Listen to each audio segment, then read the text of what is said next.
Order filled.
Trading futures in the night, so cold rocket dreams, resilience in the fold. Hedge pressurizing, the charts are bold. Dated bands wrapping stories untold. Flying with rockets through your AI. Up we go, reaching for the sky. Every trade hold never dies. On the edge as the numbers fly. Checking the charts, midnight glory. Heartbeat thumping, another story. Green and red, flashing voices loud. Future kings standing on their cloud. Flying with rocket scooter AI. Up we go, reaching for the sky. Every trade hold never dies. On the edge as the numbers fly. Treading with pulse ascending, mind on fire, never ending. Dreams of gold, endless fight. Push on through the endless night. Riding with rocket scooter AI. Up we go, reaching for the sky. Every trade, oh, never dies. On the edge as the numbers fly.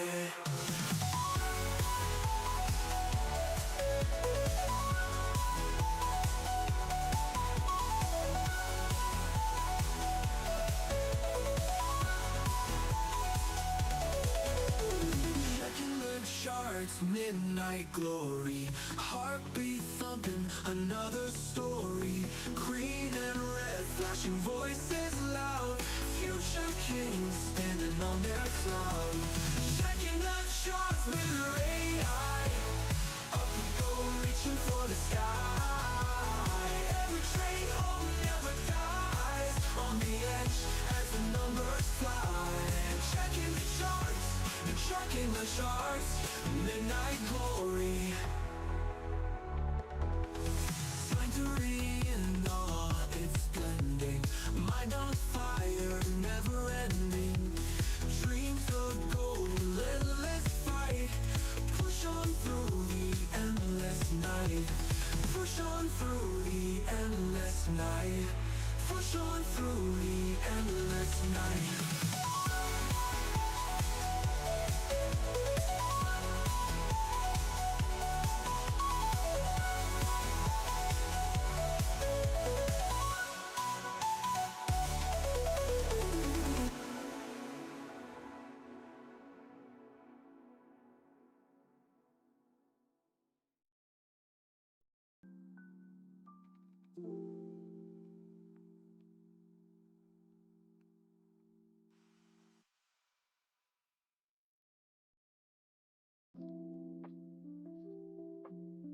What's up, friends? Welcome to the stream. Smash that like button there as we get started. You know the drill. Thank you for being here. If you haven't subbed to the channel yet already, sub to the channel. About to order me some more microfiber glasses cleaning cloths. Might have all escaped me. What a day. What an evening. Waking up to the huge old rally here. How you guys doing? Well, I gotta order some on Amazon. Welcome. Or I forget.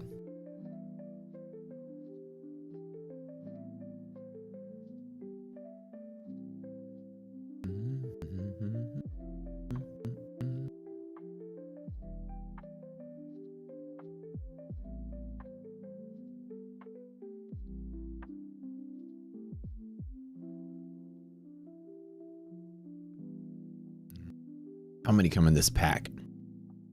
Pack of 2. Let's get like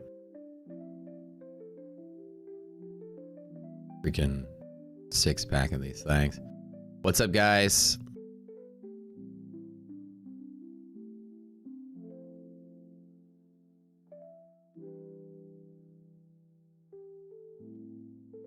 Check out.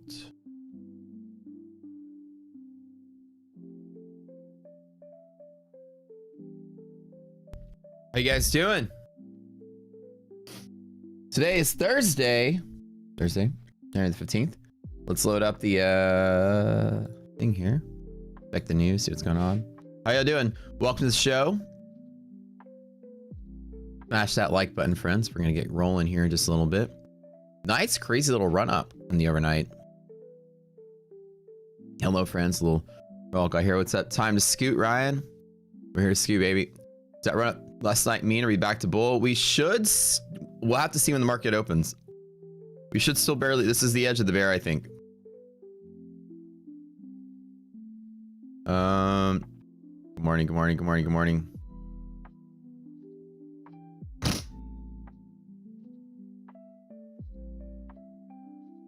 Did I long last night? I did not long last night. As a matter of fact, let me show you guys what I did last night. The only trades I made last night, actually, let me get you a screenshot here. I'm up a little bit. Oh, and I finally got, it's weird because take profit seems to come in stages, or maybe I'm just not checking it. Like I've got 3 of them are sent to pro, 2 of them still have 1 more day left. I guess it's the timing, or I don't know, maybe I took an extra day on them. I wasn't really paying attention. But one of them, I approved it yesterday. 2 of them I approved it this morning. I mean, I guess whenever you pass, it's not like an immediate thing, and sometimes it's not like right in the market opens. Anyways, so I got 3 of my take profits are now pro. 2 of them are still on the last day of the counter. So I'll have those basically probably traded today. Second. What did I do last night? So basically, on this spike, I shorted like just a little bit. And that was like these accounts. I shorted just a little bit. And then on that candle, I just closed out. Like, that's it. I was like, you know what? I'm like, we're at yesterday's close. I'm like, you know, I tried to, we hit that and it's rejecting. I'm like, I wanted to short 681. So I was like, let me just build a small position. That's why these are all small. And then just took off. I'm like, you know me with this big red candles that flop like this. Let me just take the profit because I immediately got my, 40 points or whatever. And then I didn't do nothing else. And I essentially went about my day. And then when I was already sleeping, this all happened. I went to bed early last night. Boom. So that's it. About 10 minutes ago, I shorted. Right as I was getting the stream started, I shorted 5 contracts in NASDAQ. One of these accounts. That's this one right here. That's it, just one. This is very bullish. I don't even know what's going on before I catch up to it, but we hit the yellow line and we rallied basically straight up in the edge of the bear market. I feel like the opening move might be a slight bit of dip to half gap, and that's what I'm going to play. What's my bias for today? Well, last night kind of threw me for a loop there, and that was a little interesting to see.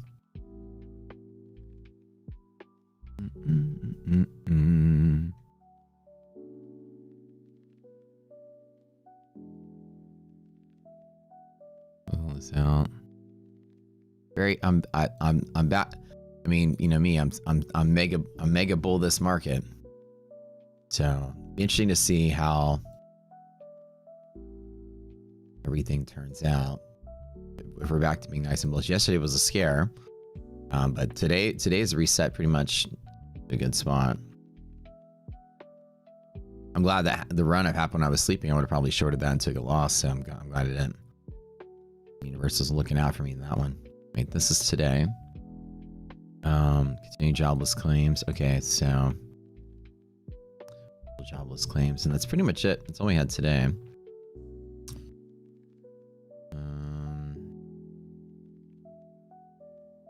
And the manufacturing PMI. Oh, this is an update. I have to refresh it. Okay.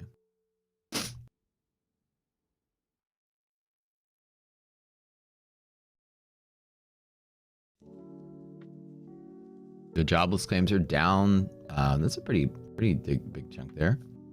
Continuing jobless claims are down a little bit. Again, this is still noise near 2000. This is the initial jobless claims cycle. I mean, it's like layoffs. It's not going to be. Don't look at this as like that's a change. We get these numbers every week. Sometimes it's 198, sometimes it's 175, sometimes it's 225. It just bounces around. About anything less than 250 is pretty normal for a healthy economy. This, anything less than 2 million in the last 10 or 15 years is about on par as well. Export price index up, or price index up. Not the manufacturing. Wait, what was I looking at?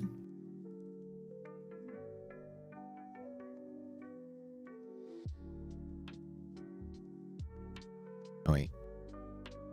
Oh, this week.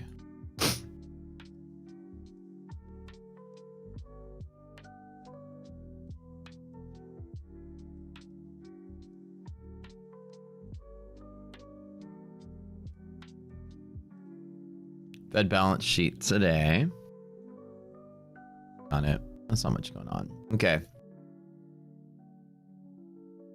Technology stocks rebounded on Thursday after TSMC renewed confidence AI can continue to drive outsized returns. Metal pulls back from all-time highs. Okay. Real quick. Let me pin the tweet. What? Why can't I pin it? What in the world? Glitch there. All right, there we go.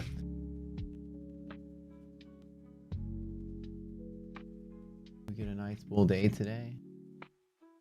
We go gap up outside of DD bands. That's what a crazy flip around from yesterday, right?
What time that calculate? No, it's done at the moment it's formed, and there's no time that we calculate line. We just always have it there.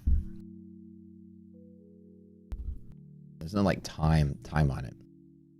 They just always sit there. I draw them once and they stay there. We've been kind of the reason why my chart is clustered with them. We've been flip-flopping between like these key levels that have just we've been sitting flat for like 2 months. You know, why is my connection screen? Okay, there we go. This is the old NQ gap fill. Dude, we are opening outside of D bands on Nasdaq. Wow. Wow. Okay. Something here. Oh, hold on. I gotta talk about my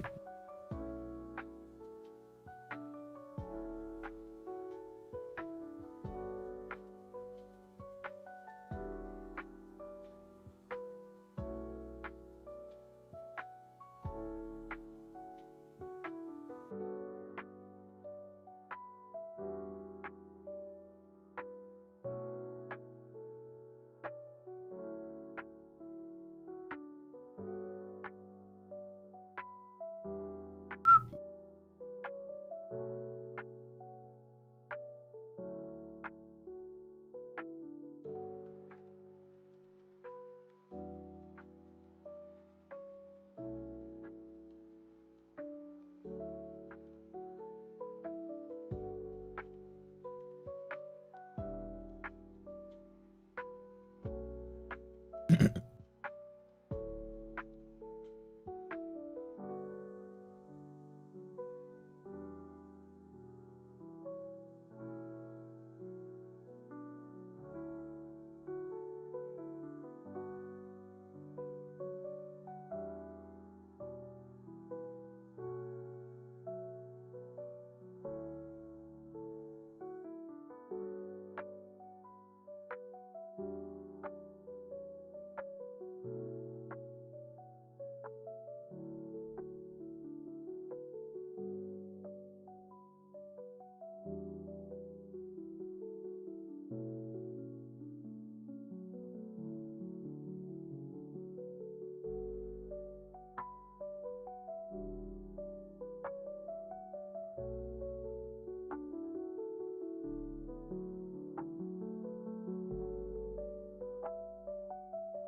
can trying to catch up on some of my Discord messages here.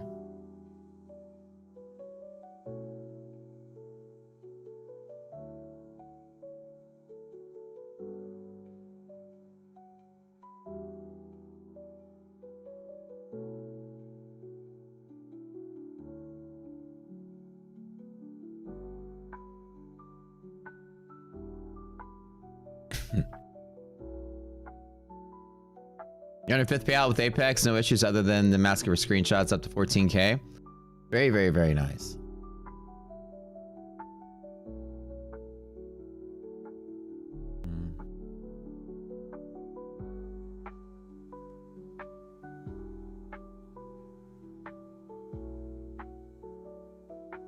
Here.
All right, just catching up with some Discord messages. I got 10 million of them to go through.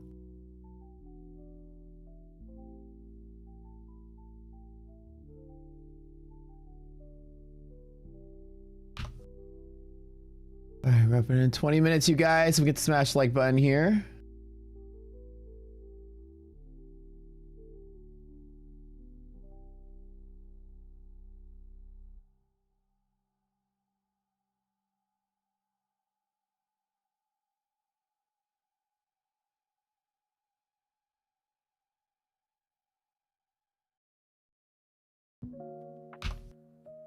A lot of people are messaging me about being finished with the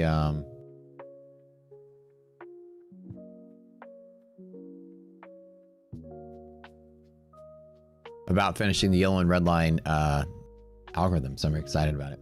So an X legit? Oh yeah, they're really legit. That's the prop firm I've gotten the most payouts from. Certainly legit.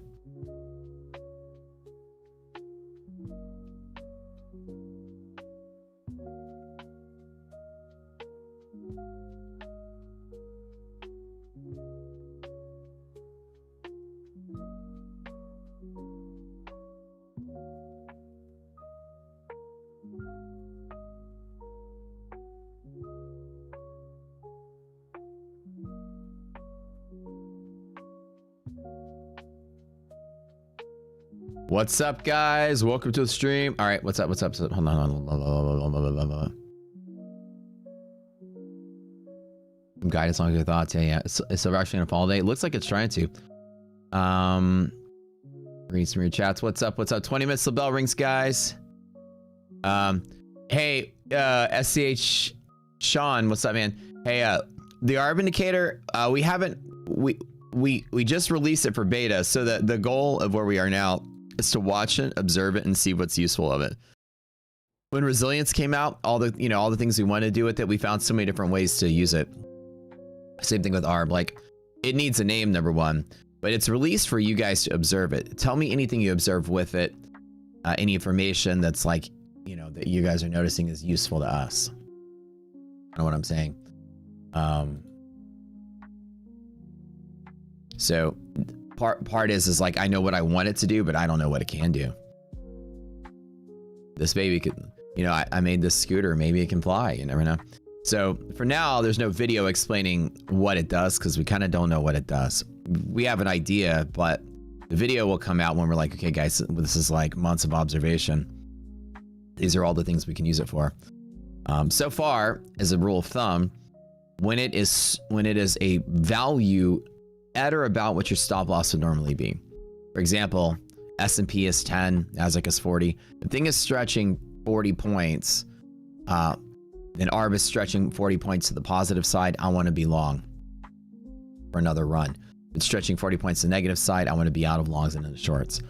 I'm using it for showing there's a discrepancy between the contango and backwardation adjusted futures price with the implied value of the index. When ARB is around zero-ish, like right now it's, it could be like, this value's frozen from yesterday. But when it opens up, if it's like 3 or 4 or 5, it's not enough to chase. If the market opens flat, just like with resilience, we kind of take ARB with a grain of salt either. We don't really use it because it's a flat market and it's sensitive to the stocks flip-flopping around half gap. You guys know the drill with that. Hit that like button, baby.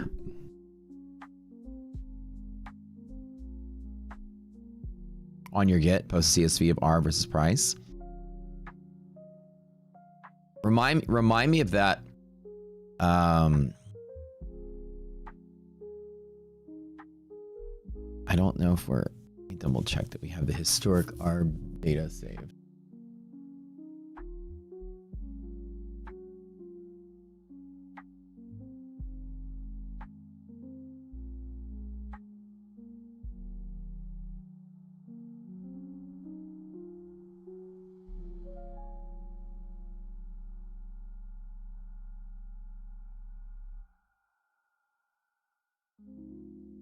Hold on.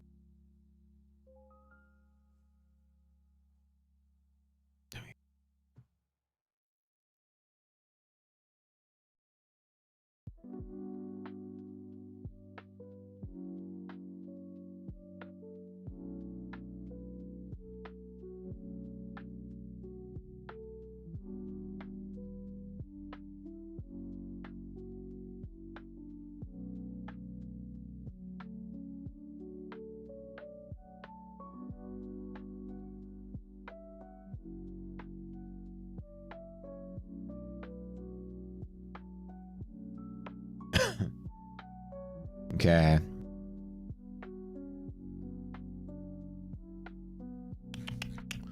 So we had a huge run up overnight, broke through overnight dynamics, rallying straight up. Probably some information on the stocks front with the AI, some kind of thing came out. We started seeing a lot of bump. Some of these hourly candles show some Demand for NVIDIA to undo what we sold off the other day to get right back on that original path.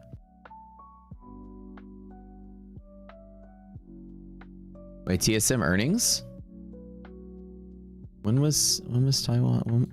Hold on.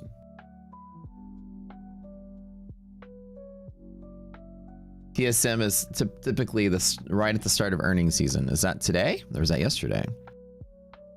Catch up with this. Today before market open. Oh, shit. 11% surprise on TSM earnings. Okay, so typically I like to say when TSM starts, it's usually the start of earnings season. That's when you can kind of say, okay, earnings season ready to go. Oh, it's this morning. Oh.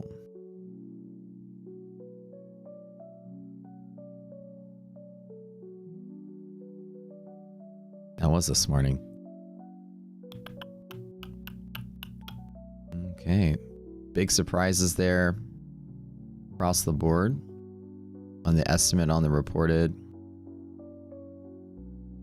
Dude, look at this. Everybody, look at all the ones that TSM, BlackRock, Morgan Stanley, Goldman Sachs beat expectations by freaking 20%. And the stock is still down.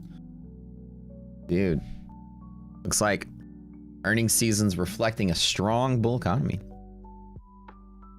All right, think we rally now? It's very possible, but I mean, look how much we've rallied overnight. We're already outside of DD bands and NASDAQ. S&P has a little bit of room to go.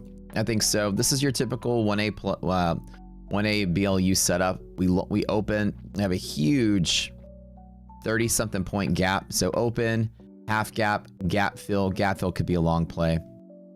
This really is a bull market. I like to look at this as where that big support will be. It's kind of hard to shrug off yesterday, right? If today's the day up, then today's the day up. If this is that nice 1A that just pops and keeps going, there's a run up 20 points to DD band, and then who knows what happens for there. NASDAQ opening above. Kind of hard to chase into this. Ideally, I'd like to see if this turns into more, you know, sell off from here, because we are on the edge of monthly maps, bear zones. The market just decided to rescue itself from it. This is usually the time I go out and buy puts to hedge my longing, because the market has that sort of wobbliness. So S&P, when we get the new monthly maps, it's going to be very important to see what happens. About that 692 level is where we were. So anything above 689 on SPY.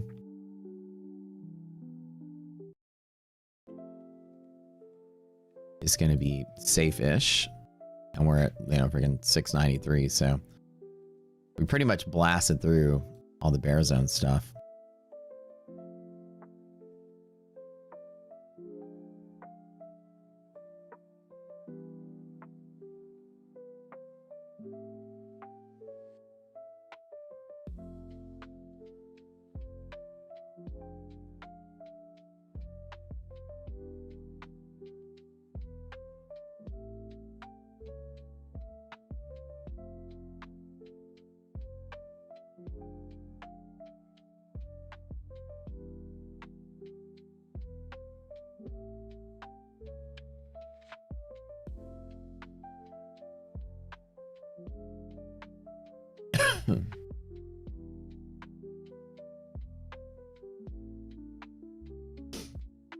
Yeah, 70-32 today. Very, very, very possible.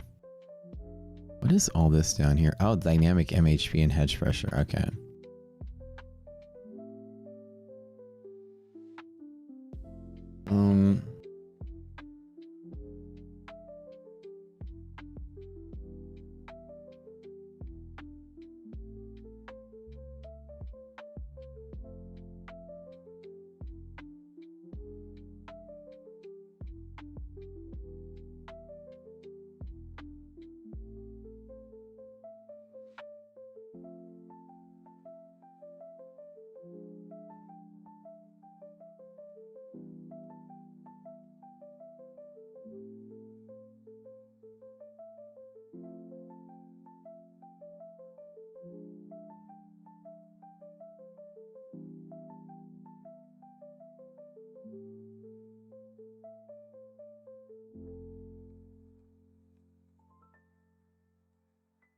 We still having issues with the dynamic. Something's going on the server. Like it's not populating. We're getting crashes with the API to grab that data. Right here, there's like, and the data is slightly off a little bit.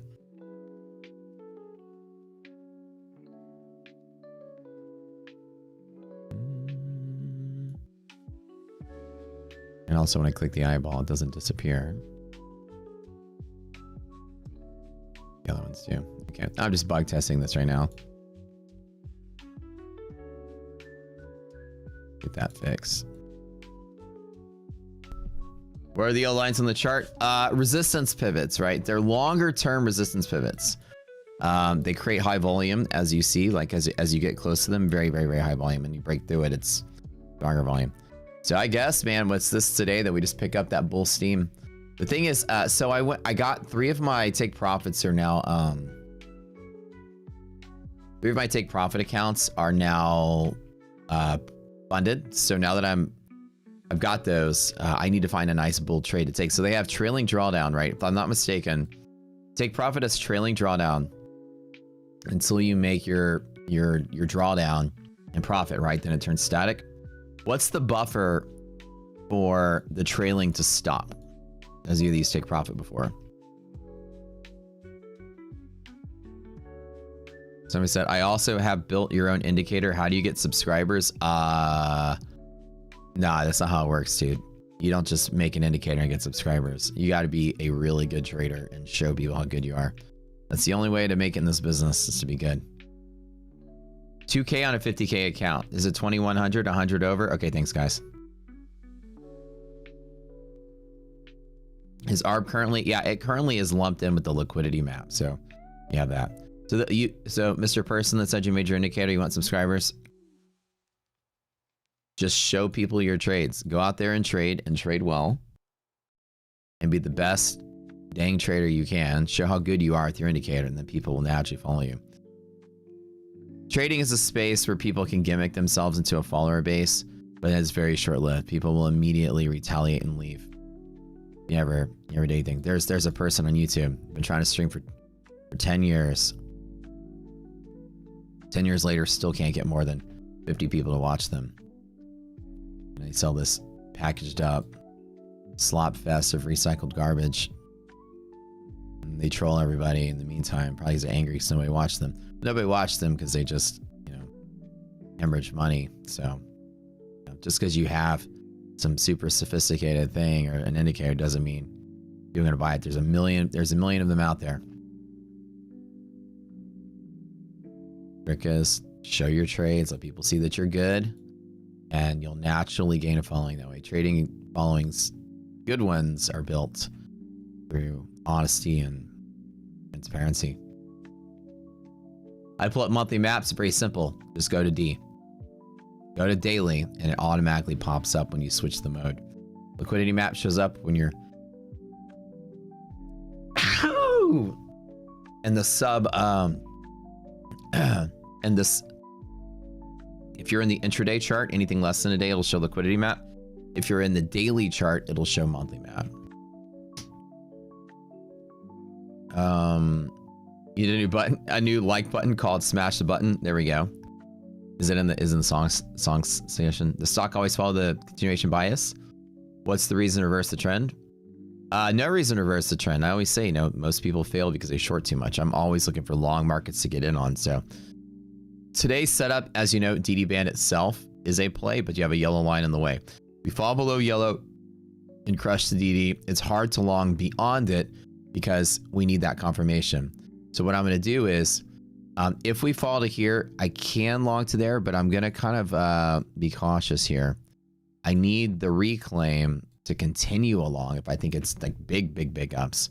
In all honesty, it's very possible with just the month that we've seen is that if we lose this, we're back down to here.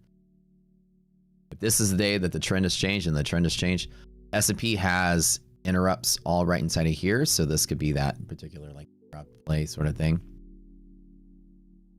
Let's see. We'll see what happens.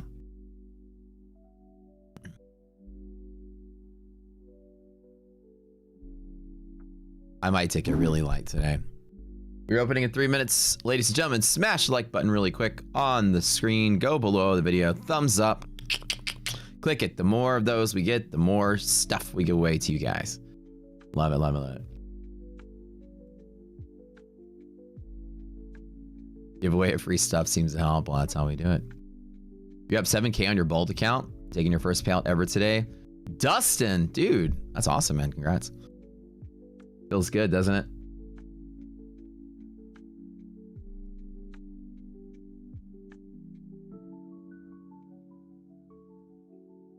Lars is saying a chem engineer is someone who knows enough physics to confuse a chemist, enough chemistry to confuse a physicist, enough math to confuse themselves. That's pretty funny.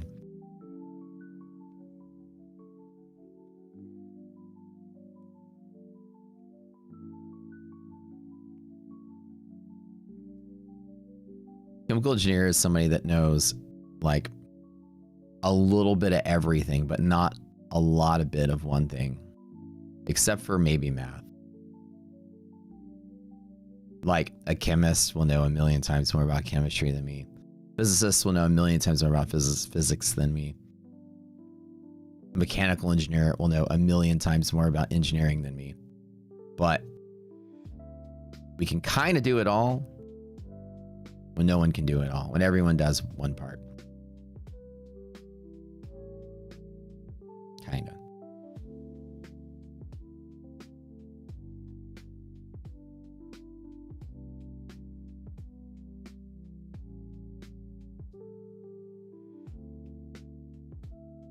Baby, and you're ever thinking it, do you always want to fill the area between light gray and dark gray in liquidity maps?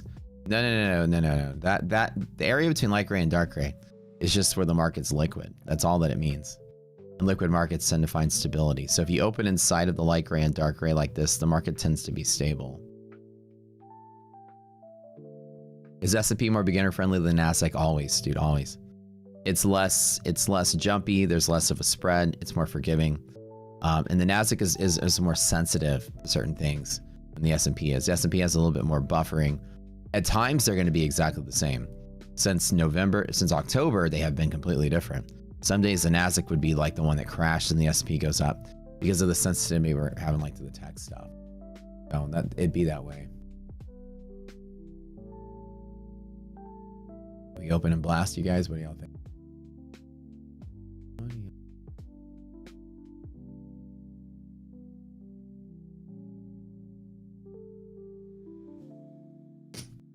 Got profits ready to go here. So I got 3 of my take profits are funded now. Let's just let this thing simmer out and see what happens. I'm not going to do anything at the open. I'm not eager, like over eager to jump on this. Nothing yet. Let's read what the resilience is saying.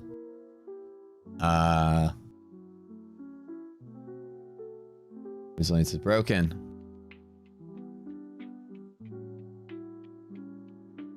What? Darb as well?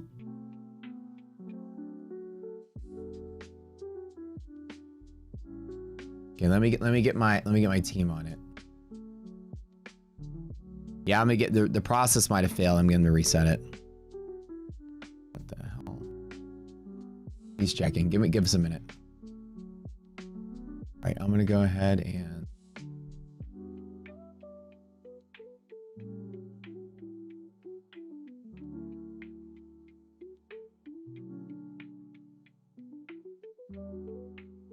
give us a minute. He's gonna reset the process. Looks like the process held up.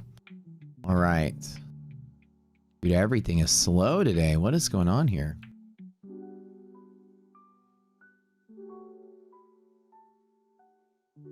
Got some hiccups in the server today. QQQ. All right, so granted, like I said, I'm just gonna chill on this and wait and see what happens. It looks a little weird.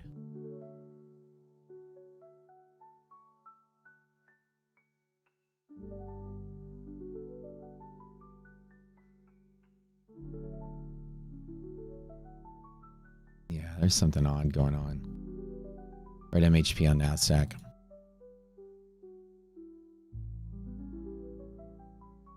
Give us some time. Give us some time to kind of get this playing out.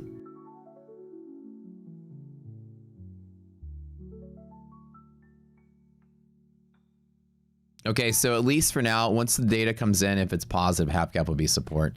Just keep an eye out today. This market has been moving so quick to the upside.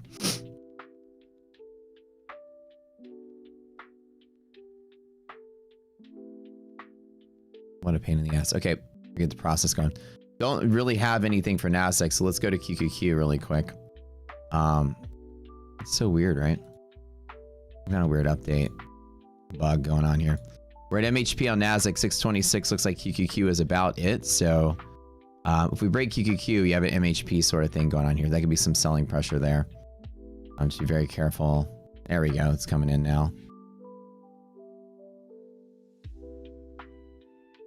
All right, data should be back. We restarted the process there. Dang, should I just be long on this one? So outside of DD bands, you know the rule, only trading small, strong pivots only. This would have been a long entry to take. With resilience good, it's also pretty solid, so I'm not really worried about this one. I'm gonna avoid chasing the open trade here. I still have that short from earlier. That's about it though. I don't feel like shorting the market's the way to go, but I still have that short just on this opening. Cut it out.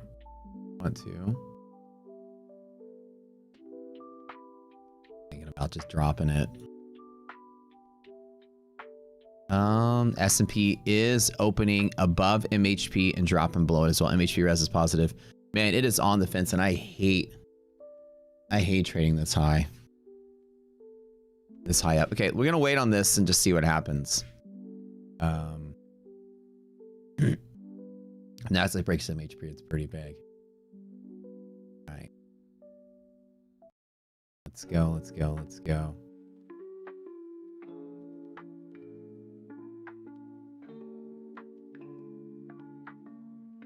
Come on, Big Daddy.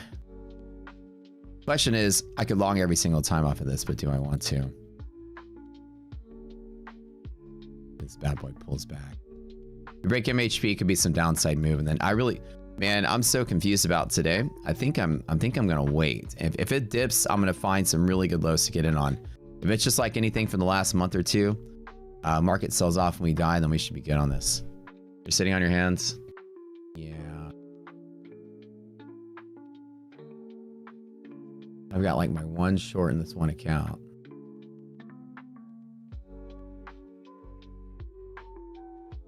Give me some big selling, baby. Nvidia's doing. Read the open.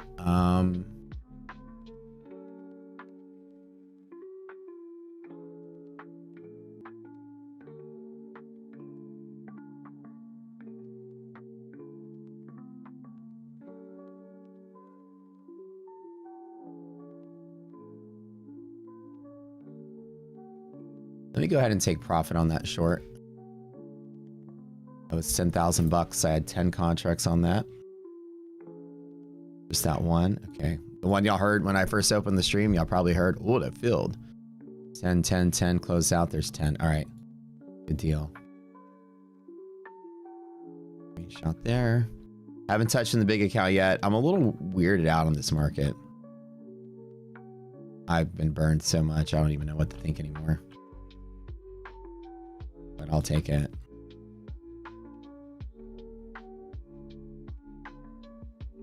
It could fall a lot further, but I was just taking like a crazy scalp off of this. On MHP break could be pretty nasty fall, so just be careful.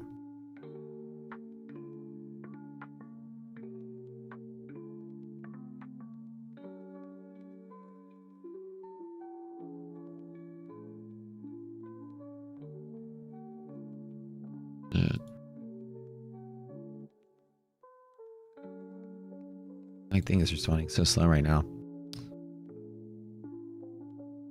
So the upper band, losing MHP could be pretty bad in a very big sell-off. To be very careful today.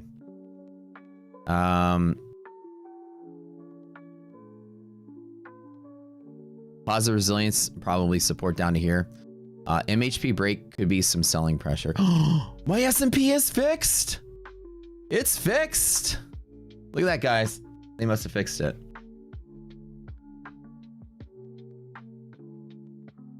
Y'all be nice to each other. Someone in chat calling someone a liar. You need to chill out. Be nice. Be nice to your fellow traders. Don't be a jealous loser.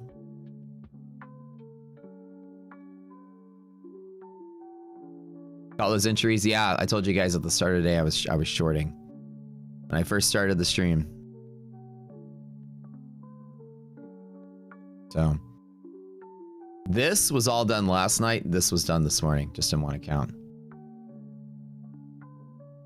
First thing I said this morning was I got a short right up here at this yellow.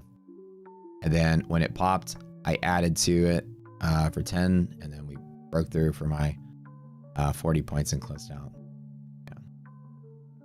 I'm not trading right now, anything right now. Check monthly maps and double check while we're here. Be careful on MHP break is a big possibility for a big nasty fall. So I'm actually like contemplating, do I want to take a short because MHP break right now on S&P? If we get a clean little pop to it one more time, I'll be willing to short it down to resilience, to half gap with resilience being positive like this. Monthly map seems to have repaired itself on Nasdaq. You guys can see the bull zone slipping down, bear zone slipping down. So leading into monthly expiration is actually looking pretty clean. I'm a little surprised about that. What a flip-floppy kind of market. And then S&P just been getting volatile in the expiration, which is Friday. It looks like it's repaired itself as well. ED ratio 84. So it looks like things are okay. I'm not willing to chase along from here, but A+ long setups. The band itself could be a long.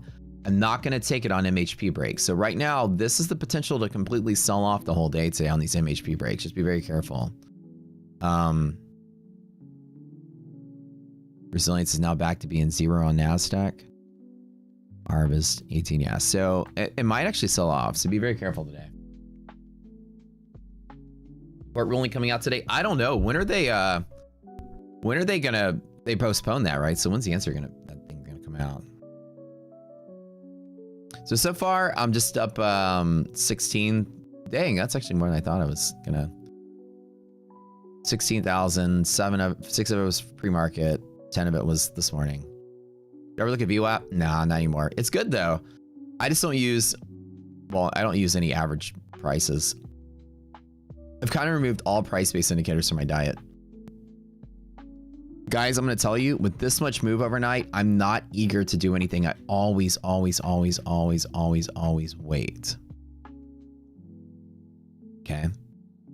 Let's see what happens here with monthly res positive. We're back to monthly res again. Now this is the question. Do I want to try to short this? The 2 spot. MHP res is negative, so that's not the best thing to do. Resilience is now negative on Nasdaq, so I'm going to take a small, tiny little short back to half gap and dip inside the bands. This is the play that I maybe want to take. With the stop 40 points up on that, so 899 to 780 is about 120 points with the 40 point stop. Is a 3-to-1, so this is good. I'm gonna keep it so super light that I don't even care to like push it. I'll jump it with 3. Negative resilience on Nasdaq does paint the picture of a gap fill possible, which can make it all the way. Holy crap! 260 or 7-to-1. It goes all the way down to there. Not that it will, but it can. Why the hell not? Let's hit it. And I don't even need a big amount on this one. Just something small. Now the question is, in this volatility, like possible, how's VIX doing? VIX absolute decay. Like what a monster, right? VIX just pulling back. Let's go cycle through. Let's go cycle through the stocks really quick. VVIX is back below 100. Resiliences are now sort of pulling back on Nasdaq. Now let's see if tech is shit in the bed or tech is doing okay. Everything should be gapping up today, right? Nvidia, MHP break to the upside. Keep an eye on that. That's a good one. AVGO is a BSD, which is bearish below 347. So AVGO still has some downside pull. Amazon breaking MHP to the downside.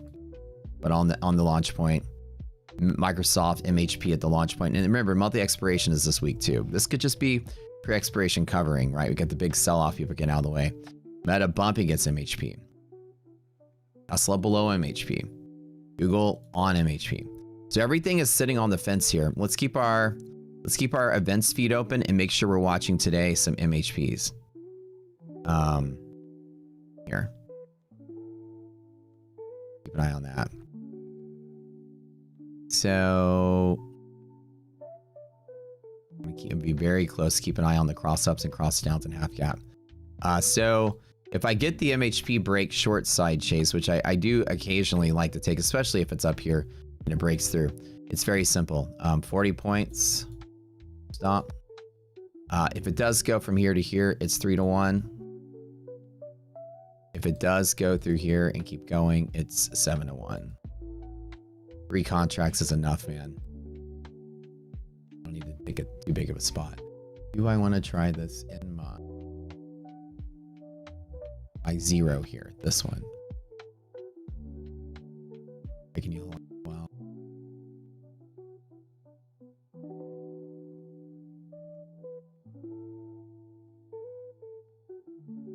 I'll mirror the trade.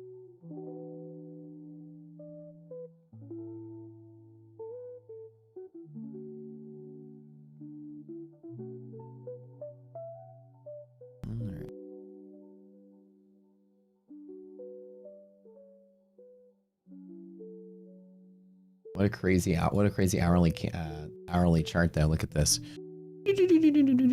I mean, I think we're probably still gonna like be stupid in the same range.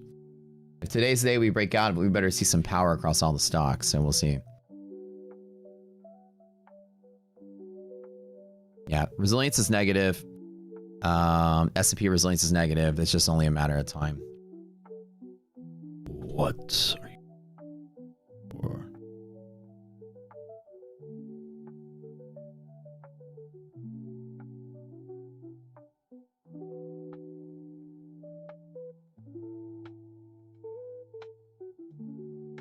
I like how ES looks. I know. Tesla breaking up MHP. Meta breaking down MHP. So it's kind of still flip-floppy here. One little possible stab at this guy. Alright, I could probably meet this negative res. Breaking the open. Let's play it in this fund. It drops below open.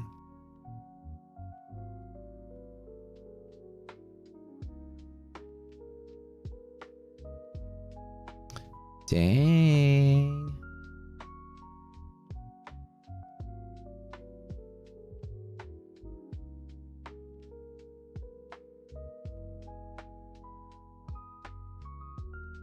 I'm trading like just a few accounts at a time. I'm not going balls to the wall with this. Drops below open, I'll smash it hard. That negative res gap fill.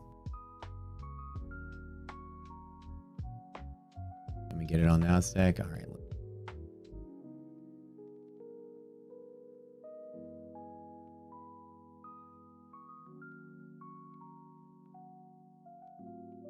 All right, I'm in it on this account. Short there, short here. I don't normally, remember we have this like no shorting above DD band rule that we normally kind of like follow to a T. This is the reason why, because it can pretty much heavily go against you. The only exception to the rule is that we are gapping up above it, and I've got all this playroom up here because there's a lot of things to play with. Typically speaking, when you're this bullish, I try to almost never fade it. If I do, it's very small or it's in one account at a time. So the reasoning for that is that if we break MHP, we're gapping up with negative res, then that's the justification for me. Okay, let me take a small attempt at it. You see how it's still trying to be bullish, and I took some squeeze on that. That's the whole reason I don't like to take short setups this high up. The MHP lines show up automatically. You always long when res is negative? LOL.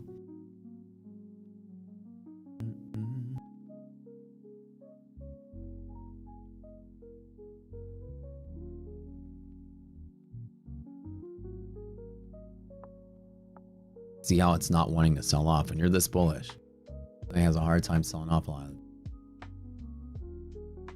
That's why shorting above TD band is not normally ideal. But a negative 40 res is looking pretty juicy. DD's getting stronger for sure. I think this is going to make an attempt at least a half cap. That's my thought.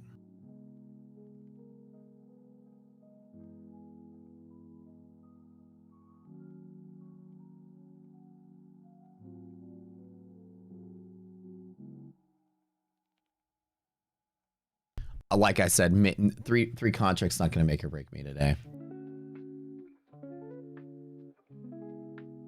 I'm gonna play the stay relatively light. It's trying to make its way back above here. Negative res on S&P, negative res on Nasdaq. ARB is now flat, which means you're just tracking the stocks. When ARB is flat, you always want to watch what the stocks are doing. So, see if we got any power anywhere. Nvidia is really what's carrying the market today. ABGO bearish below edge pressure. Apple kind of a bouncy bounce there. Amazon below MHP. Microsoft breaking MHP. Meta rejecting MHP. Tesla holding MHP. Monthly hedge pressure is very important for expiration. The market tends to kind of have a very weird balancing act that takes place days leading up into it, and it's very actionable. Usually it's right on, right in your face in the middle of the market. And that's why, we can break and just blast up with a huge rally today. Is this today that we rally? We'll see. Gap fill is the best I'm going to hope for, to be honest. With this amount of strength, I would say that at least, half gap or gap fill. I might just trade it to half gap if I can get it. If it ducks below DD band right here, I'll be willing to take the profit. This is not a normal short that I would advise like people, when you're this bullish, it's really hard to fade the market unless you have strong evidence. And this is pretty strong, minus 50. That's really fucking strong. So it's strong enough for me, but I'm not shorting it with like a million contracts. I've got 3 spot, a 7 spot, and a 3 spot here. So one of my fund index is 7. One of them has 3. I got 2 accounts now. This one is 3. So I'm not throwing 20 contracts at it, 10 contracts at it. So it's a 3-to-1 setup. If I can break 26,000, obviously I'll be stopping right there. Breaking MHP is a recipe for a big sell-off, so that's the thing I'm also looking for. Half of the tech stocks are looking pretty gnarly. That'd be pretty good. All right, guys, are we falling? Are we dying today? What are we doing? Let's roll it. Let's rip it. Rip it, flip it, and reverse it. How much money did I make from trading? So, when? Today? Yesterday? All time? What's your question? How much money have I made ever? $1 billion. A minute. Every minute. For the last 10,000 minutes. A lot of minutes. All time? Oh God, I don't know.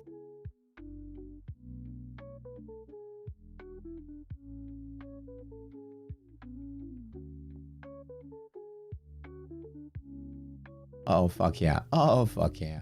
Oh, fuck yeah. DD band is the first interrupt. Should I just be a wuss and take the profit? Let me trim that down to 2. Close that 7 to 2. This one. Hold that 3 for the fall. Ooh! Ooh! Ooh!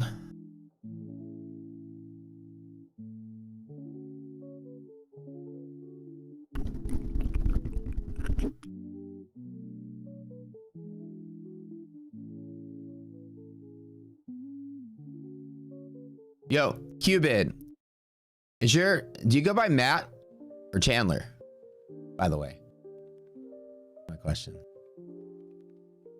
Real talk.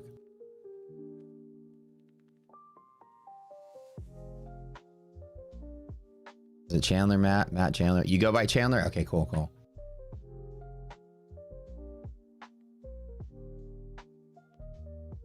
Send me a message in Discord so that your name pops up. I gotta chat with you about something.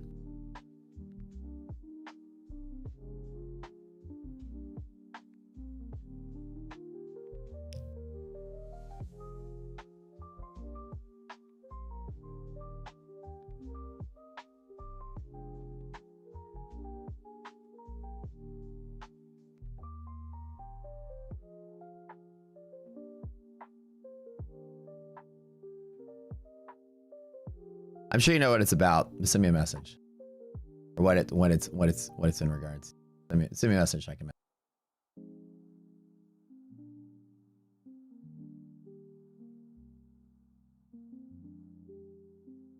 I don't know. Short the open. Ah, resilience -50, dude. -50 resilience. Be happy just taking this here. Okay. First interrupt, DD ban. Let's just maybe take some profit there. No evidence it's gonna sell off. Let me just cash out. Let me just chill. I got a weird feeling that it didn't fall fast enough and it's hugging at the interrupt. I did close out. At the final tap. I fully flattened out. Didn't touch my take profits yet. They're all then at 0.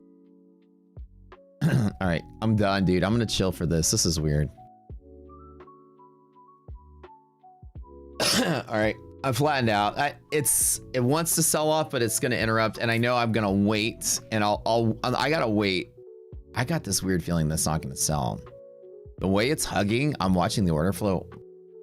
The screen is strong here, and we're getting all these MHP cross ups. This is what scared me out of the trade. So, got a lot of stocks sitting on the bounce point. I'm not long it from here, but I'm gonna wait, like, and chill. It wants to fill the gap, but I'm gonna tell you, man, watch this green boner candle come out of nowhere and fuck everybody over. It's really a lot of stocks at the launch point to go up. This is why I'm kind of hesitant to still be short. I think that was a great decision there. Let it pop one more time. Dude, you're probably right. I'm probably like the world's biggest wuss, dude. If we, you know,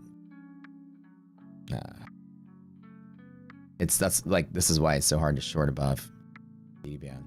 At least I locked in profit. That's good. I feel so smart now.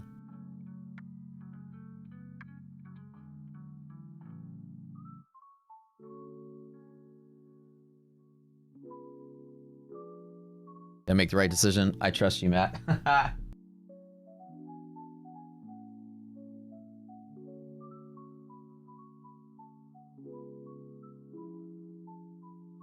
You guys know, I've been on a winning streak since like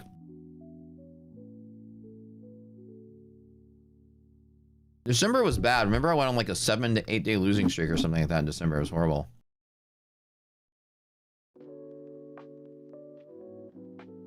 How long has this been going on? Has it been since the new year? I don't think I've had a red day since Christmas. Dude, December sucked ass. Oh, free. Oh my God. Y'all get to watch me like sweated so hard in December. I was like such a sweaty trader sitting here like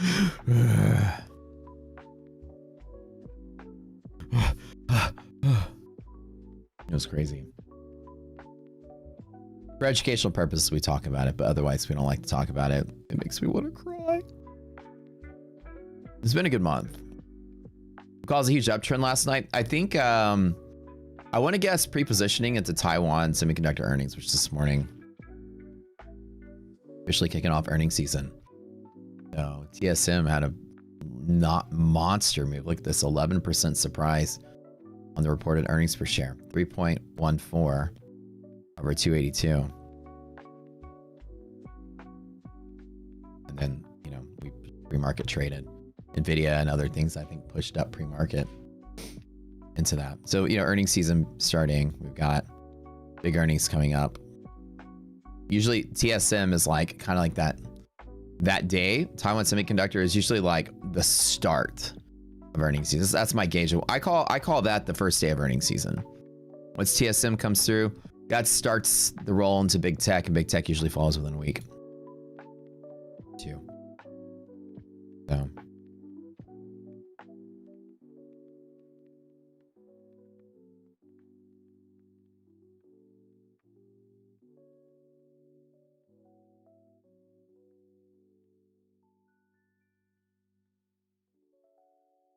What I used for watching order flow, dude, I'm so old school about it. How I watch order flow is I watch a tick chart and I watch it move, and that's it. Like I literally just watch the orders come through. I use a 25 tick chart. I literally just watch it. And like earlier when we're sitting there, I'm watching this sort of like, you can just feel the pressure. It's so hard to explain it. But it has to do with how fast the candles appear, which is how big the orders are. I think it looks like it's now starting to get a little bit of rejection pressure. I watched the orders just pile in through this. Like when I scared out of the trade, I was seeing like that pressure just like fight it off.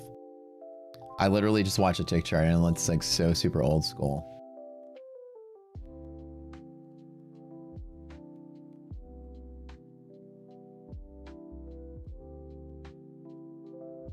So this is the TSM start of this earnings season, which is going to be all big earnings coming through. Big tech next week, and then the week after we got big earnings beginning of February. All the big dogs, Google and Meta, that Wednesday, 2 Wednesdays from now. 3 Wednesdays from now, sorry. So earnings is really going to be what creates. Should I MHP reject a second time, a third time?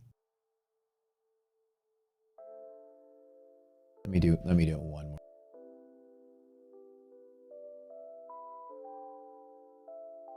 Two contracts on MHP. Let me jump back in one more fund and next. Two contracts and 2 contracts. That's it. That's the third rejection. Things are looking thin again. Should be all right. Get some cross down MHPs to go with it down here at the bottom on the events feed. Negative 50 resilience. This is it. This is the one. I'm back in. Small. Even that bad boy small. If we break through DD, I'll pile into 5 contracts in my fund index and maybe 5 over here. Tradify is failing. What's going on with Tradify? No, I use a 25 tick chart, dude. And again, don't even like, there are a million better ways to read order flow. There's software out there that lets you like read and analyze order flow.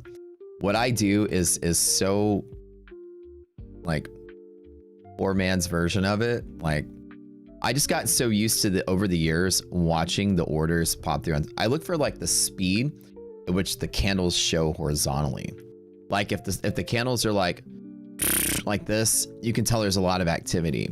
So I'm basically like using it like a tick strike, you know, that's like tick, tick, tick, tick, tick, tick. You know, they have this audio sort of, it's like a machine gun when you're trading. It's kind of that same thing. I'm watching where a lot of candles burst through at one time to look for that power and pressure against the bid. Like a lot of small orders, one big order gobbles everything up. You can see all the difference there. There's nothing. It's like I wouldn't try to learn how to do that. It's like the poor man's way of reading order flow. There's so many millions of better ways to do it.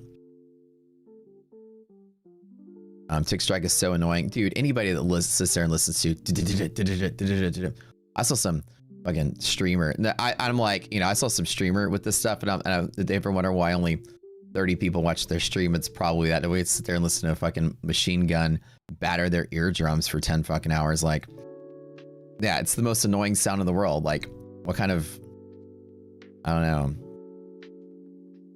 You got to be on some weird fucking part of the spectrum to think that people enjoy that thing that you enjoy.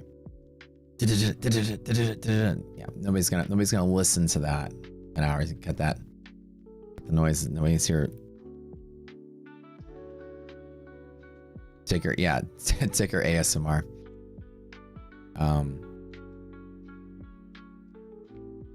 You like the 25 tick chart? It's a quieter way than a tick strike sort of thing. It just, I got used to watching it, and it lets me just see the, you know, the orders piling through in a very, like I said, the poor man's way to do it.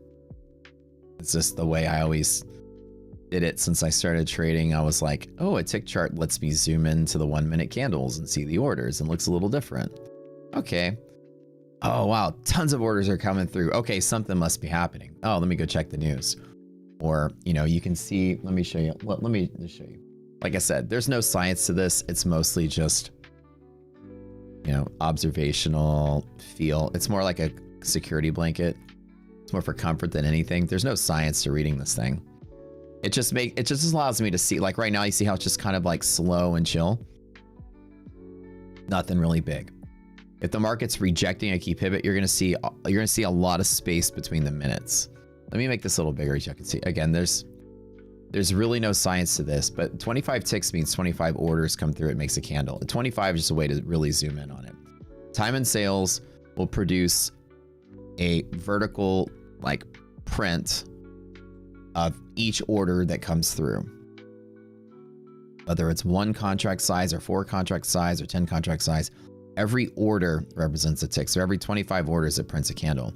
So clearly when there's a lot of orders, especially a lot of small ones, like big orders get chopped up a bunch, you're gonna gobble through ticks a lot. So when this starts flurrying like really quick, you're gonna just see the candles like print really quick horizontally. And that's how I know something's going on, like we're breaking a key pivot.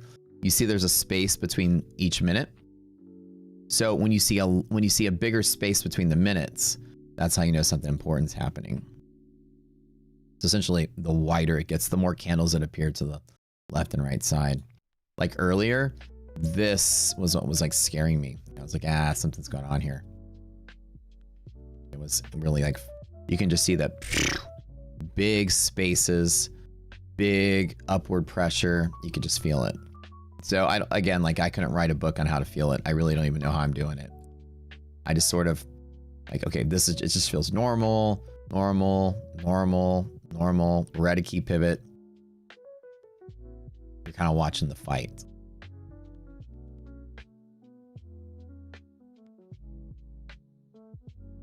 Like I said, it's more like a security blanket. This is more like a pseudoscience more than anything. It's like me reading the horoscope of the market. Does it really do anything?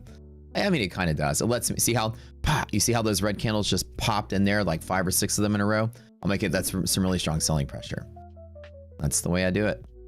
There's no magic to it. There's no science. It's like a pseudo, see, there's a big order to the upside. When you see like 10 or 15 candles just pop up at once, you know something big is happening. It's more like pattern recognition than anything. Yeah, so this is my way of reading the horoscope. I feel like this is a Taurus. It's on the cusp. You know, the moon's rising in Saturn. I don't know what I'm talking about. I don't even know my horoscope. But like,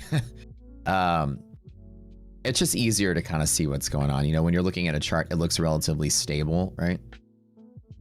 Like, oh, it's just nice and flat. But when you come here, you can clearly see the pressure is to the downside with some strong support resistance keeping it from falling. You can see all the orders are trying to push it down, but it seems to just be hitting a wall. Looking at this, you may feel like, the pressure is maybe to the upside. You can't really feel that out as much as you can feel this out. I can feel like it's literally trying to freaking sell.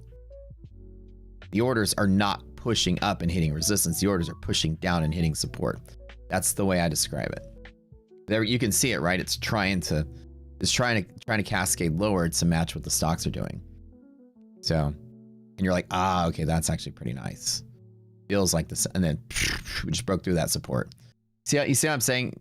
Does this make sense, you guys? I know I'm explaining like a crazy pseudoscience to you in a way, but you can see what I'm saying? Like you can kind of see that pressure a little better. A little bit of sense there. Anyways, that's how I always have tick chart on the side. So whenever it's like at a key pivot, I'm watching it. Okay, how strong is that order flow in the direction I want? Are we getting a lot of sellers? Like this is like, oh yeah, this is proof. There's some pretty heavy sellers nearby. Oh look, there's a pretty big short cover or buy. Like, okay, maybe I might be losing support. So this is like, okay, there's the big seller. Okay, there's the big buyer. There's another big seller. There's another big seller. You see what I'm saying? Okay, now there's a fight. Now the big fight is happening, right? Now something big is going to happen. We're feeling it. Pressure's building. It's about to explode. So that's essentially, like I said, the poor man's way to read order flow. 25 ticks is gangsta. Dude, I know. I know. This looks very supportive. Well, yeah. I know. This old bad boy here off to the side. You like, it just becomes so like, it's almost like I can identify the tracking algorithm. Is our futures trying to push lower to track the stocks and they're hitting support, or are they trying to push higher to track the stocks? See, right now you can just feel it's like trying to push its way lower, despite whatever buying we're seeing. It's like, it's weird pattern recognition. Yes. So I'm sure there's a million better ways to observe and categorize and catalog order flow. But man, poor man's way is good, right? Feels good. Just that's it. And DD band is a really strong support, by the way. That's the reason it's having a hard time falling. If it falls far. That's the problem. This market is trying to elevate itself for some reason. We are Tesla jumping above half gap is the bump to resilience in ARB we saw, so be careful on Tesla move. Google's on the edge. A lot of things are on the edge here. Poor man's way builds instinct. I feel that's what it is. It's instinct. People always ask me, like, Matt, how does this tick chart thing work? I'm like, I don't know. I always make a joke. I'm like, it's more like a security blanket than anything. It's just for comfort. Is it really doing anything? Probably not. Maybe. Am I just trying to make patterns in the noise? Maybe. But now we're really, it's the amount of candles that you can just feel the tracking algorithm is what the futures are lining up with, right? The index. And so the tracking algorithm is like the index is going lower. Even though the futures are being pushed up, the spring wants to snap back down into place because the index is pulling back, and futures can deviate from the index a little bit. But how do I watch that sort of move as I'm looking at the charts? Let me, like, okay. I can kind of see the futures just want to go down.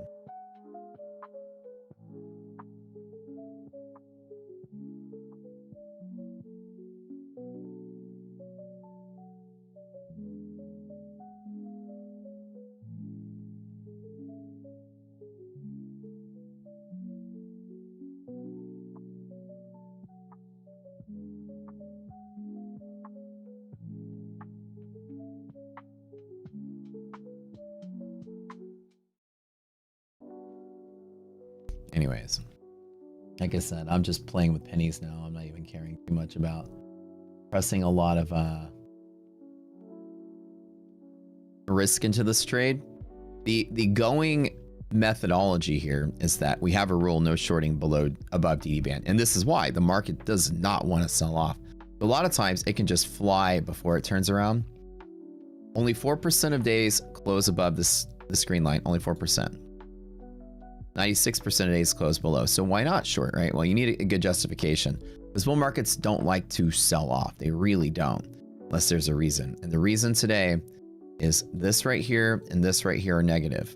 These are showing that the majority of the market cap is actually not in a gap and go situation like the big tech stocks are. Most of the stocks actually are existing down in here. So that negative resilience is a clue in that this wants to fill its gap, or at least at minimum interact with the halfway point.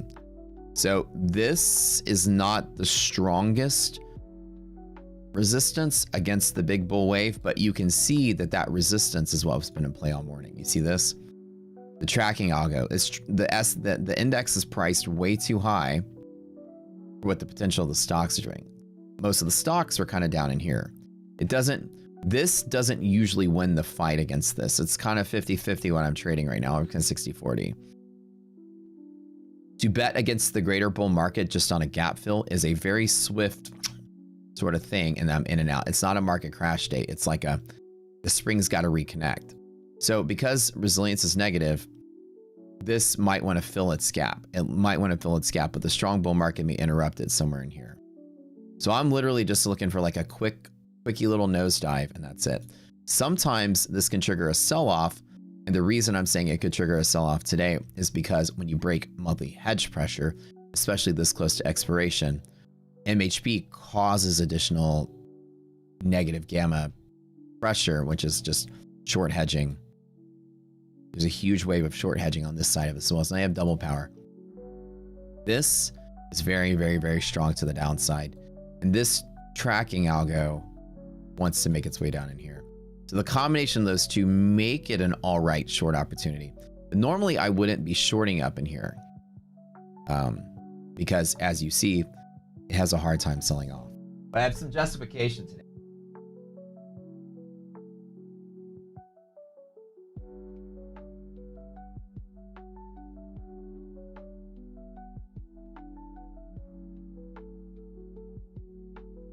Yeah, so if the bulls go rational and push us higher, that's the one downside. See how I can get squeezed pretty much? That's why small trade is it, 2 contracts. Like I'm not betting a lot. If I'm wrong, then I don't lose a lot. Right. The how improbable or how like low probability of this trade, I bet small. Right? Just a small bet.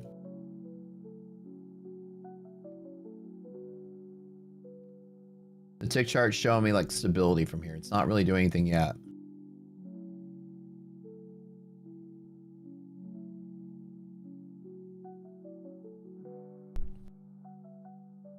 Sit on the sidelines and buy a low later. Yeah, there will be a low somewhere at some point.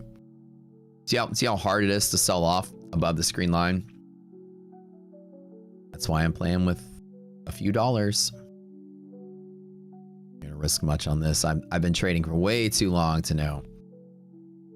You don't go to an all-in short on such a bull break excursion like. Plus part 2, we have a yellow line here as well. We actually have 3 resistances in the way. And the way the market's been all month is that it's loved to hit these resistances and just sell off. This is the first day the market. You guys know what I'm talking about. Since December, I'm just following the December plan. Again, that's another reason I'm kind of in this boat.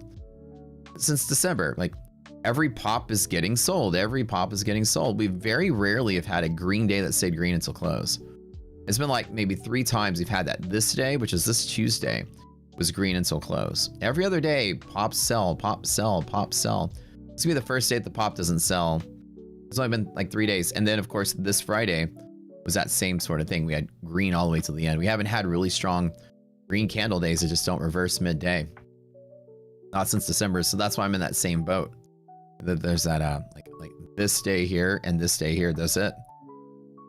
We've had some hot, sexy, big wick action. I know you guys like your wicks big. It's okay. I kind of like big wicks, and I cannot lie either. But this one is like be the first day ever that we didn't just pop and sell off. If that is a paradigm shift, and we're back to the big strong bull market. And hey-oh, that's fine. But I'm still in that same boat of the market is still trying to, people still in and out. I don't know. So this is that sort of paradigm shift where we're back to like JK LOL, no choppy market. We're good. And we're good. I think that we won't escape this sort of ops get sold mentality until after earnings. I think we still got this for the rest of the next 3 or 4 weeks. Gonna be a topping pattern? I don't think the market's topping out. I think the market's waiting until earnings to answer that question. I think the market's done moving. People are starting to get back into it now, which is sort of keeping it from selling off. But I think the market they're not getting that alignment where everything's pointing up, right? All things are going up at once. So we usually see in a bull market because everybody is so like, okay, we got scared in October. Things have stalled out. Let's see what. And earnings is going to start pumping some of these stocks up and down 10%. Most people are just positioned for that. And I think earnings is going to be kind of like the thing that shakes the tree so some apples fall out. And then you'll start to see some real moves. I think until we get to major tech earnings, which is like starting in 2 weeks, I don't think the market's going to make any definitive decision. I think pops will get sold, dips will get bought. As a rule of thumb, like as I've learned since November, don't show up to the day. Don't show up to the market and say, oh, we sold off yesterday. Maybe we're selling off again today. Don't show up to the market and be like, oh, we rallied yesterday. Maybe we're going to rally again today. The market seems to just be like slowly moving higher and just dancing around the ceiling. We've been at 26,000 on NASDAQ for, geez, how long? Like 3 months already? We barely move from it. Like, what's it waiting for, right? This was resistance, resistance, resistance, resistance, resistance, resistance, resistance. Like every time we get to this area, there's still some selling. And so like big peak days, like 1, 2, 3, 4, 5, 6, 7, 8, 9, 10 have just not moved far. If day 11 is the day that does it, okay. I'm like, what's it waiting for? And I'm like, maybe we're just waiting for earnings, you know, to kind of give us some guidance. Taiwan today is a very good indication of great earnings season to head up. You know, that's really usually a good vibe.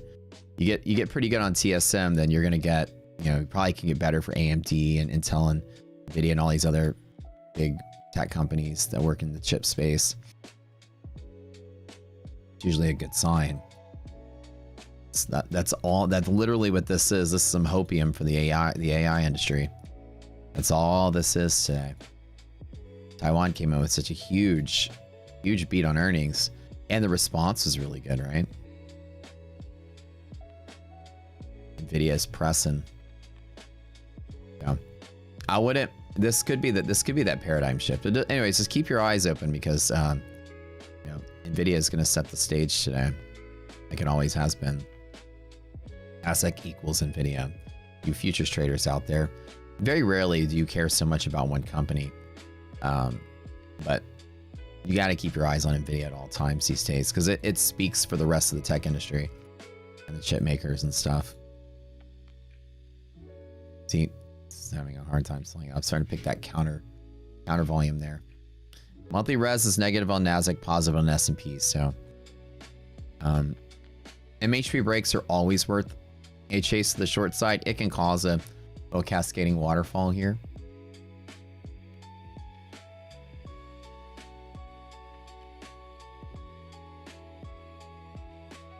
Right. I want to add to my position and do a little bit more too, though. Nah, I don't really. Such a chill little market. Such a boring little day.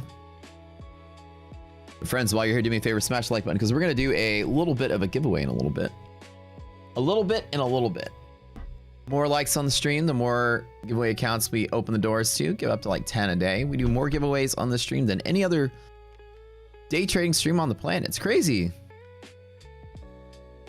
We just hit 100,000 subs last Friday. It's crazy. We're the second largest day trading futures stream in the world, not excluding some of your day trading TV shows or whatever, your Top Steps and all that. Crazy to see that we're the second biggest now. We used to have like a little cult following, and we would sit there and we always say, how are you so small, man? Everybody so big. Like, it's like, how do people not know? And then summertime, crazy. So I really appreciate all the support from you guys. The big wick giveaway. You want to see my big wick? I'll whip it out. Just wait a minute, I'll show you. Who's first? Big Patty? Yes, sir. Awesome to see that. You know why? Because back in the day, when futures day trading streams started on YouTube, the very first YouTube futures trading day trading streamer in the prime time slot was Trades by Matt and me. We're the first two. I don't remember that far back who was first. I'm just gonna give him credit because I think he showed up a little bit before I did. We showed up the same year. Pat was there at that time. He was trading penny stocks. The three of us are the OGs of day trading streaming on YouTube. We're the first three. It's glad to see the three of us are at the top, despite all the tens of thousands of gurus and burus and doo-doos that have shown up. I said I hated trading yesterday. I don't hate trading. Why did I say I hated trading? I think I said I'm not in love with trading.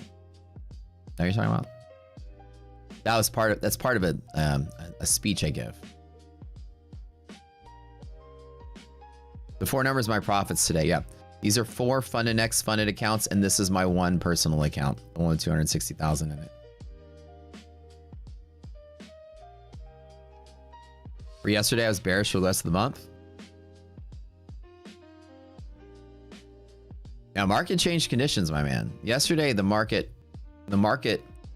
was, everything was signed bearish, and then we wake up today and things are different. Remember, as a trader, you know, date your bias. Don't marry that. Don't marry that shit. She's gonna divorce you and take the kids, man. Like, your date it. Don't marry it.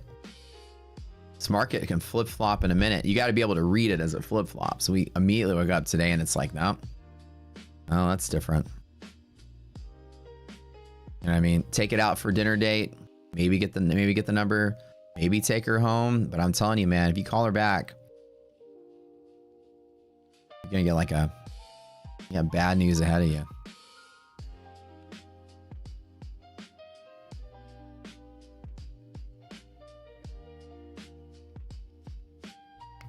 How do you get CQG data feed for the tool maps? So hey, Leah, what you have to do is connect your brokerage account to Rocket Scooter. So your broker will give you CQG credentials. CQG's website can tell you a list of compatible brokers. If you want a shortcut, everyone here pretty much uses AMP. And AMP will get you started. You just go in there and make your account. AMP is a $100 minimum deposit. And once you deposit your brokerage, when you have a brokerage account with AMP or anybody, it connects to Rocket Scooter and your data feeds just come through. I'll break in MHP to the upside. Oh, I'm gonna get squeezed. See, that's why 2 contracts. I'm telling you, baby. Keep it light. Keep it light. I don't know if I like this one anymore.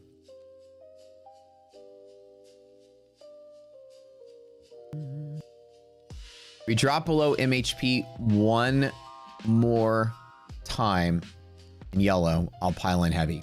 So I'm just gonna bag hold this till stop. If we break through here, I'm gonna be in big. My second break.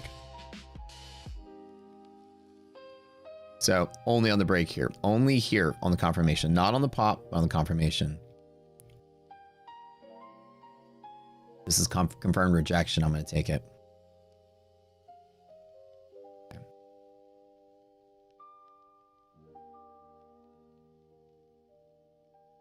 There we go.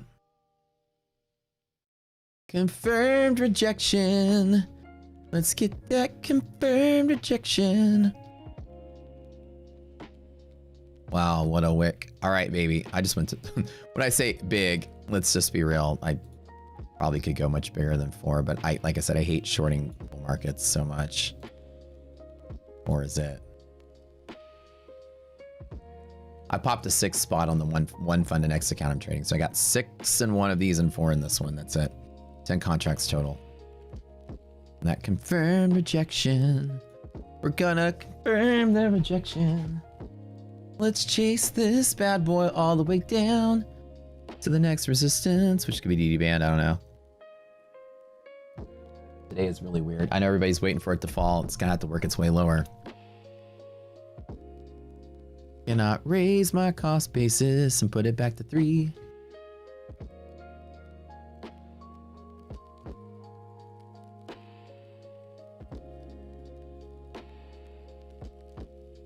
Cost basis right at 882 now. It's a little bit better.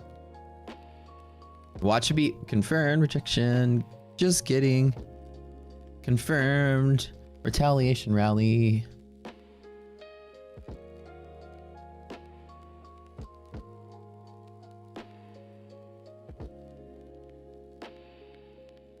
Yo.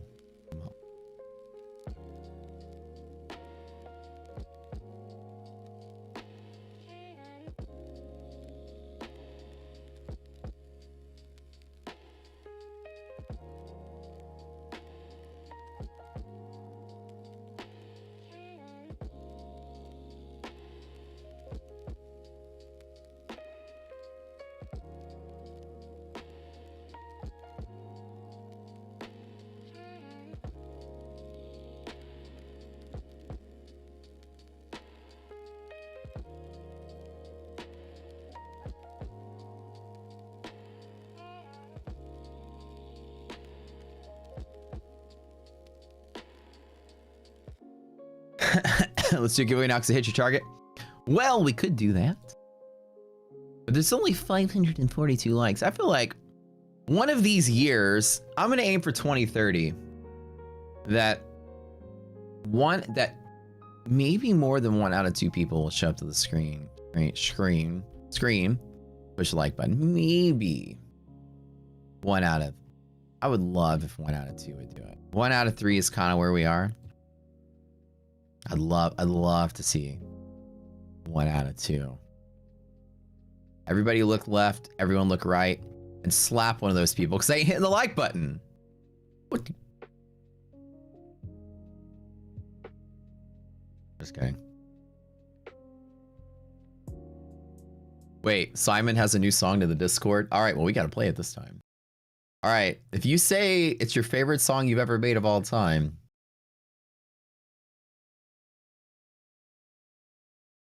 let's play it. All right, if it's bad, Simon, though, then our friendship is over.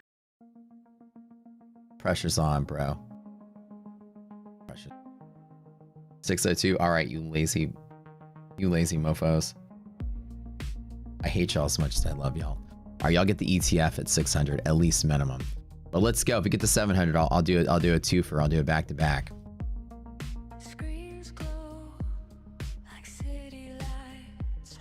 I'm not gonna lie, it's a banger already. I'm already digging it.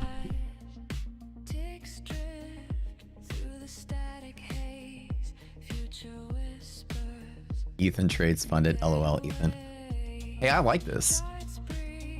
It's a banger. Okay. Oh, we had a nice little red candle there. I like it.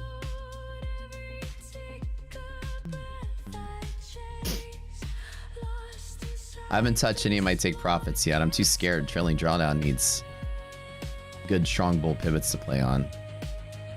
This not be the place for that.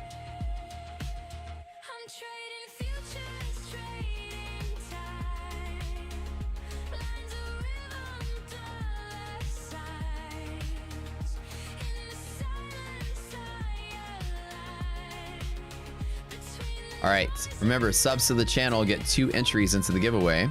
All the green text you see here, you can sub the channel, I think, for like $5 a month or something. It's YouTube sub. Allows you to do the super chats, donations, everything like that. Okay.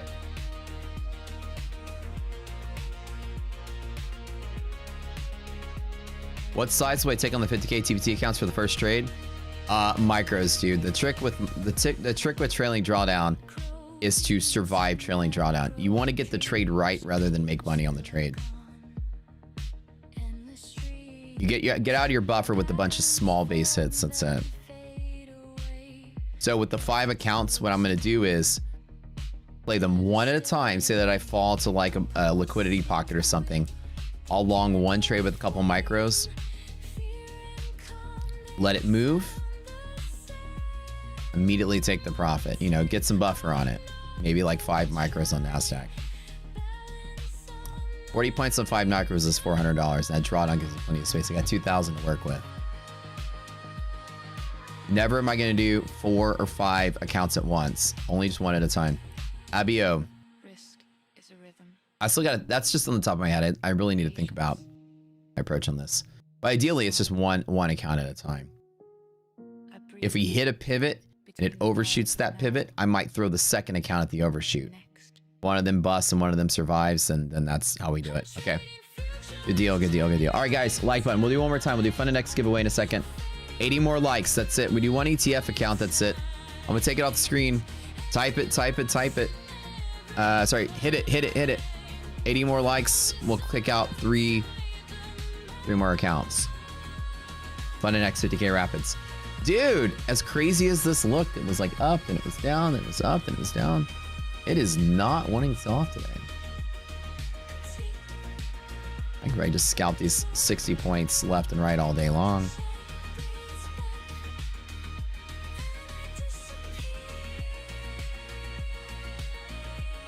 Does not want to sell off today.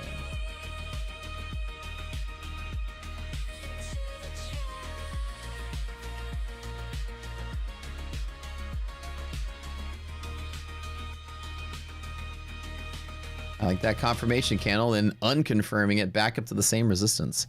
It's been fighting there all morning. The fact that it's not selling off yet, I'm kind of feeling like, okay, it's not selling off yet. It call me a wuss, but I'm gonna close out. I'm holding on to my Funda Next one still, just that one still. No more ETF, guys. The next one's gonna be Funda Next, and only if you get the likes up. You guys got 20 seconds, or else no giveaway. I went ahead and just got out of this. It looked good, and it looks bad. I don't know. I'm debating on closing my Funda Next or not. Still hold on to that one, maybe.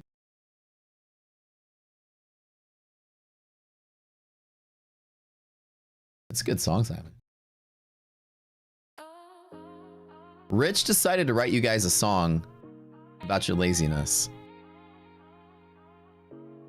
I'm just kidding. Seriously though. Alright.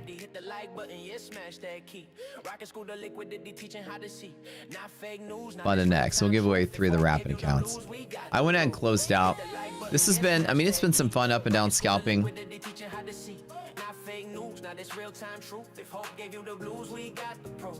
I'm like in no hurry to give away money.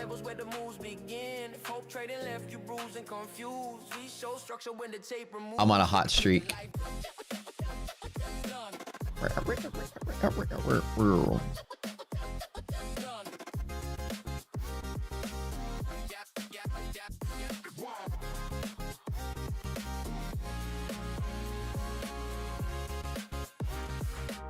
Spectator, don't sit sidelines. Price tell stories if you read the signs. No guessing candles, no chasing highs. We map the liquidity, expose the lies. If you trolling in chat just to cry and hate, you already lost, you showed up late. We build crews here, not fragile views. Every click adds weight to the move. Hit the like button, yeah, smash that key. Rocket school the liquidity, teaching how to see. Not fake news, not this real-time truth. If hope gave you the blues, we got the pro. Hit the like button, yeah, smash that key. Rocket school the liquidity, teaching how to see. Not fake news, not this real-time truth. If hope gave you the blues, we got the pro.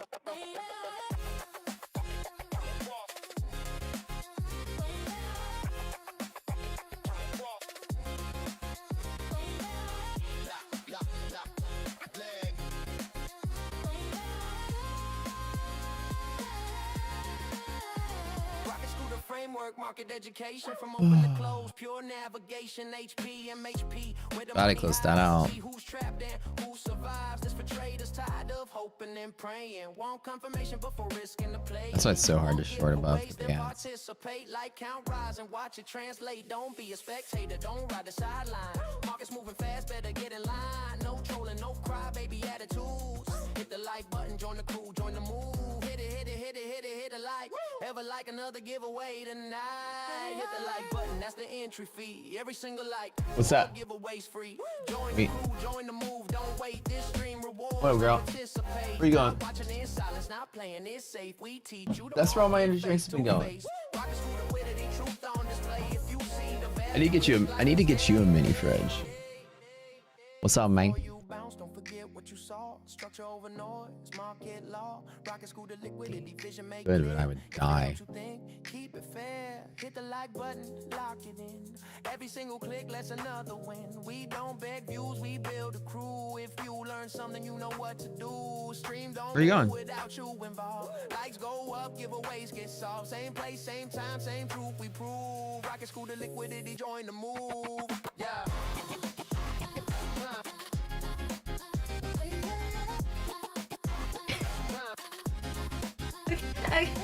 I like how your jacket is like.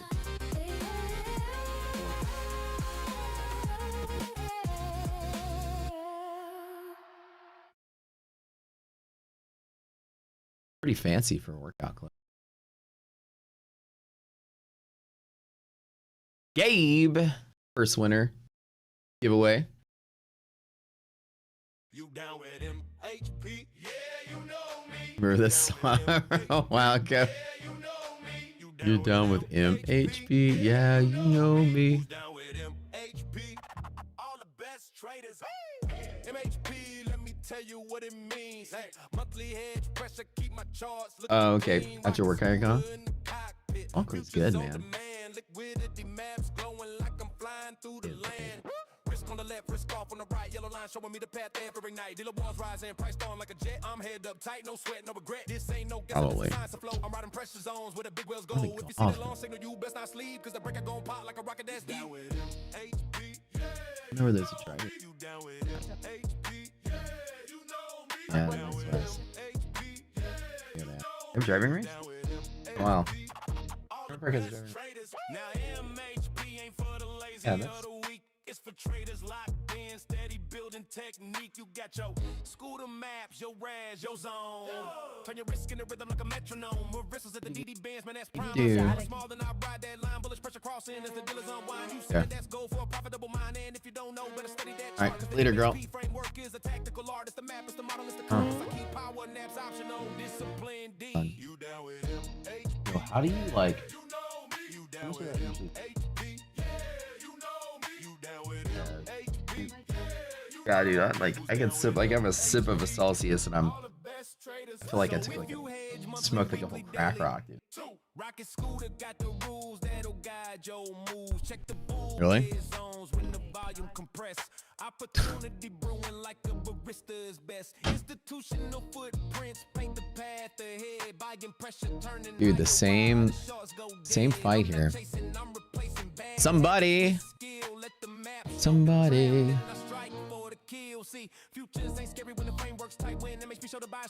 Alright, I'm gonna try one more time.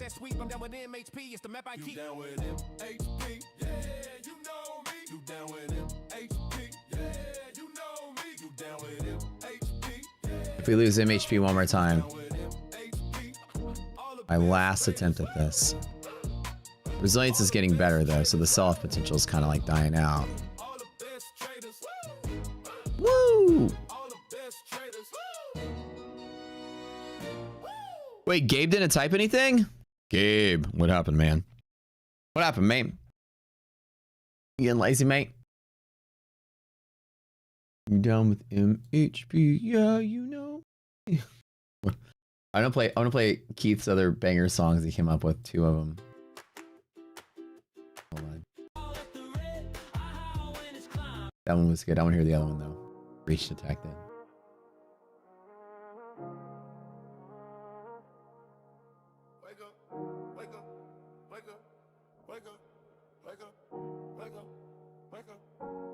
Car guy Ed. Phone flash, red text, hard crash, inbox, one line, another breach detected in bold black.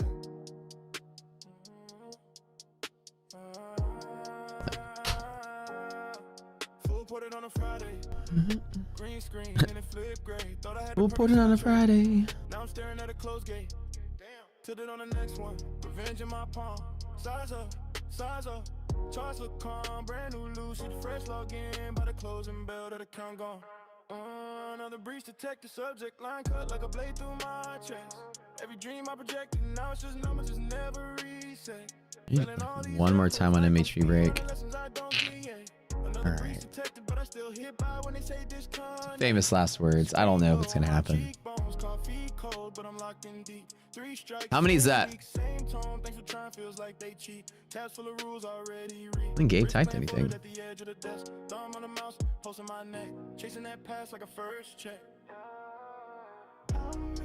I'm just gonna give back my gains today. Why not? Why the hell not? Half cap is it. With this amount of pressure holding it up, best case scenario, half cap. I feel like now we're not going to get a big selling pressure, nothing. Was the S&P holding 7,000 as well?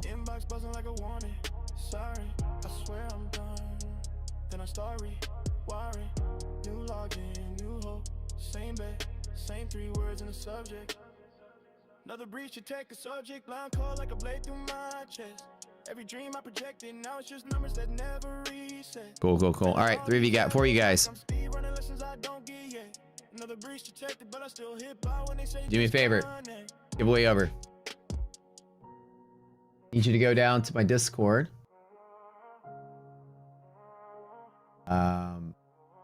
Links in the description below the video.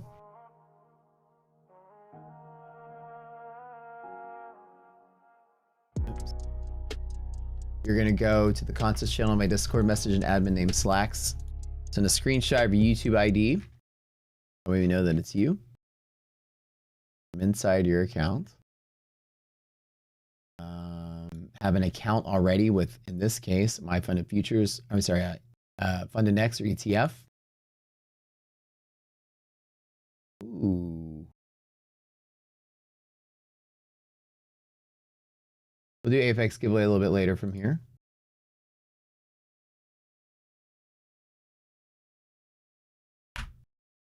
Send Slacks that message.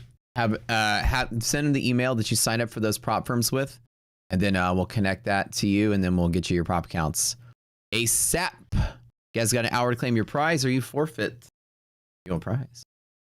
Giveaway is over. Chill, chill, chill.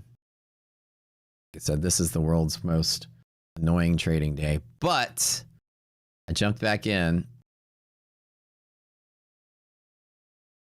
Jumping back in one more time. Playing it fun. One account at a time, though.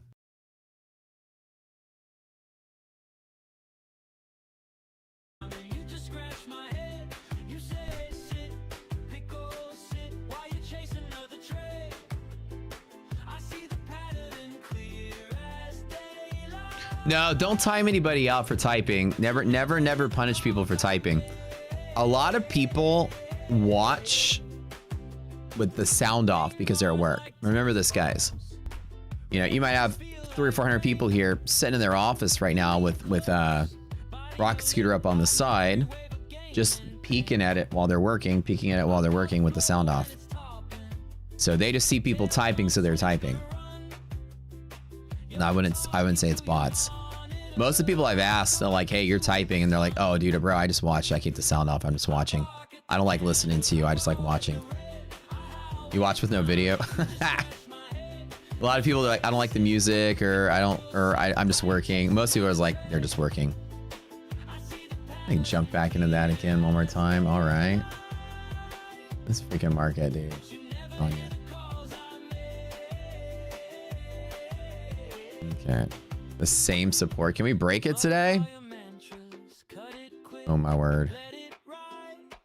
So this is the count. This is when I had 6 in. I never closed it. I trim it to 4 now. I got 2 in this one, so that's it. I mean, I could just be happy with what I got. Scalping the same shit all day long. I'm gonna close that out. Who cares anymore? I've already made enough to like be happy with it. Close everything. That 2,000 is now at 43. That's it, just that one. So I'm done. Fully closed. That's like 30K a day. I mean, that's not bad for an hour or 2 of work. I'm kind of happy, even though I'd like to see some big gains today. A lot of small ones add up, so not a big deal. The upper band is really acting like a lower band. It really is. Like, it's so hard to break through that and drop. If it does, the market's going to sell really hard. And it can't. I think today the path is that way. At least I'm not longing from here. You could feel it. Yellow line resist MHP break, and then negative res means some downside. And maybe I'm now closed out too early, but I no longer care. I think I would just sit out and let this market play out. But how many people are short? You muting around calls? Yeah, no shit, Gabe. You muted today and you actually won the prize. You didn't see your name pop up. Gabe, we were yelling at you, bro. It was so sad. You won the Fun and X account and you missed it out. Karina's mad at you. She's so mad. Yeah, everybody. That's the thing. Like, most people here are busy. They're doing shit. That's the most part. So it's not really bots. It's just people are. Like, if I was watching a streamer and I was doing my own thing, I'd be watching with the sound off. No lie there. You know why? Because I'd be listening to the kind of music I want to listen to when I trade, which would be like death metal.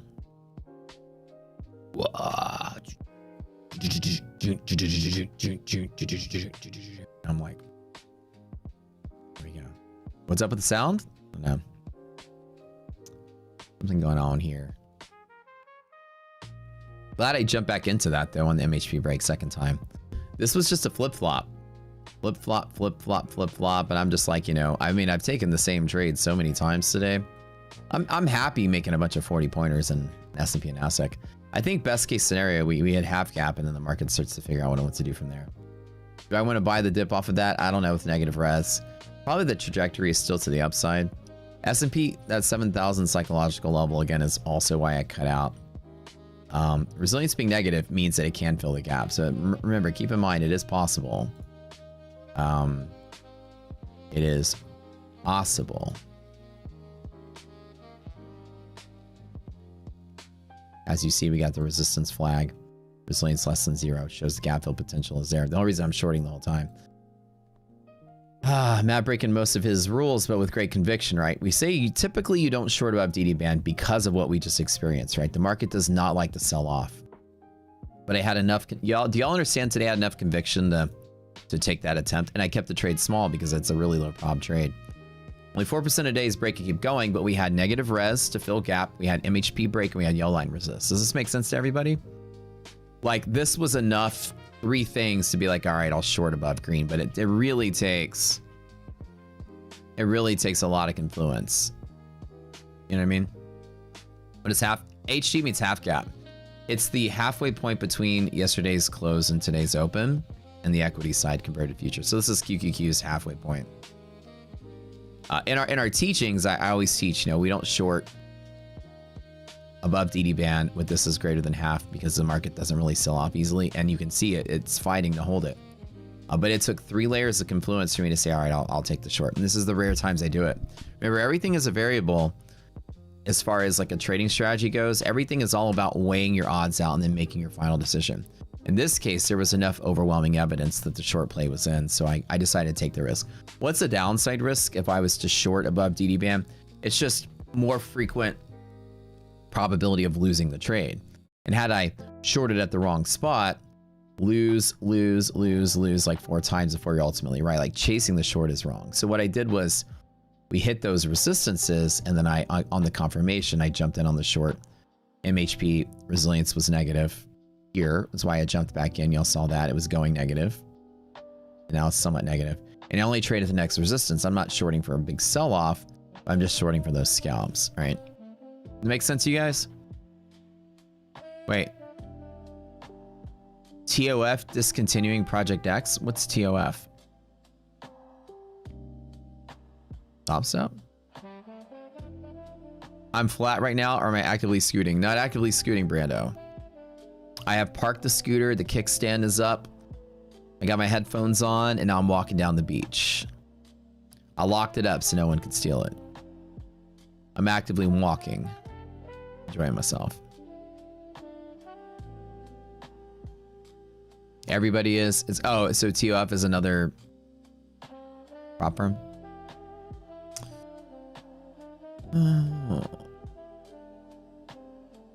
Oh, it's Apple, ABGO, Netflix on that drop there.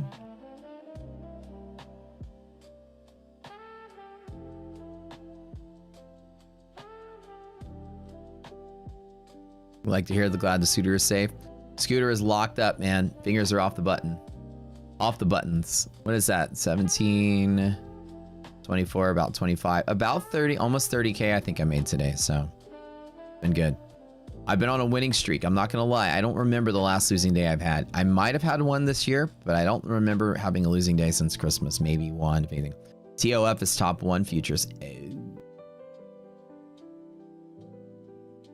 Oh yeah. I immediately lost faith in top 1 futures when they started partnering up with dipshits.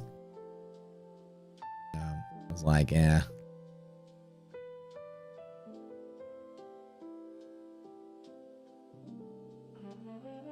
I tell some of these terms, I'm like, they're like, we'd love for you to have affiliate code with us. I'm like, I won't because you're affiliated with ABC person. No offense, but I don't want to be on the same team as a couple of these people. Like, good luck. I told top 1 the same thing. I was like, delete my code, please. Back in the day.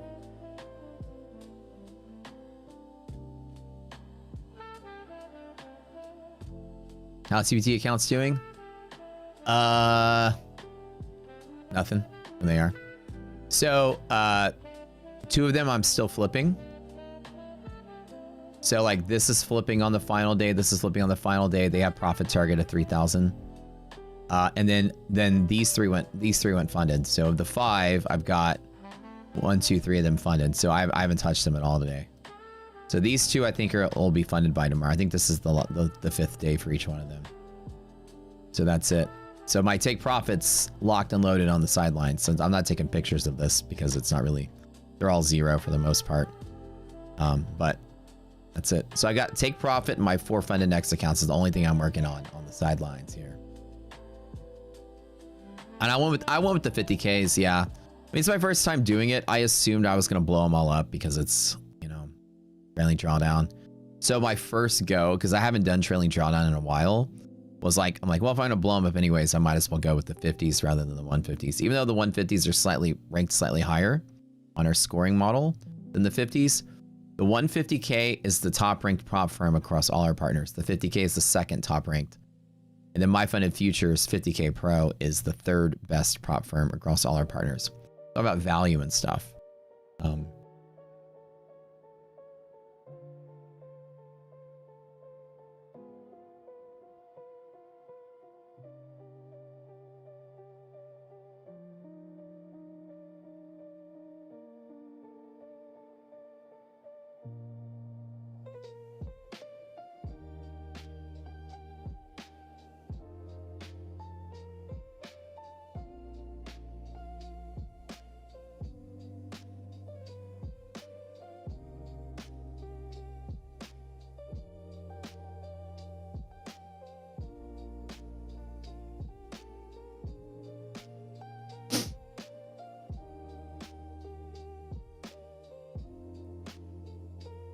Micros or minis on the 50K. I'm still trying to figure out my trade plan.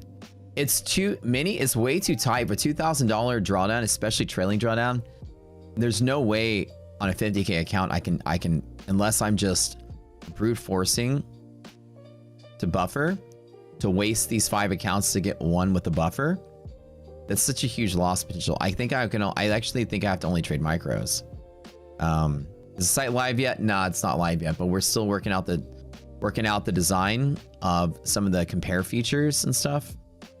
And I might want to give you guys an early tour, but I'm so afraid of like announcing it early that all these like shitty prop aggregate sites out there are going to copy what we're doing because our idea is so different and cool. I kind of just wanted to go live and surprise everybody on the fly. But I'm so eager to show you guys because I know y'all are going to love it. But there's so many folks in here that leak stuff, and the secret won't stay secret. Yeah, Fabian, you're correct, right? With MHP resilience negative and we're below it, the probability is much higher that MHP is a resistance force rather than a support force.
You got the real lucky full port to pass the buffer, do it quick and dirty with the chance of blowing up and having to re-eval Or simple, smart, A plus small trades to build a buffer. Go with option 2. I think option 2 is the way I'm going to do it. Oh, look at this little green candle there. What's going on? Is it so? Probably just take it small. You did. So you hit 1 mini short. So it's 2K trailing drawdown. You know, with one contract of NASDAQ on a 40-point run is $800. I mean, I can lose 3 trades in a row on one contract. I think 1 mini is probably enough on these 50Ks. I probably could get away with that. That just gives me 3 trades. $2,000. You know, to be honest, I might just do 1 mini. I'm definitely not going to do 2 because the noise, the 40-point noise on 2 will hit trailing drawdown just with the bumps.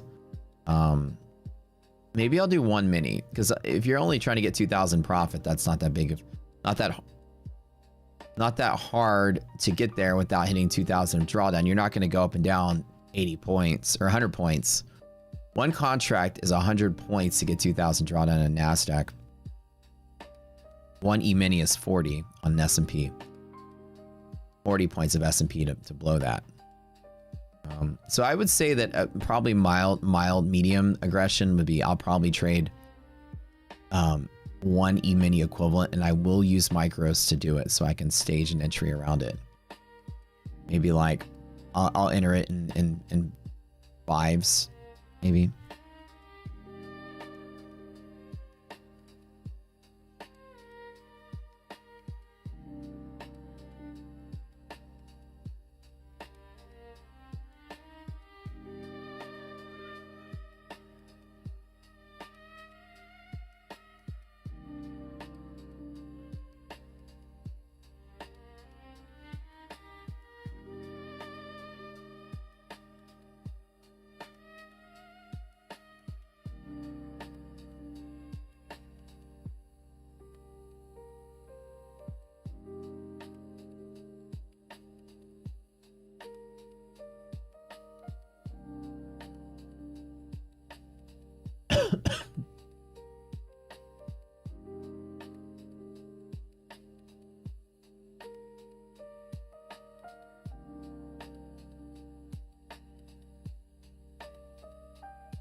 Man, I am like...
What a recovery.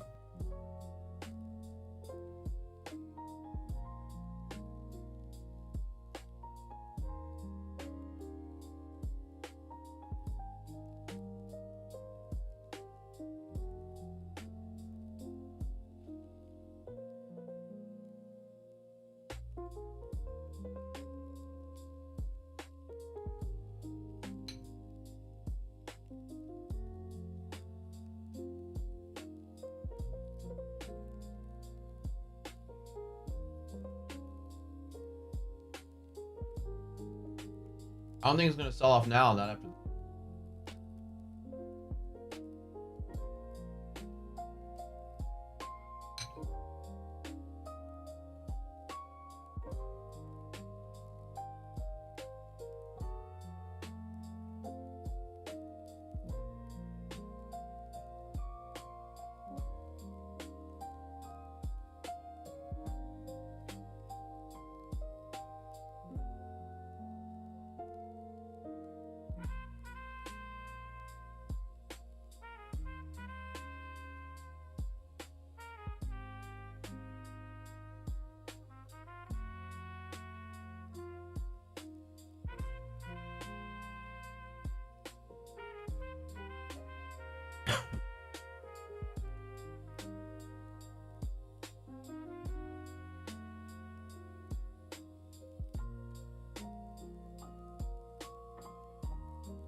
I started eating my breakfast.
Hanging out here. I'm trying to do some stuff over here real quick. They end up getting affiliate code for Lucid. Yeah, I'm trying to reach out to him. This is what I'm doing right now. I'm trying to reach out to AJ. He's been ghosting me for like 2 days. We've been playing email tag all through the holidays, so I'm sure he's really busy. And I emailed him, but it back, so I'm trying to reach out to him.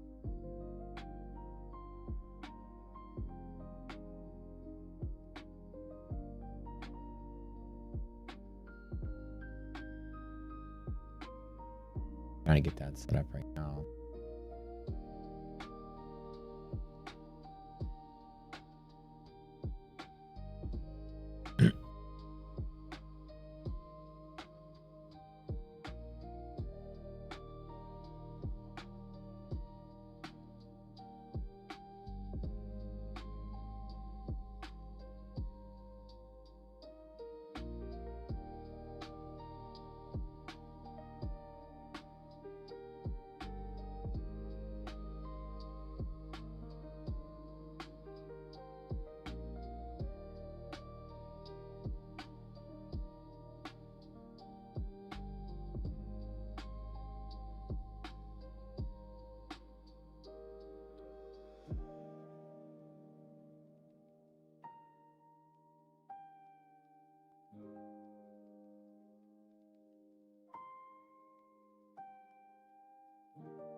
All right. Yeah, I'm reaching out to them so I can get a code for you guys. A long time ago, yeah, I met with AJ like 2 separate times to chat, and I was like, yeah, let's set up a partnership thing. I always assumed they just make it for me, but I guess they never made it. You know what I mean? Like usually these guys come talk to me and they're like, hey, you want your code Rocket Scooter? Done. So we chatted back and forth, but I don't think I ever actually went through the steps of signing up for it. One more 100-point short, let's go. Maybe.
We'll see. Anyways, I mean, for some people, this might have been a boring trading day. Some people might have been a very actionable trading day. This is by far the most unsatisfying money I think I've ever made. Just boring, not exciting. It's not giving me any vibes for tomorrow, for this week. I'm a little confused at the price action, but it feels bullish now. This recovery we've had here feels pretty good. Being leading to expiration, the market's not gonna let the bears win something. So this might be the middle of the road. We might keep going. Glad I'm not upside down any of my accounts.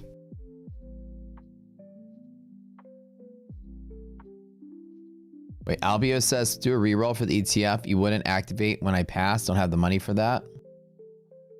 Yo, Albio, just tell Slacks to give you something else.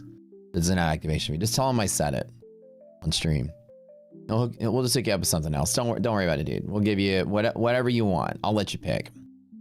Just go tell him you want an account with someone else that don't have an activation fee. I got you.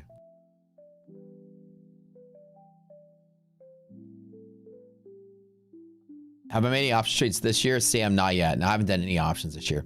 I contemplated yesterday moving money into my options account to buy some puts now so I could keep longing the market with puts underneath me just because of yesterday's action. But I think today has sort of talked me out of it.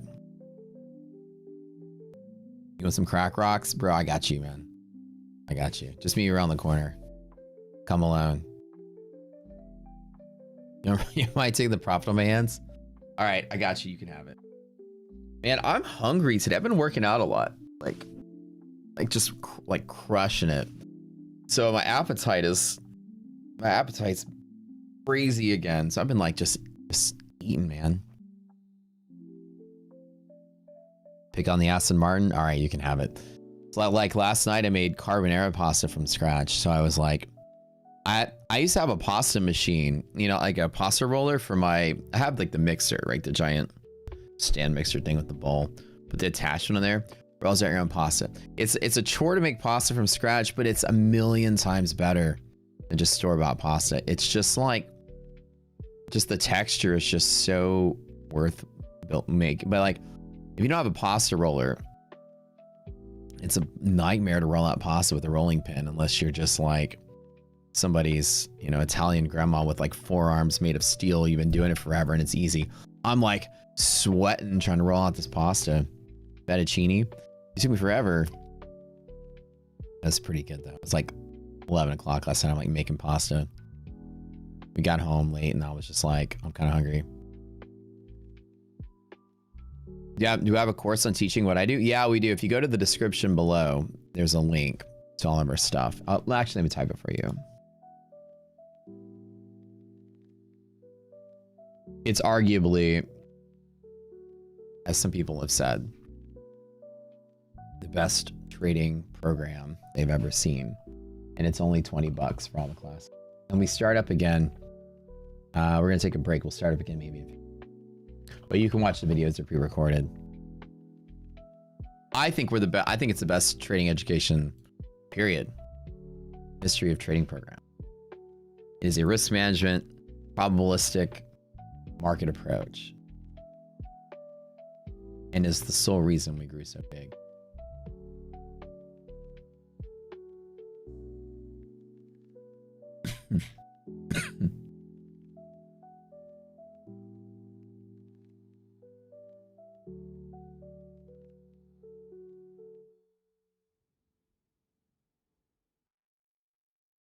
Can you guys do me a favor, speaking of that?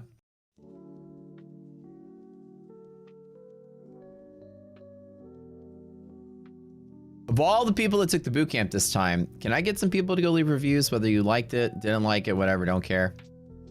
Y'all can go here.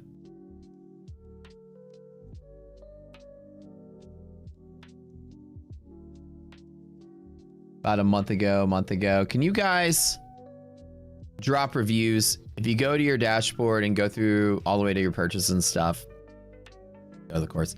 Not only review about the bootcamp, your experience, your trading journey, whatever, anything. I don't care what you say, just anything at all. Just keep it coming. Like, I want to hear feedback. Do me a favor. Who's playing this range? I don't know, man. I'm a little like burned out from playing this range. I've done too much. I'm happy with where I am. And I can't say that, like, I mean, God, I think there's more opportunity here, but do I still want to press this one from here? We are breaking MHP to the positive side. Resilience have all basically healed themselves. I think S&P is sort of priming itself for a move up to DD band. Do I want to take it this high up? I mean, kind of. But kind of like not, right? I don't want to short it anymore because conditions just got a lot better. But I also am too much of a wuss to long it. When's bootcamp start again? Probably in February, Chris.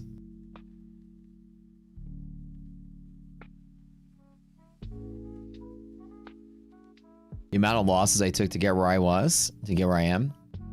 Oh yeah, somebody asked me yesterday to tell my whole story.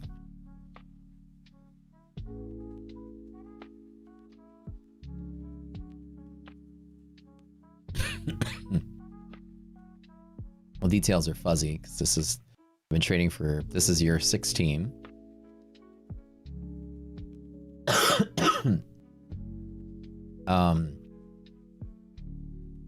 So like basically it started my, you know, obviously love of mathematics and charting, you know, come all the way back from my years as a kid. I mean, I was like a very advanced child in very many subjects. I think all, you know, prodigy is what the word they threw around when I was a kid.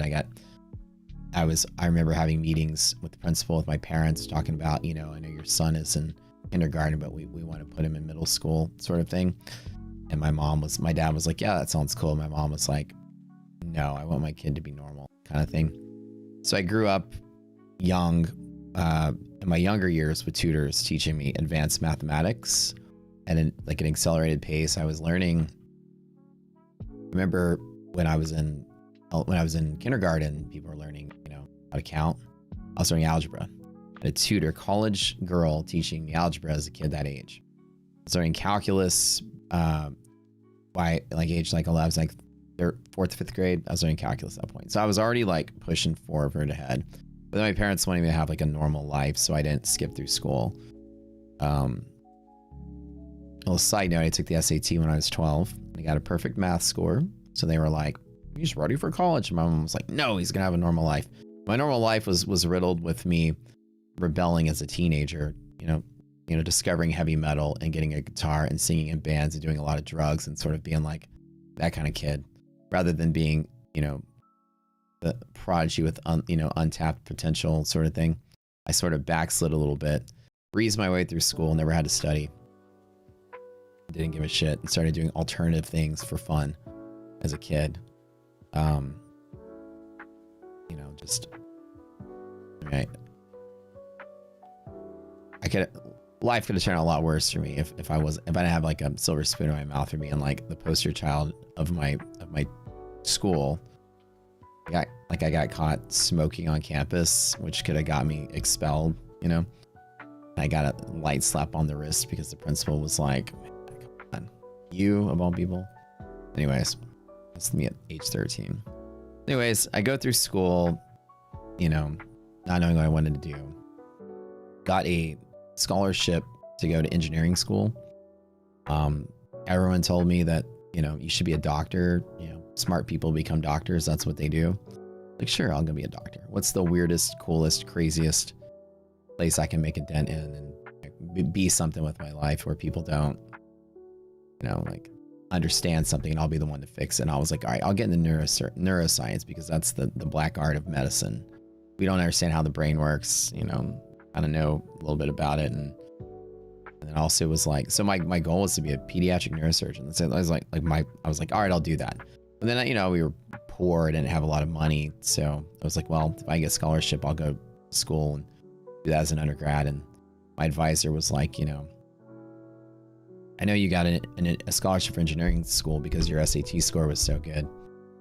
We'd like for you to come to engineering school, but a lot of pre-med students do chemical engineering as their side degree because it looks very cool on a med school application. Yeah, everybody does bio, everybody does whatever, biochem, but nobody does bio and engineering as a second degree. You're like a shoo-in for any medical program. They see you come get a 4.0 in engineering school. So I was like, all right, sure, I'll do the engineering thing. I'll be a doctor. And I did engineering and bio in school. Got my engineering degree. Did a lot of work in school. I had a lot of jobs and I did research and stuff. And I really started loving the mathematical aspect of the research I was doing. I kind of was leaning towards, okay, I like research a lot. But I was real career ADHD because when I started studying for the MCAT, I had a year left in bio and I was studying for MCAT. And I remember I was sitting at Starbucks. I completely fell out of love with the idea of going into medicine. I was like, I kind of don't like people that much. I want to help them. That's exactly, and that sounds really weird and mean, but I was like, I don't like people that much. I don't want my life to be working with people, even though neurosurgery, especially pediatrics, is the focus where it's okay, I love kids. I'd love to help kids, but just medicine in general. I was hearing all these horror stories. Some friends of mine were doctors. They're just so burnt out because they're chasing people and problems they have that they can fix on their own terms. So the branch of medicine I would have gone in would be helping people that couldn't help themselves. But I was like, man, I just don't want to be with people are just so, I don't like people. I don't want to work with people. I want to work with numbers. That's what I thought. I was like, I kind of want to work with numbers. I want to design and make things that make people's lives better, but I don't want to interact with them. You know what I mean? That was it. And I know it sounds kind of mean and weird, but I don't want to interact with people. I just, let me build it over here and give it to them and then they can have fun with it. So that way I can do something else with my life, You're the same way? Oh yeah. My friends, they all seemed so burned out. They all looked so aged, they were in their like late 20s, you know, going through residency and stuff, and they just looked like they were like 40 years old already. And I'm like, man, that sounds like a grueling life. It's like, numbers don't lie. So anyways, that's the story. Do I think college is key to success, being advanced? I think college, there's a yes or no answer to that. I think college is required, right, by anybody at this stage in life. More of a social construct. Like, nobody will hire you if you didn't go to college for the most part, unless you have just these massive list of accolades that, you know, you have recognition for. Like you created, you know, $1 billion exit for your tech startup, then I'm sure any company would hire you. But if you're just like, you know, going to college proves people that you can put your head down and do the work that's given to you and show up every day. College just proves responsibility to an employer. Person goes, oh, this guy got a degree, so all right, they looks like they woke up every morning at the same time, showed up, did their work as told, and jumped through the hurdles. So yeah, we'll hire this person, right? But college is not a key to success at all. It's just a key to getting a stable job. Like most people, you know, that I associate with essentially went to college and they do nothing at all related to their degree, and they're very successful. College can lead to success. It teaches you a skill set that you use. Yeah, engineering is a skill set I've carried into everything I've done. So it's the key to my success. Certain degrees or certain paths will teach you skills in life that you can use anywhere. My ability to like solve problems I learned in engineering school is how I'm able to build now 3 successful tech companies and own a bunch of other things on the side. Like learning how to get all the data and analyze it and solve a problem on the fly allows me to hit curveballs that I didn't see coming. Life has thrown me so many millions of curveballs that if I wasn't able to figure it out, I would have buckled under the pressure early on. But I've learned how to, you know, work through failure and stuff. So I think it's use. I think if you don't go to college, you have a really damn good reason why you're not doing it. I think you need to go to college at minimal to work towards something that other, you know, you get that. You never want to go through your life having to answer the question, why did you go to college? Oh, I just didn't feel like it. And people will second guess you, even if you have crazy amount of potential. People say, why did you go to college? And the answer is, I didn't go because I was fucking crushing it. I built this company that made $10 million. They won't give a shit if you didn't go to college. But if you don't have like something coming after that comma, why you didn't do it, they'll perceive you as being unfit for the job in any job. That's like the crappy part about it. But do you need to go to college to be successful? No, you don't. You don't. Everyone's different. You want to get a job in this world that pays you a 6-figure salary, you're gonna have a hard time doing it without a degree though. Do you think you need to graduate? I think you need to graduate, yeah. I think accounting is worth going for these days.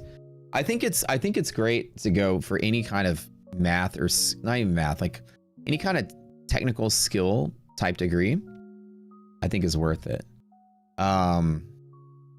Like a trade skill. Accounting is a trade skill. Like you're learning how to do a trade.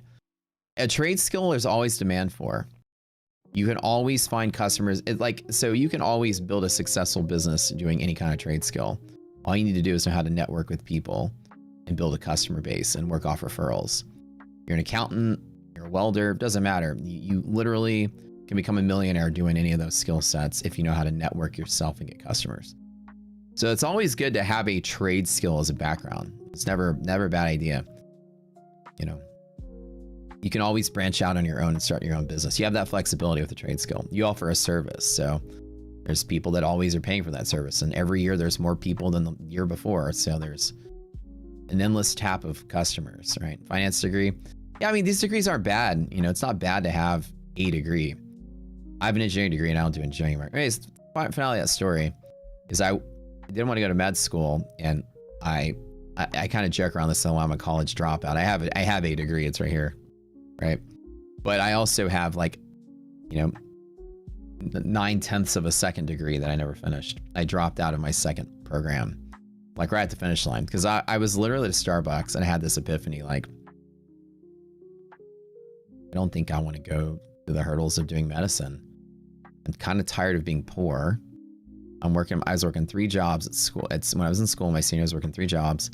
I'm like, I kind of just want to go out there and get a job and make some money. I had a friend of mine who was pressuring me to come work at this company that he worked at. He's like, bro, just come. He's like, I do the interviews, so I mean, you'll get the job. He's like, just we're looking to hire engineers. I'd love for you to come work with us. I'd always talk about the $56,000 a year, big money. That's what it was in 2005. He's like, and I was like, man, I can like go through these hurdles and maybe gamble with the job I'm really happy with. But man, I kind of like really enjoyed research in school. But I also had some internships as engineer, and I was like, I don't know if I really liked them that much. They were boring office jobs. It's like, I fucking hate going to an office. I hate having to wear a dress shirt and all this stuff and tuck my shirt in and wear khakis. What's up with that? But I was like, all right, I'll take whatever. I'll take the office job. And I remember getting the job. This company, it's the largest engineering company in the world at the time. Huge. Like the first day of the orientation, they had like the monthly process engineering meeting. Just chemical engineers alone, there's 300 chemies that work for this company. We sat in an auditorium full of people. It was like going to an Apple product release with freaking Steve Jobs walking around the stage. This guy was walking around the stage. The crowd was clapping. I was like, man, this is kind of like an Apple sort of thing. Anyways, I was a nameless face, just like another one of a million people that work there. It's in a cubicle farm with like tens of thousands of other people like me. Just crunching the salary on the very first day. I called my dad. Well, actually, let me start over. Like when I was in the Starbucks, I had the realization I would do medicine. I literally took all my MCAT study materials. I got up from where I was. I walked towards the door. I threw all the books in the trash. It's like an absolute, this is the decision. I'm doing it. Sounds like something from a movie, but I did it. I threw everything away. I was like, I'm not going to do this. I threw all these expensive study books. I just threw them all away. Went to my car, called my dad. I'm like, hey, I don't think I want to do this doctor thing anymore. He's like, what do you want to do? And I was like, I don't know. Guess I'll go be an engineer. Well, yeah. Don't you have that job offer from that guy? I was like, yeah. My parents are always cool and supportive, whatever I did. So I literally tossed the books in the trash. Following week, sometime, I called up that friend of mine. I was like, hey, can I get an interview? I was still in school. He's like, yeah. We get close to graduation, just like, I'll call you in, an interview for you. And then, so when I graduated, like within a week, I had the job lined up. And I remember the first day of the job, I called my dad again. I was like, Dad, I fucking hate my life. He's like, what's up? I was like, I can't believe I'm gonna be doing this for 40 more years of my life. I hate it. This is horrible. Like, what do you hate about it? I'm like, I don't know. I don't feel like I'm gonna I feel like everyone here is stupid, and I feel like I'm not doing anything productive. I met like 30 engineers the day I got hired. I walk in, and I remember walking in. The funny thing is, there's like 30 new people, and they were like these snotty Ivy League grad types. Like I remember there's this one girl, Indian girl. She was so snotty, and I think she went to like MIT or something. It was like that. Everybody's like, oh, hey, so you're also here on your first day. Oh, where did you graduate? Oh, well, I went to Yale. Oh, me, I went to MIT.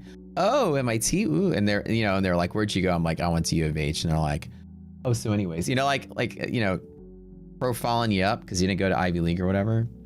I remember just listening to them talk, and to me, they sounded like idiots. I was like, these people are full of themselves and they're fucking stupid. I thought that to myself. I'm like, and I told myself, I was like, everybody here just is so pompous, but they're all dumb. Like, they're dumb. And I remember at school at U of H, the people I worked with and the professors I worked with were so hyper intelligent. Like, U of H just collected like very, very, very smart engineers, right? And I was like, these Ivy League kids are dumb. And like, they're pompous. And I'm like, I don't fit in here. Like, I fit in with like quiet, cool genius types who you wouldn't know they're smart. They wouldn't want you to know they're smart, but when they finally start talking about something, you can just pick up like, okay, that guy's gifted, right? These people were like, I'm smart and I'm better than you. And I was like, oh, dude, I hate this. I can't stand this place. But I was like, just push through it. He's like, look, man, it's transition. You've never been one for like following rules and, listen to other people. And, I'm like, yeah, but even my boss, he's like such a tool, and he's dumb. And Just push through it. He's like, that's the workforce, son. It's like that everywhere. You're always smarter than that guy, so work and take his job. You know, it's just like, I hate it. So I didn't know, and I was like, okay, I hated it. So the first like 2 years of my life in engineering, I hated it just because like the work was mundane. It's not, I'm not dogging the profession. I worked at a giant farm of engineers. There's just like so many people. It was very impersonal. You were just one of a million faces just crunching out numbers. It didn't feel like it was useful work. I felt like I was rubber stamping drawings and just repeating, you know, going by go-bys. I wasn't really building anything. It didn't feel like I was applying myself to like untapped potential. Just felt like easy work and I was just getting by. I did really well. I mean, like I got, you know, offered some pretty big projects and I did okay. You know, I did the work and switched companies pretty quick within the first year of working. I switched to another company just for a salary bump. And then within like a year or so of that, I switched to another company, which was at a plant. And this is what changed my life. Working at a plant was the best thing I ever did in my life. It was so fun. Life was great. Work was fun. I worked at a plant, which was like, I got this limelight job because they needed an engineer to run their reactors, their chemical reactors. It's acrylic acid monomer plant. It's owned by Dow Chemical. Now it used to be called Roman Haas. They had a spot where that was opening up. The guy that ran these reactors got a promotion. The hole was open and nobody internally was qualified to fill the role. I had an extensive background in reaction engineering and catalysis. This was my undergrad specialty. I was going to go to grad school before medical school, so my other option was to do that. My advisor that I did research for let me take graduate classes, my electives, and my graduate classes were all catalysis and reaction engineering. And so I did that, which is a subspecialty of chemie. And then I also had this very cool project I worked on, which got a lot of recognition around the world. And so I was like the research bitch for it. And so I had all this experience in catalysis. And of course, when I worked at a plant, when I worked at the engineering firms, I was working on catalytic type processes as well. So I had all my experience was in this one special thing that this job at Roman Haas needed exactly that person. I had no experience in a plant, nothing. And the boss was like, you know, like I always tell the story of the interview process. I'll skip it now. It was a really cool interview. But at the end, you know, the boss was kind of like, yeah, you're perfect for the job. I remember the very first day. I'll tell you some interview story. I showed up to this plant, no experience. You know, I'm wearing like, I remember exactly, I was wearing like khakis. I always had this trick. Like I would never dress up and wear a tie for interview. I would always wear like khakis and a dress shirt with a polo over it. Like, you know, like polo, yeah, a pullover. So I had like that kind of like collegiate look, but I always carry a briefcase, which made me look serious. So I looked like put together enough, but not too snotty and blending in. And I looked good, right? So anyways, I walk in and, I remember this time I had a tie on underneath it. So not normally wear a tie, but this time I wear a tie underneath it. I go into the interview because it's like, you know, casual-ish, but like formal enough. Future boss walks out. He's got a blue jeans and a Dodgers jersey. The Dodgers. Baseball. He's like, hey, you gotta take that tie off. I was like, oh yeah, sure, yes sir. He's like, there's a bathroom over there, you can go. So he's like, you know, loosen up a little bit, you know, you're gonna intimidate some people dressed like that around here, kind of thing. Immediately it was just like the vibe was thrown into like a, you know. So the plant is like, you know, when I went to the interview, it's a whole different process. And these guys were like cracking jokes, talking shit. They trolled me. The story is long, I'll skip it, but they were really just trolling me just to size me up to see if I was cool. And I just remember like being surrounded by a bunch of people who were like hyper intelligent, but you wouldn't know it till they opened their mouths. Like exactly what I was looking for. Nobody was pompous. Nobody was better than you. Everyone was just like this, like kind of like blue collar minded working class genius type person. Nobody had a spoon in their mouth, nothing. Everybody was just like shooting the shit, cussing. It was like working on Wall Street. Hey man, get out there. Like, fuck you. Well, fuck you too, man. Get out there. All right. And you talk to these guys and then they sit down and talk science with you and explain the process. And then these extremely smart, intelligent people, but you wouldn't. They didn't want you. They didn't like So I was like, I'm at home. Finally, I'm working with, like, so I got the job. I was like, finally, I'm working with like a bunch of people where everybody here is smarter than me. I love it. And so I was in an environment where I could actually be mentored and led and taught by other people. And every person I worked with was just somebody that had something to teach. I like gained so much perspective about the job, about work. And I loved it because I had a lot of responsibility. And basically they were like, you know, this is like the limelight position. You're the heart of the plant. Reactors go down, everyone goes down. So we're trusting you, kid, that, you know, has never worked in a plant before. We're going to train you how to do this, right? And we believe you're the guy to do it. And, but you're going to have to work with everybody and, you know, closely. And everybody you worked with was just such an expert at what they did. It was like kind of addicting to be in that environment. Did I get a bright, shiny hard hat on your first day of the job? It wasn't shiny, but it was definitely clean. It was white.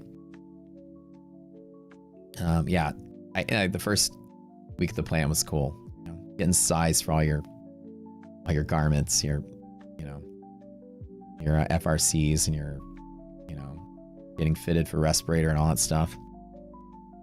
Looks like the market's starting to pick up some steam here. Anywho, that's that part of the story. So I was working at the job. It was 2008 when I got hired. You know, about 2009, we were refilling the reactors with catalyst, and catalyst was made out of highly reactive metals, right? So platinum was a big part of the catalyst recipes. Platinum, some palladium, some other metals.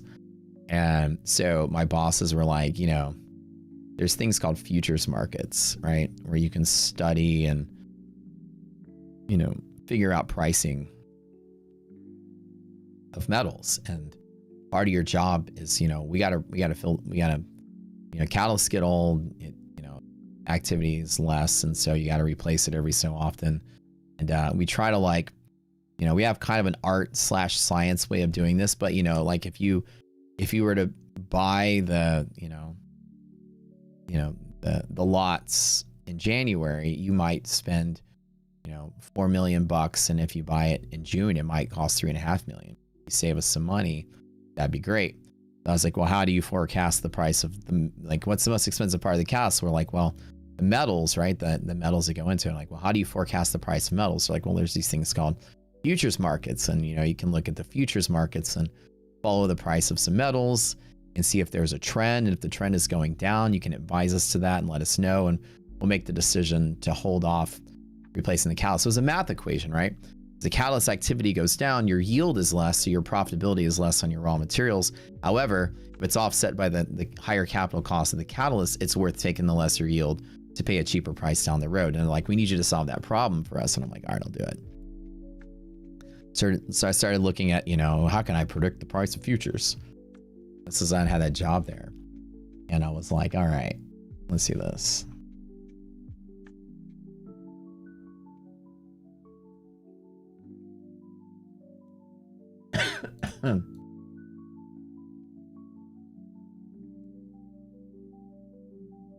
So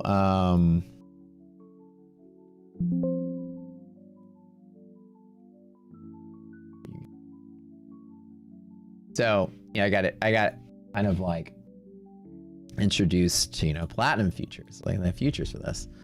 I remember heavy metals. So back in the day, let's go all the way back to when that was. At the time, this was in 2008. And the conversation was that, you know, in 2009, we need to repack our reactors, right? And the thing is that, you know, like, and this is, I got hired back in here, and they were like, you know, it's rumored that the stock market is kind of going into a bear market. We might be crashing. And I remember the whole conversation. And they're like, you know, we got to get our platinum pretty cheap. So, you know, it might, you know, figure out how cheap it's gonna get. You know what I mean? So I'm like, all right, but how do you predict the market? I mean, and a conversation I had with them, I was like, but I know there's charts and stuff, but how can you predict where it's gonna go? You know, it doesn't make sense to me.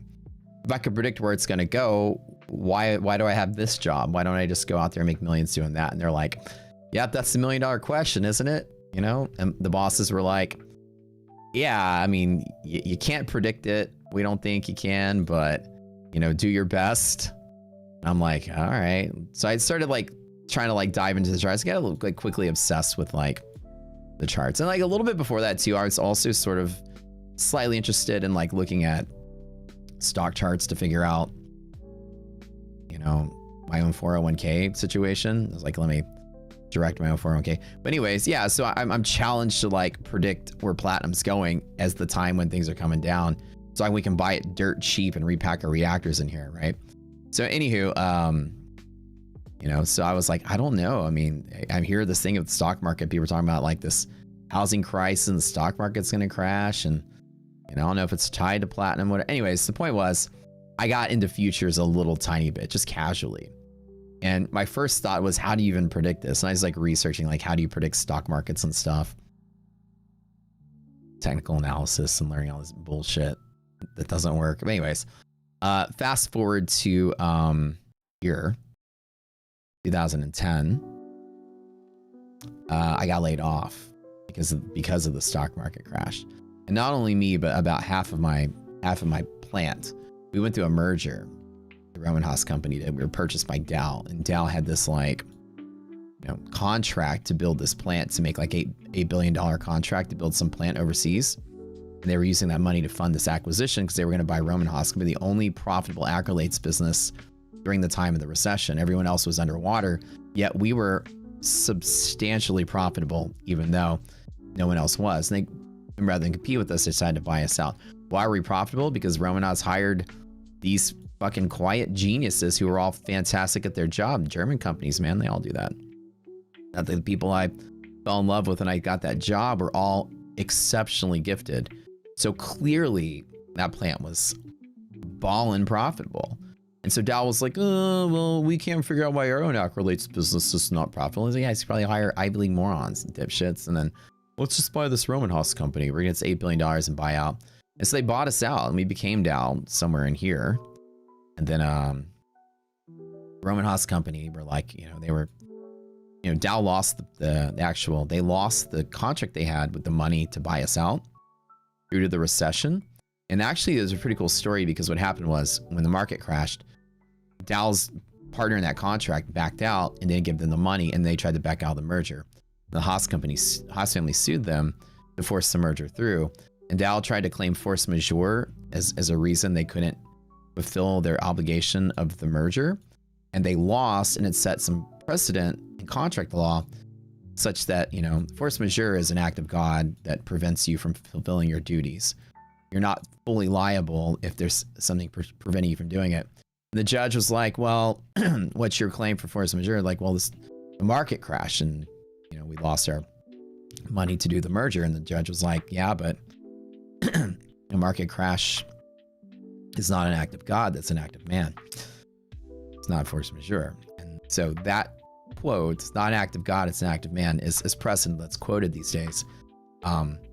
Is that a financial disaster, financial crash, is not considered force majeure. It does not remove your liability to fulfill your duties in that contract, right? So anyways, the merger was forced through.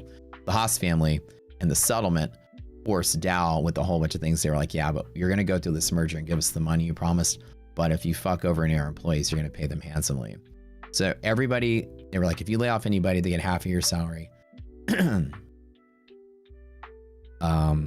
we know you'll probably do it because you ran your other company your other business in the ground. Don't run ours into the ground either.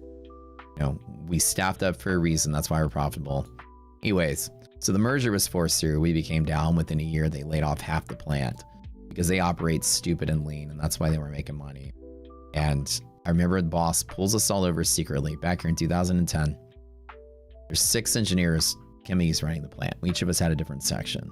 Boss pulls us in. He goes, look, same guy that hired me. He goes, I handpicked all 6 of you because you were the 6 most talented people I've ever met in my life. And unfortunately, we're going to have to say goodbye to 3 of you. This meeting didn't happen. You didn't hear it from me. Don't say anything to anybody, but 3 of you got to go. And he's like, Dow, these fuckers are going to ruin our business, just like they ruined their own. And we couldn't make a decision, so it's seniority based. And I remember when he said that, everybody turned and looked at me because I was the youngest guy there, the newest person there, only 2 years in the business. And like, oh crap. And I'm like, oh. So I got laid off. half a year severance, and that was my money and figure out what I'm gonna do with my life. I already had kind of like, the first thing I did was like, okay, what am I gonna do next? I had a friend of mine that was trading penny stocks at the time. He got laid off and he was trading stocks to get by.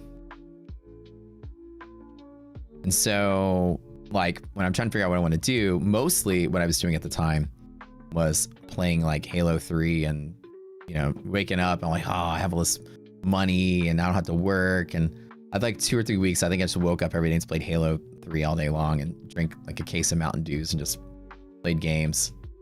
Like, I'll figure out the job situation later. But I started getting like worried that, okay, I got to do something. And then I was putting some resumes out. Nobody was hiring. And my buddy was trading.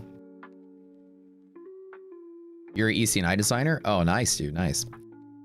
So basically, like I was, you know, my friend was trading penny stocks. I remember the conversation, you know, he was just like, how you been, bro? He's like, oh man, I got laid off. And I'm like, yeah, me too, dude. Like, what are you doing? I was like, I don't know, man. Just kind of figuring out my next step. What about you? And he's like, oh man, I got into like day trading. I was like, oh yeah, how's that working out for you?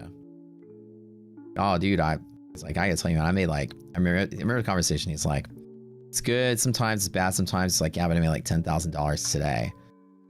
And I'm like, oh, that's kind of, I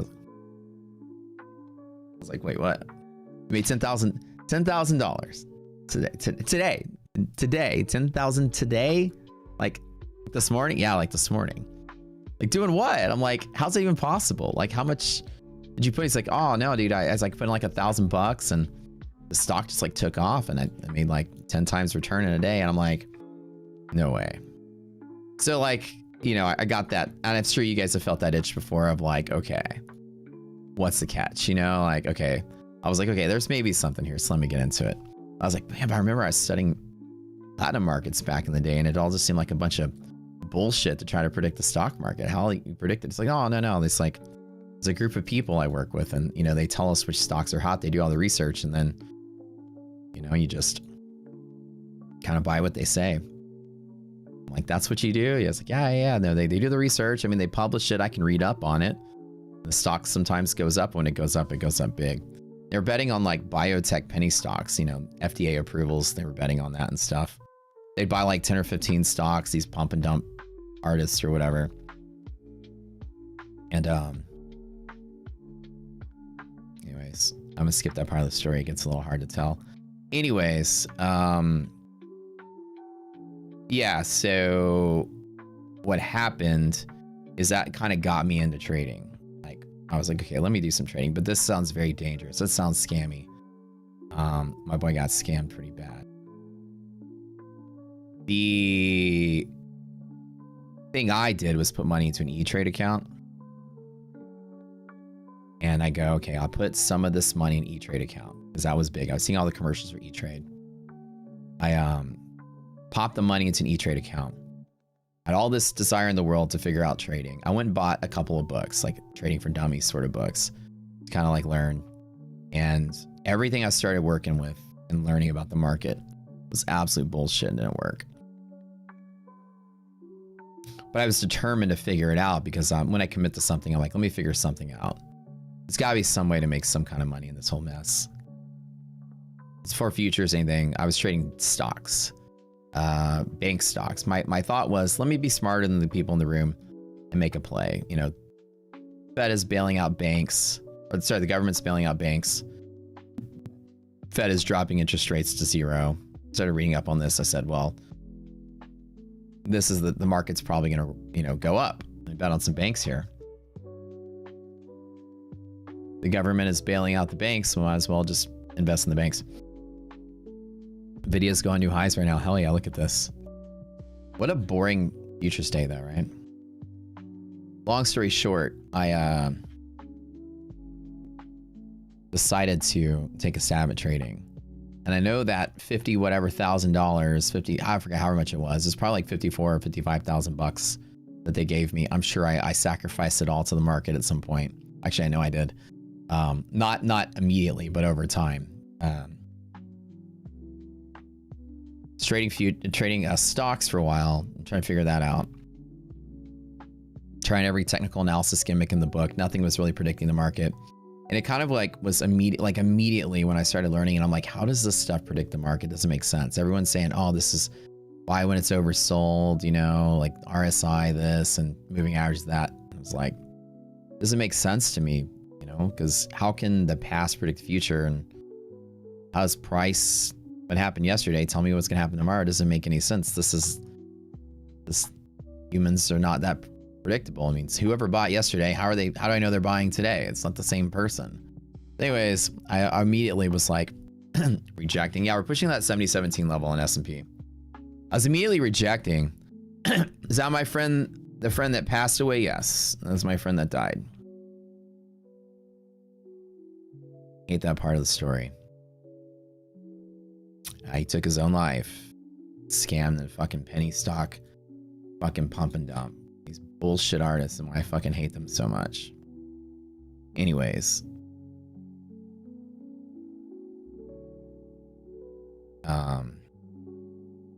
Yeah, so I bought with the bank stocks for a while. It was a tough, like, getting into trading.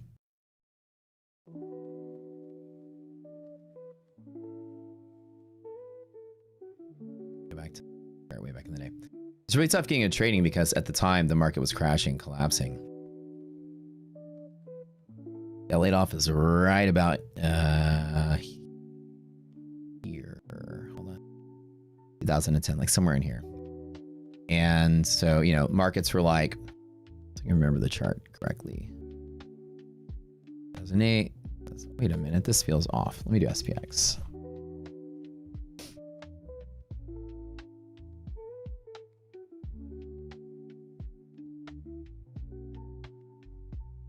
That's what I'm saying when I tell you trading's got some stakes. You gotta. What's the worst that can happen? Well, that's the worst that can happen. People don't think about that. You lose it all and you hit rock bottom. Nobody knows what they're made of until you get there. So it's about here, and bank stocks were flying out the handle for a while, and I was doing kind of okay that first year. Then I just started getting my ass handed to me, like when the market was chopping around, and so like I realized I was like, I don't know what I'm doing. I'm certainly like spinning my wheels. I'm making some and losing it, and making some and losing it, making some losing it. Over time, I lost a lot of it. Somewhere back in here, I decided, you know, I'm like a little bit into it. I'm like, yeah, I need to keep working. I want to learn trading, but it just seems like a slow process, and I'm not that good at it yet. And so I went to work part-time and contract jobs.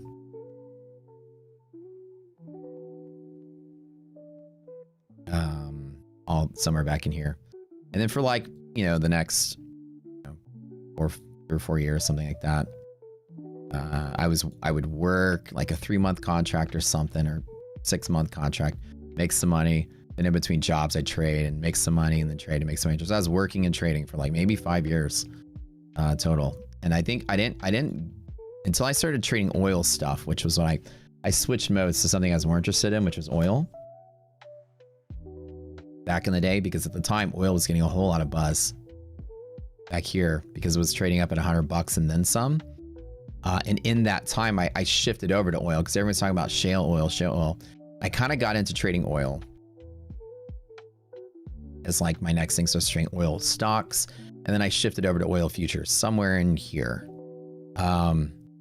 And I remember when I switched to oil futures, I started doing much. I was doing much better at trading. My risk management was kind of leveled out. I was doing very well with managing positions. I was getting over like the fear and greed stuff and really just trading well. My strategy was mostly VWAPs and volume profiles. And then around this time is when I started doing research into margin requirements, because I was looking at the patterns in oil trading.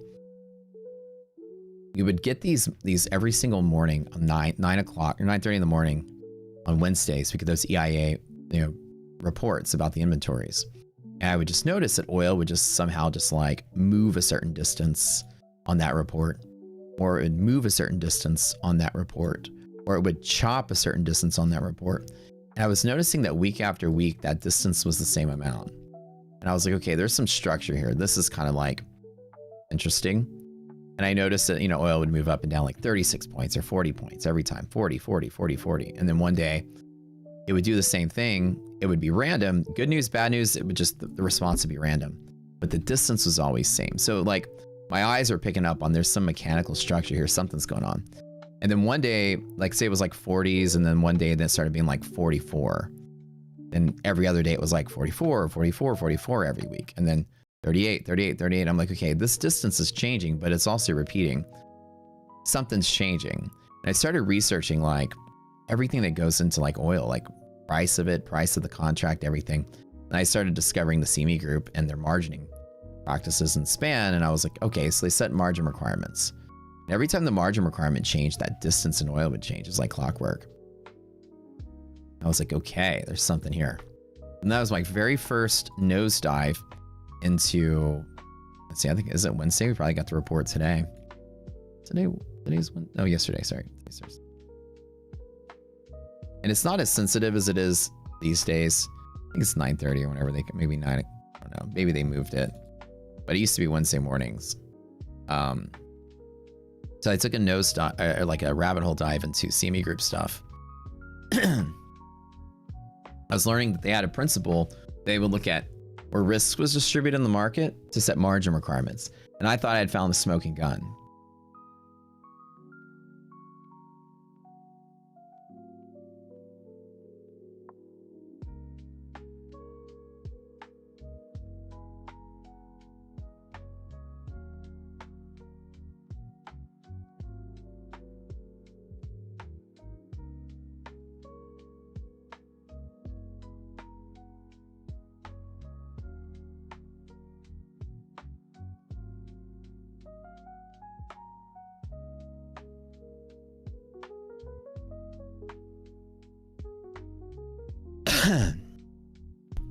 Was it span at the time or span 2? It was just span 1 at the time.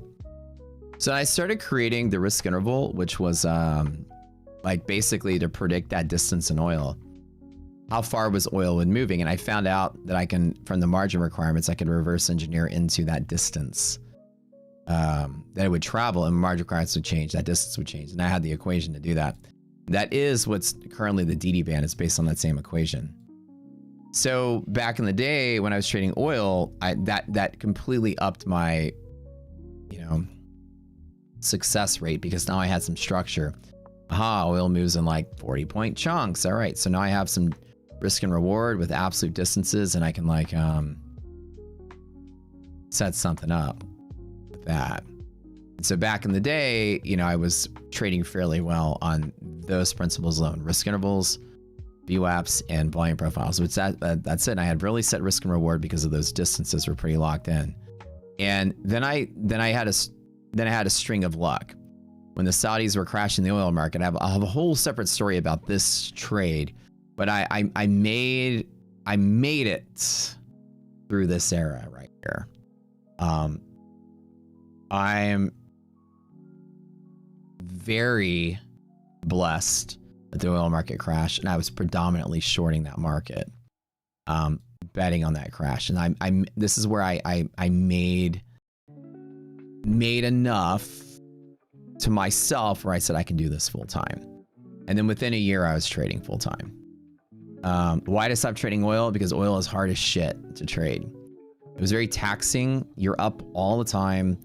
Dude, like when they had those the OPEC reports would come out, you would be up at 3 in the morning just waiting for like anything to happen, just for the reports to come out, the markets to move. And you're always having to pay attention to the news in the Middle East, which means when you're sleeping, some countries bombing another country and you got to wake up because your oil position is tanking.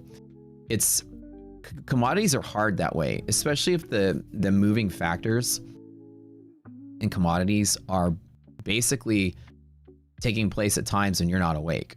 Commodities are global things. So what makes them hard is that you need a network of paying attention 24/7 to know what's going on. Dude, it was like I remember there was one day you're just sitting around and oil just jumps $2, and then you read the news and it was like Al Jazeera reports a drone flies into an oil tanker, and you're like, oh crap, somebody's bombing something. So the supply got interrupted, oil goes up, and the next day it dropped $2. they're like, oh, well, it wasn't really a military drone. It was just a, so I'm like, was somebody filming a wedding with the camera drone and they bumped it into the side of a boat and it's like newsworthy? It was just a bunch of bullshit news, dude. You know, stupid stuff. Yeah, somebody flew a camera drone into the side of a boat, just bumped into it, and all of a sudden it's the news. You know, that's the kind of thing you're dealing with. And so day trading commodities are really hard because of that. And I started discovering that. Now obviously, you know, waking up and shorting oil for a year was kind of fun. And I was like, okay, I got enough money to go full time. And in here, I was like, I didn't go back to work and I worked full time. I traded full time from that point forward. And then somewhere in here, I switched to equities. Once the oil market short was done and it was kind of sitting flat, I realized, man, oil's just so hard to trade. I started learning more about the indices through this time because I was studying the indices. Like if the stock market would go up, sometimes oil would go up and sometimes it didn't. It wasn't really that correlated. But if the stock market was crashing, you know, oil might crash to go with it. You never know. Anyways, I was studying the stock market and I was like, man, these broader, you know, index fundamentals are so much easier than the oil fundamentals. God, oil, I'm like having to follow so many people on social media, like all these representatives from all these countries. Now Russia's a big player now. It's a 24/7 job. Whereas the American economy, well, that's a 9 to 5 sort of thing. It seems to be more straightforward. You know, Fed cuts rates, market goes up. Fed raises rates, market goes down. It's not like oil builds 3 million barrels of oil in storage. You're like, oh, okay, well, there's extra supply. Maybe oil's going to go down. Psych, goes down, rallies. And you're like, doesn't even follow the news. Like, kind of weird. And then so indices seemed a whole lot easier. And I immediately started trading. I went from trading oil futures. First couple of years I was streaming, I was doing oil. And then I switched to maybe the first year and a half, maybe 2 at the most. So I remember like 2017, 18, somewhere in there, I switched to trading indices and I never looked back. Remember that was a big shit at the time? Bro, like so long ago, man. Manipulated as fuck. Dude, so manipulated. And it was like, I felt like I could never get a grasp on what was making it move. And it never really seemed like it made sense the way that it moved either. It was always so random. But then I started realizing that the indices, you know, a commodity is just, the futures price is tracking the price of one thing. And that one thing is hella manipulated, including the futures price as well. But the commodity price, spot price, people hoard supply, people bomb each other. I mean, there's all kind of reasons that price just jacks around over time. But S&P is different. The S&P futures are a gambling instrument just designed to track the SPX, which tracks a bucket of stocks. You can't manipulate 500 stocks in one go that easily. Maybe the president can, but it was, I gotta go in 15 minutes. When I started trading it, I was realizing that the market had more structure. It followed a path more. And in later years, now I realize why it's doing that, because the S&P futures are designed to track the SPX. It doesn't deviate that far, it's back on path. And as we have these tools to identify that stuff now, what I knew early on was that it just seemed more resistant to bullshit and much easier to follow. Like I didn't have to be up at like 3 in the morning waiting on some press release from the Iraqi oil minister anymore. Like I had to like, you know, once 4 o'clock rolled around, it's like the US turned the lights off and locked the door and went home. So, you know, it was easier to follow, easier to track. The macros were pretty straightforward and the market just seemed to follow them most of the time. Very rarely the Fed would, you know, like cut rates and the market wasn't happy about it. You know, it was pretty more straightforward. And then it's much simpler because the broader structure is diversified. That's what makes it simpler. Trump says something about tech. Okay, tech sells off, but then people don't just sell off everything because tech looks bad. Okay, let's dump our Nvidia, but hey, let's buy some bank and oil stocks. People are moving money inside the index, so the index tends to stay flat most of the time. It only comes out and comes lower when everybody pulls money out of all the things at once, right? So anyways, when I discovered how much easier it was trading the indices, I never touched commodities ever again. I didn't touch gold. I didn't touch silver, nothing. Like I don't touch commodities. People are like, why don't you trade gold? I'm like, dude, I had my love-hate relationship with commodities for the longest time. Well, I made my bucks in oil and it was enough to quit and go full time. I had a pretty good grasp on trading. I had enough at that point to never need to work again. I'm like, okay, I'll go full time. I'm like, that's about, so, you know, I told you guys after about 1 to 2 years of like, you know, being quote unquote profitable enough, I looked back and go, I think I can do this full time. Even though I was making money the whole way down, I still doubted myself in here. Like, I don't know if this is going to last. I mean, I'm doing very well, but I don't know if this is enough. It was like over here where I was like, okay, I think I can do this full time. And so, oh, here, 2015. I started streaming here on YouTube. Or on Zoom first, and then YouTube somewhere in here. And then Gabriel was born. So I took like about a year or so off. And then right at the beginning of 2019, I got back into streaming full time, and I haven't stopped since 2019. Except for when I stopped, went to Zoom, in the two years or so that I built Rocket Scooter. 1 to 2 years. I was streaming on Zoom just to keep it smaller and more private. We were beta testing our old app and trading it live, and it was better just to do that in private with our group. So anyways, that's the story. It's like your whole life story. So, you know, I got a little lucky windfall when oil crashed. That was nice. And after a year of trading, after that year or so, after that, I was like, okay, I think I can do this full time. And I jumped in. That is literally the story of my whole life. What made me attracted to the markets was the consistent chase to try to find structure. And I always was spinning my wheels using tech analysis, thinking that it was useless, and I was right, it's useless.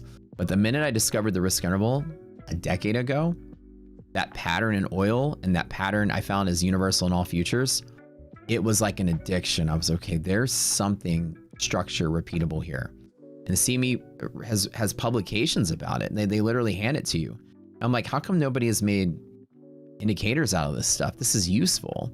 And how deep does this rabbit hole go? And then, so, you know, from the decade ago until now, I've been diving into rabbit holes, trying to yank out repeatable structure in the market. And then it's become an addiction to me.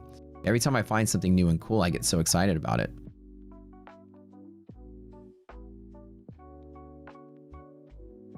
Gabo is 2018.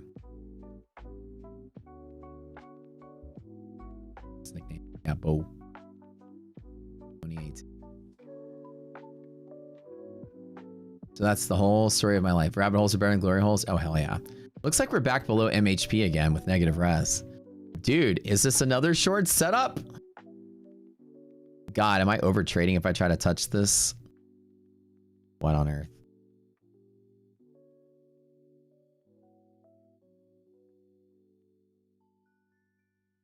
Approximating the replicating exact model. You talking about for span 1? Yeah, so span 1 has 2 unpublished constant or variables that I found out how to calculate both of them. So span has variables that they use that aren't published into the protocol of what actually makes them come up with the margin number. I found out what both of them are. Just through some brute force mathematics. And at my approximation of them is pretty exact because the risk interval,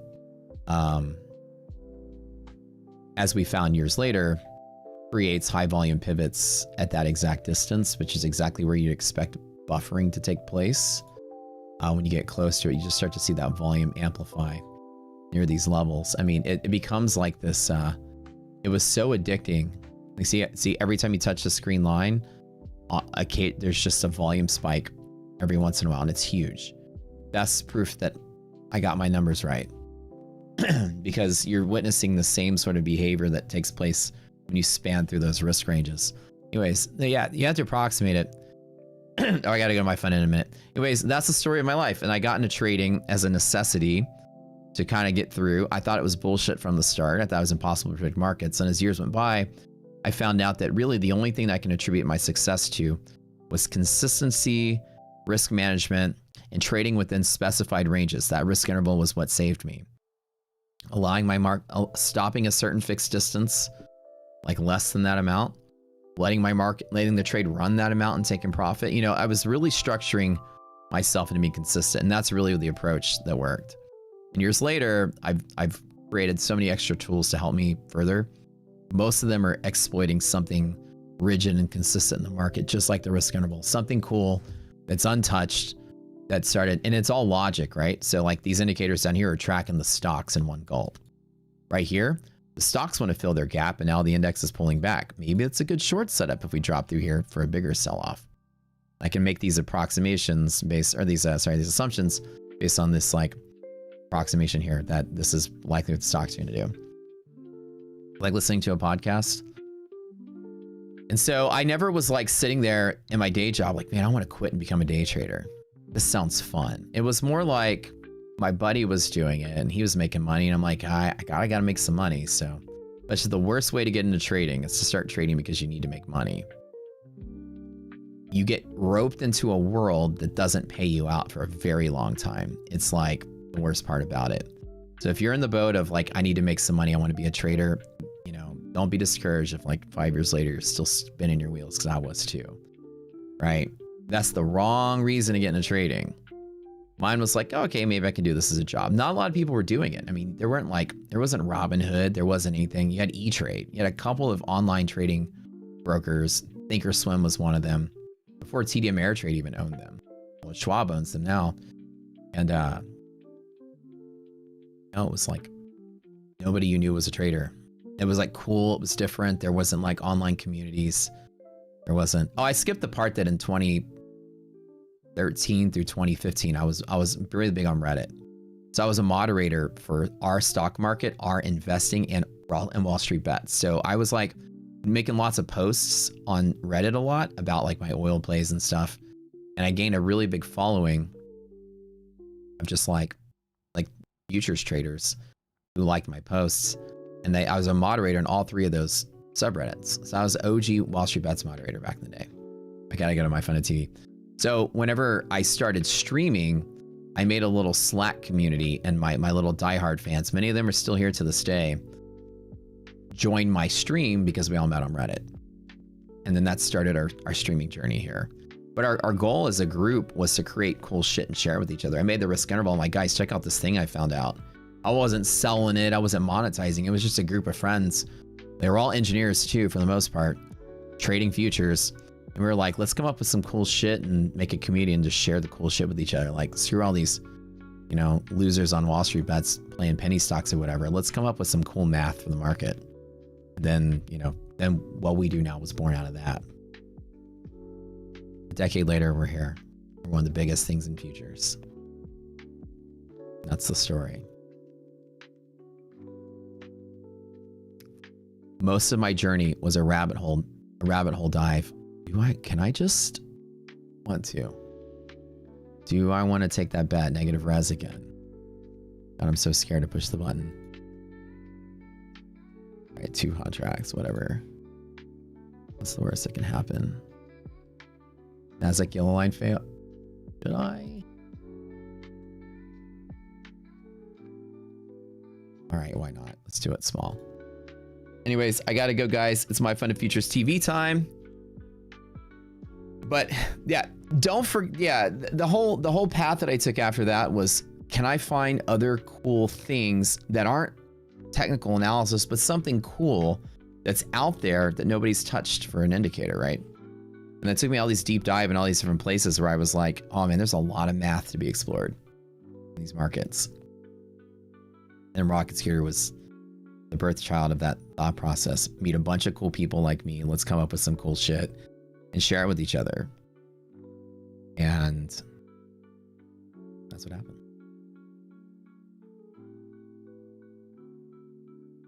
We already did the giveaways. You missed them. We'll do them later in the afternoon show. Come back. We'll do giveaways then.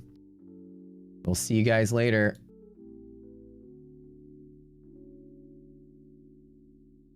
Thanks for tuning in. Click that link. Mods are posting it. Just click that link in the chat, guys. Everyone click that link. I'll be there in a minute.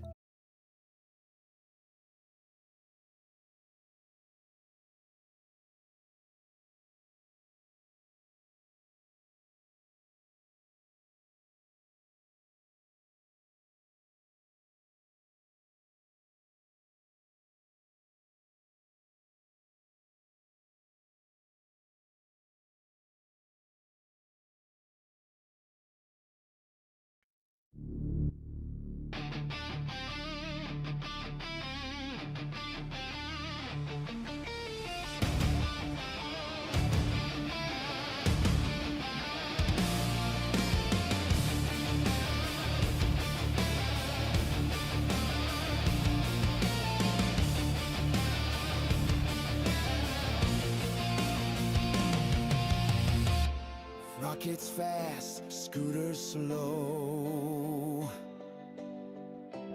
Will we bounce? Nobody knows.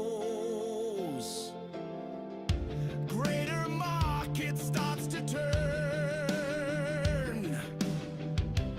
Even Pickle has a look of concern. Green or red, it sways.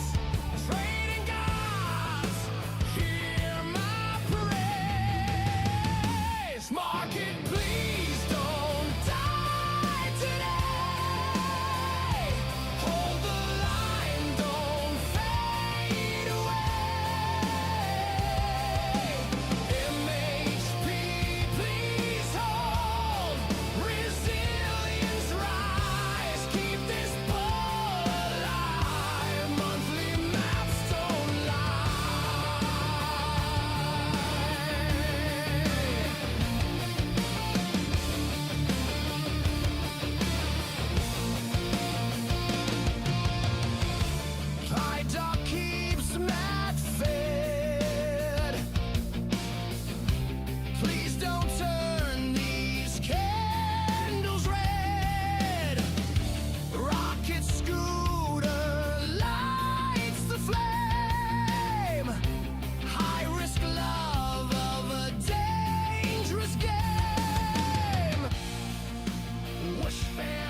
I'm muted. Sorry guys, I'm talking to myself. My bad.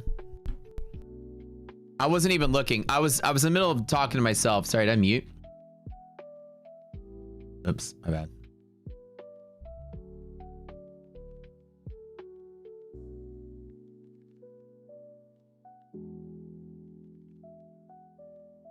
My bad. Thanks for letting me know.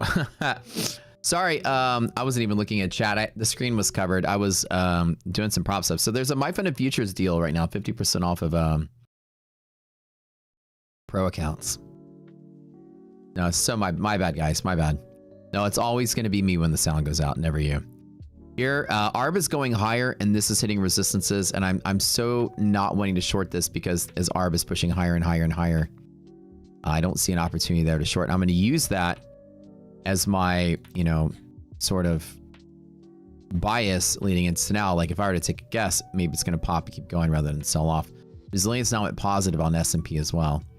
So see how good ARB is. This is the highest that it's been all morning since the open. And not like we are sort of wedging in. Which way is it going to break out? You know, the upside is probably the potential. It's for existing users, I think.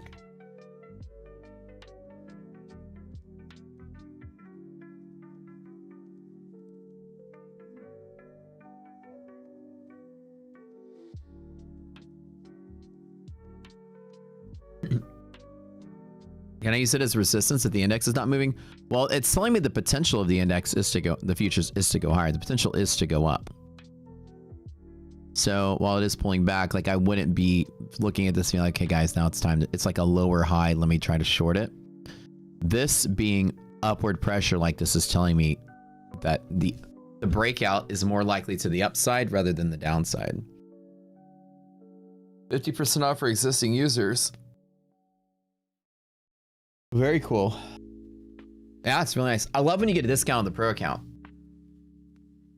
I love it.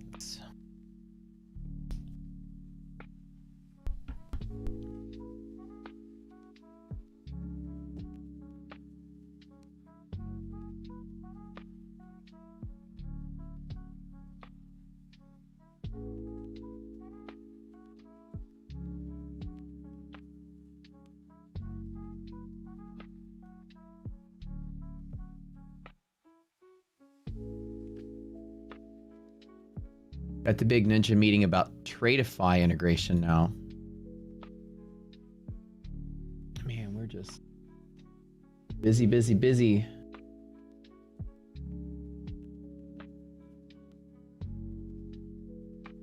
Quite the honor, though, to be invited to be on their platform. I'm sure every person who's ever made anything ever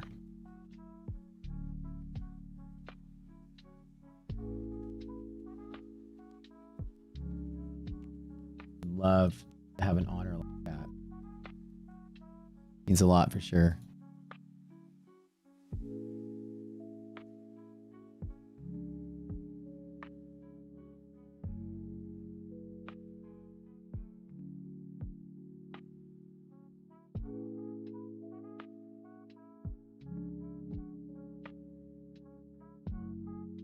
It wasn't just like we'd like for you to be on the Ninja platform. It's like, this is so cool. We'd like to be on Ninja and Tradeivate. So this is the team for the Tradeivate integration, which is Ninja Trader Web.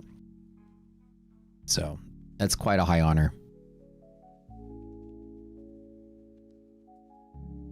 So I'm sure anybody that's ever made anything would like to have a brokerage ask them to put their tools in their platform. That's a very, very high honor to the quality and to the response and to the community's support and everything. So really appreciate you guys.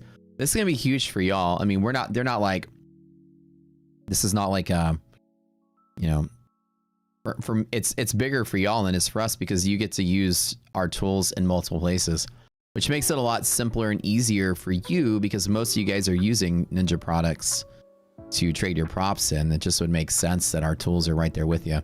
That way you're not juggling two pieces of software, you know? So it's quite the honor, you know, and they're very excited, which I was kind of blown away by how excited they were. You know, their enthusiasm was very high. Like, we're big fans of you guys. We love to integrate y'all, and it's a whole different vibe than I ever thought I would get from, you know, maybe it's just the new management or whatever, but they're definitely like shifting around to expand very quick this year. We've seen with Trade-of-8 Prop and Ninja Prop, there's been a huge like positive push for saying, oh, look at Arb just died. What the fuck? Can I just like jump into it? Why not? Maybe this is a blip. Hold on. ABGO just crossed on half gap. Oh, that's a big part of it. Okay. I know this is probably a dumb thing I just did. That was enough market cap to flip that arm down lower. Okay. ABGO on the fence here. Maybe it can flip around. Maybe this is the dumbest thing I did. Let's see.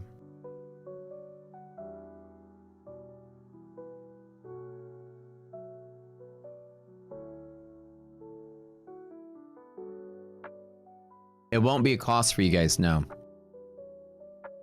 You buy your tools from us, as you always do, and then you can take them anywhere. So there's no fee. It's the add-on with them shouldn't have an additional cost. You pay for it through us like you normally do, and then we manage the license server, and it should work everywhere you go. Oh, that makes sense. Should I just like go for it?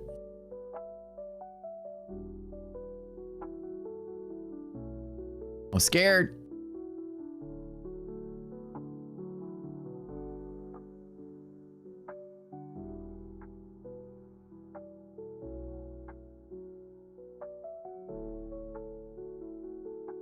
I'm scared.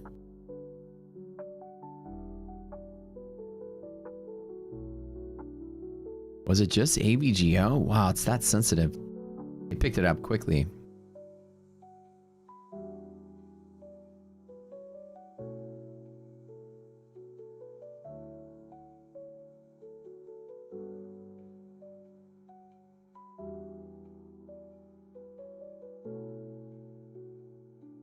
You said break up and you shorted? No, I didn't. No, I didn't. I didn't say break up anything. I said earlier, but then the condition just changed. You guys need to pay attention. If y'all are watching somebody trade, you can't miss a beat.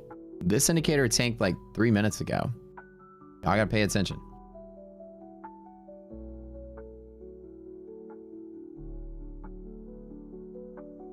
Does TSMC kick out bullish earnings season? I think that's very possible, yeah.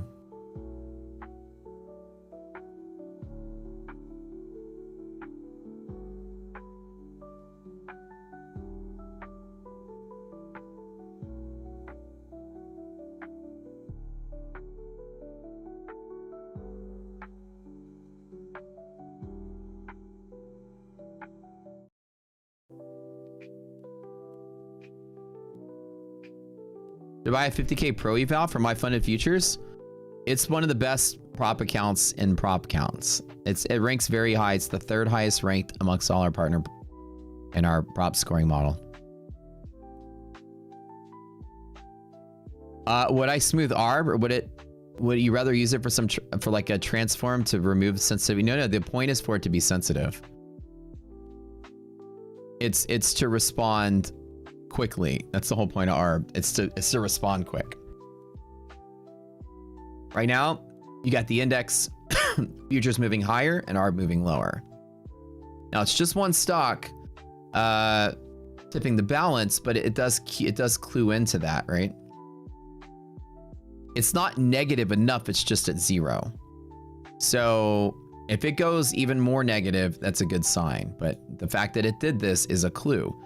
If you didn't have this indicator, right? How did I do this again? Maximize pain. If you had this indicator, things would look all normal and like fine and dandy. But the fact that I have it is cluing me into something. Like it just looks like it's just inching higher, inching higher, inching higher. And it feels like there's something going on.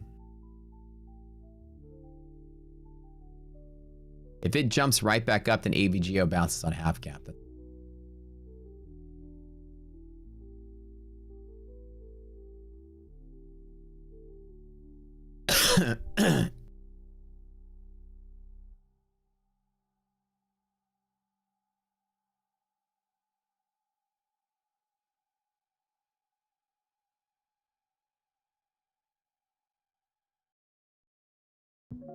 That's it. Just got a small tap on that.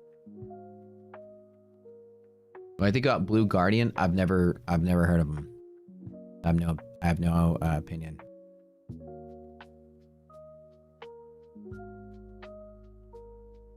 Pretty soon, I'll be your go-to expert for all the prop firms as we're getting acquainted with everybody. But our website team will be in charge of getting all that information for you guys.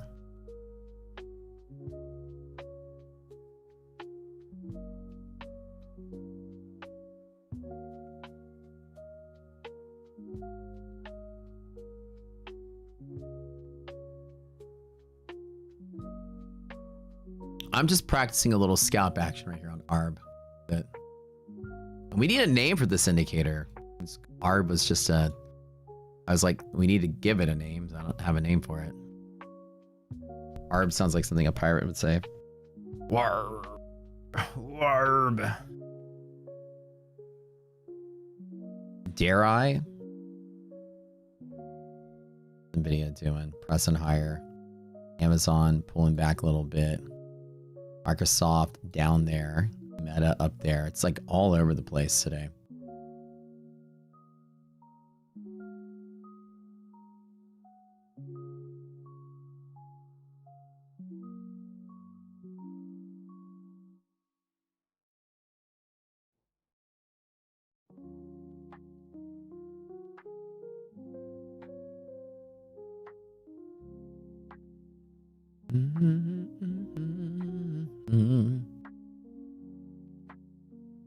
All your resiliences are back to being negative. Everything has flipped ship again. Nasdaq resilience is negative. Monthly res is negative. Blue res is negative. S&P on the fence. Resilience is flip-flop. So the polarity has switched to bearishness now. That ARB has been now 10 minutes ahead of the game here. It's been 12:49. 9 minutes ago, it gave us a signal. Let's see if it's good. Let's see if it does anything. I'm gonna trade it to make something out of it.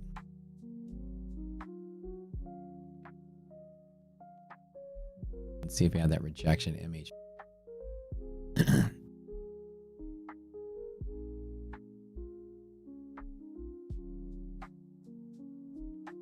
Doesn't feel like it wants to do anything, but we're getting the clues here. Maybe that late day gap fill, man. That could be it. It does look like it's trying to find lower highs, though, with it being as positive as it was. Now the polarity has shifted. Now, if AVGO picks up a bit and starts rallying, then that's different.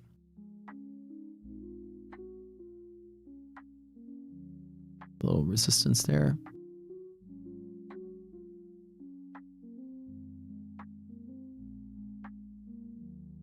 Let's just go for it. Let's do a 5.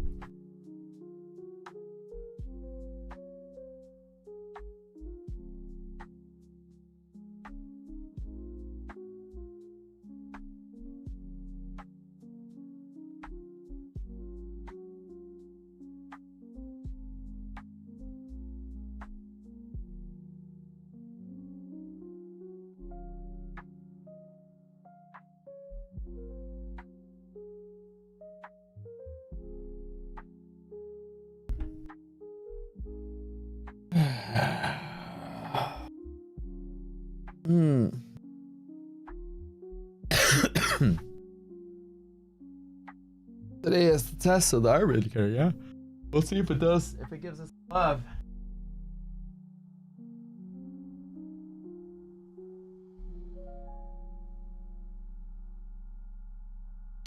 Oh, fuck yeah!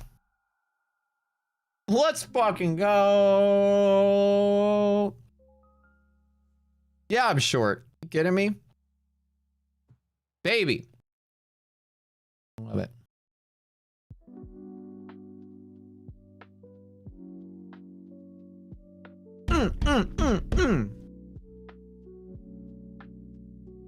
Under dip. Don't be that V-shaped nonsense. Let's see if it continues to fall. Hold on. See? That potential is there. I need some water. I'll be right back.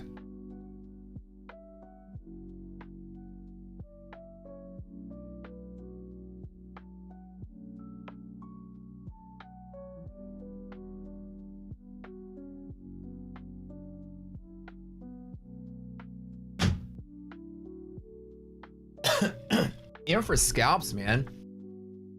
God, it's so good. All right. I'm not gonna lie, I did 10 contracts in one of my Fund and X accounts.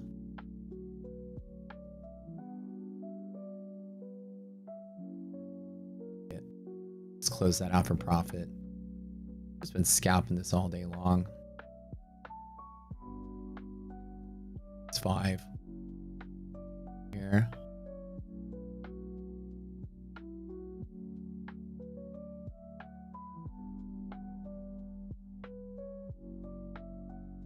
What's my target? I don't even know. Like, that's the thing. How do you pick a target in this environment? I think it's going to bounce around, and maybe this is the time it goes lower and fills the gap. I don't know. I don't know if gap fill, guys. I don't know. Like the trend line traders are going to have fun right here at these. I also punched it short in one of my take profit accounts as well.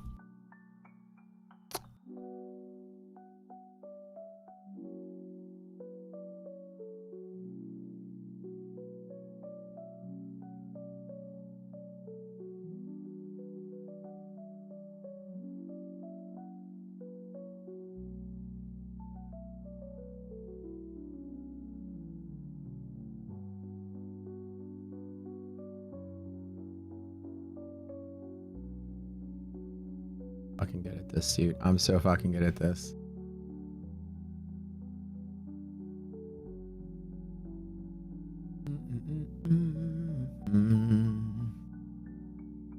Thank you very much. I'll take it.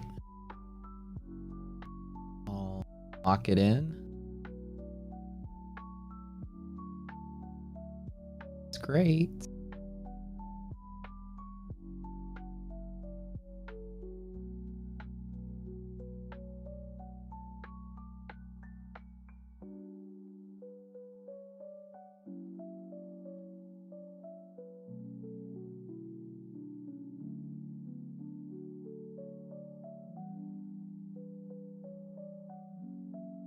Trying. I just put 2 contracts. I know I went pretty big on one of my take profits. I did 2 contracts on that 50K account. I'm gonna build that buffer on this first fucking trade. Let's go. Oh yeah. Oh yeah. Oh yeah. Oh yeah. Let's go, baby. All right. Let me lock that in. Building that buffer. Oh my god. Oh my god. That would have been my target there to close out. Darb, baby. Oh my god, it's so good. Y'all saw it here before anywhere else. 10 minutes. Leading fucking indicator. I'm telling you, I need to drink tequila more often. I sat here and said it. 10 minutes. 10 minutes up. All right, since now I finally made my first trade in these Take Profit Pro accounts, I'll just snap that in the screenshot there. Dude, let's go. Oh my god, man, I'm telling you. Pretty soon. So that's this. These are all. This is okay. So what this is a pro account, pro account, pro account. So these 3 are funded. Eval, eval. These are the last days of the eval. These are just flips. So 0, 0, and this one traded. It's almost at 2,000 buffer. Let's go. I'm telling you guys. We have stumbled upon something really good. I need to drink tequila more often. You guys all saw it. You can clip that 10 minutes ahead of time. And I got that dip. Nice little 50-point drop. But as good as it is, that's what it was designed to do.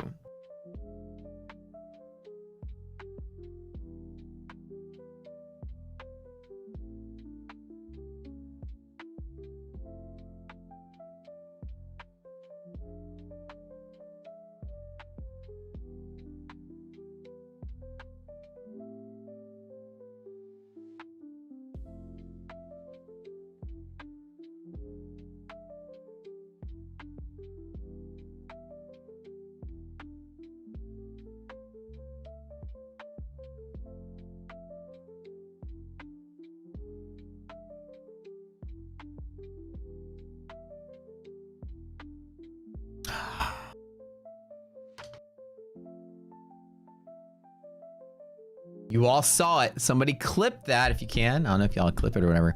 You all saw it. It's like so good at what it does. I'm so thrilled to see that. Even the speech. Let me tell my guy here. Hold on. Tell my content maker to make it. Hold on. Let me send my message here. Hold up.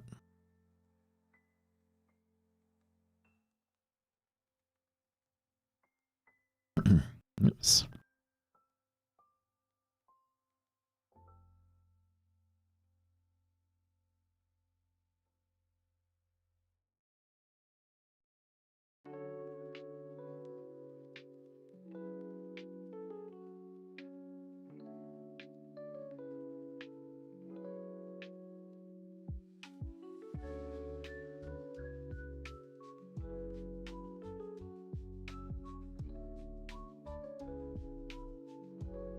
It's magic, baby. Oh, it's magic. Ollie, you like that? That's good, right? Great for the scalp. I don't know how much I traded on that, but I think it was 5 contracts here, 10 contracts in one of these, and 2 contracts in one of those. So, damn, dude. Syndicator's good.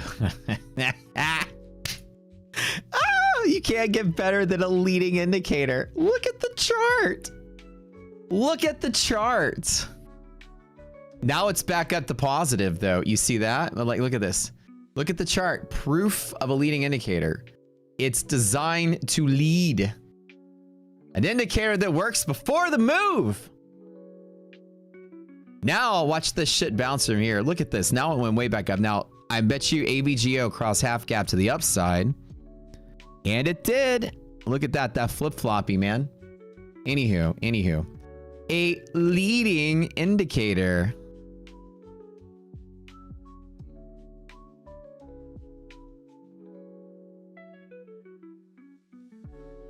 I just found the holy fucking grail.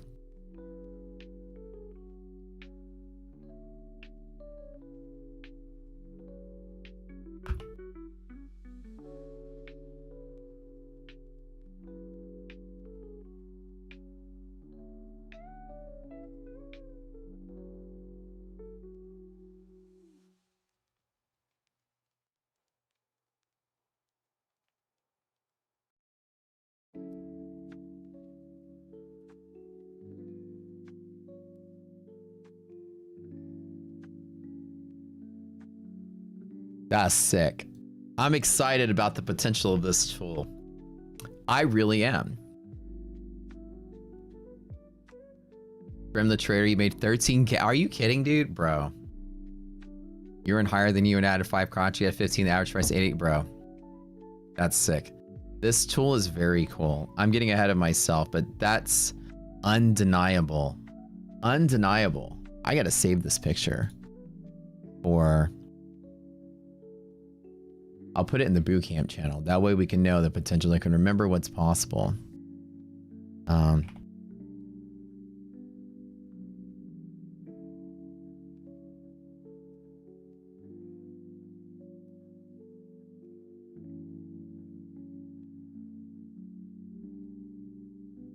That is undeniable as a leading indicator of 10 minutes. 10 whole minutes. Never be asleep at the wheel again. The stocks tell all. I love it. And then now it went positive. And then guess what? It's bumping off of it, right? Dude, how many times, how much has price action like been chasing stuff? Like here? It's right there. And right when it fell to right there, ARB went positive again. And I closed my short. Ah! Dude. It's AVGO's crossing half gap. That's what's causing the big branch out there. Ooh. ARB just shows you that the index is lagging or leading the market's implied value. That's it. So an ARB was positive, and it dropped to 0. It means the futures were priced at ahead of itself in a 30-point discrepancy. It changed from 30 to 0, which means the futures were 30 points off, 30 points off of the implied value. And when it dropped to 0 and this dropped negative, the index corrected itself very rapidly. Or the futures did. That's all it is. Coward Trudge, I like it. Any more trades today? Well, the opportunity strikes. Like here, you see how it's trying to sell, and this is positive. I wouldn't be jumping in on the short here, right? It was just a temporary move. AVGO has crossed up half gap again. It's back to the bull setup.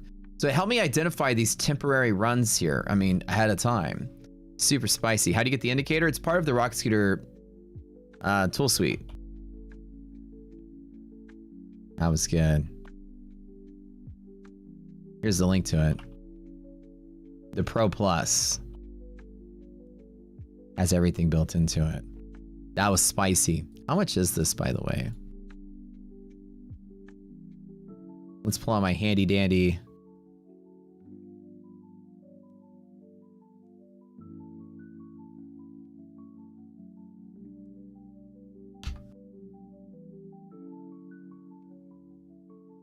Link doesn't work. That link works. Just click it. Or let me just give you the direct link. This is what you, if you want our tools, it's from here. Very cool indicator, yeah. It's designed to be a leading indicator.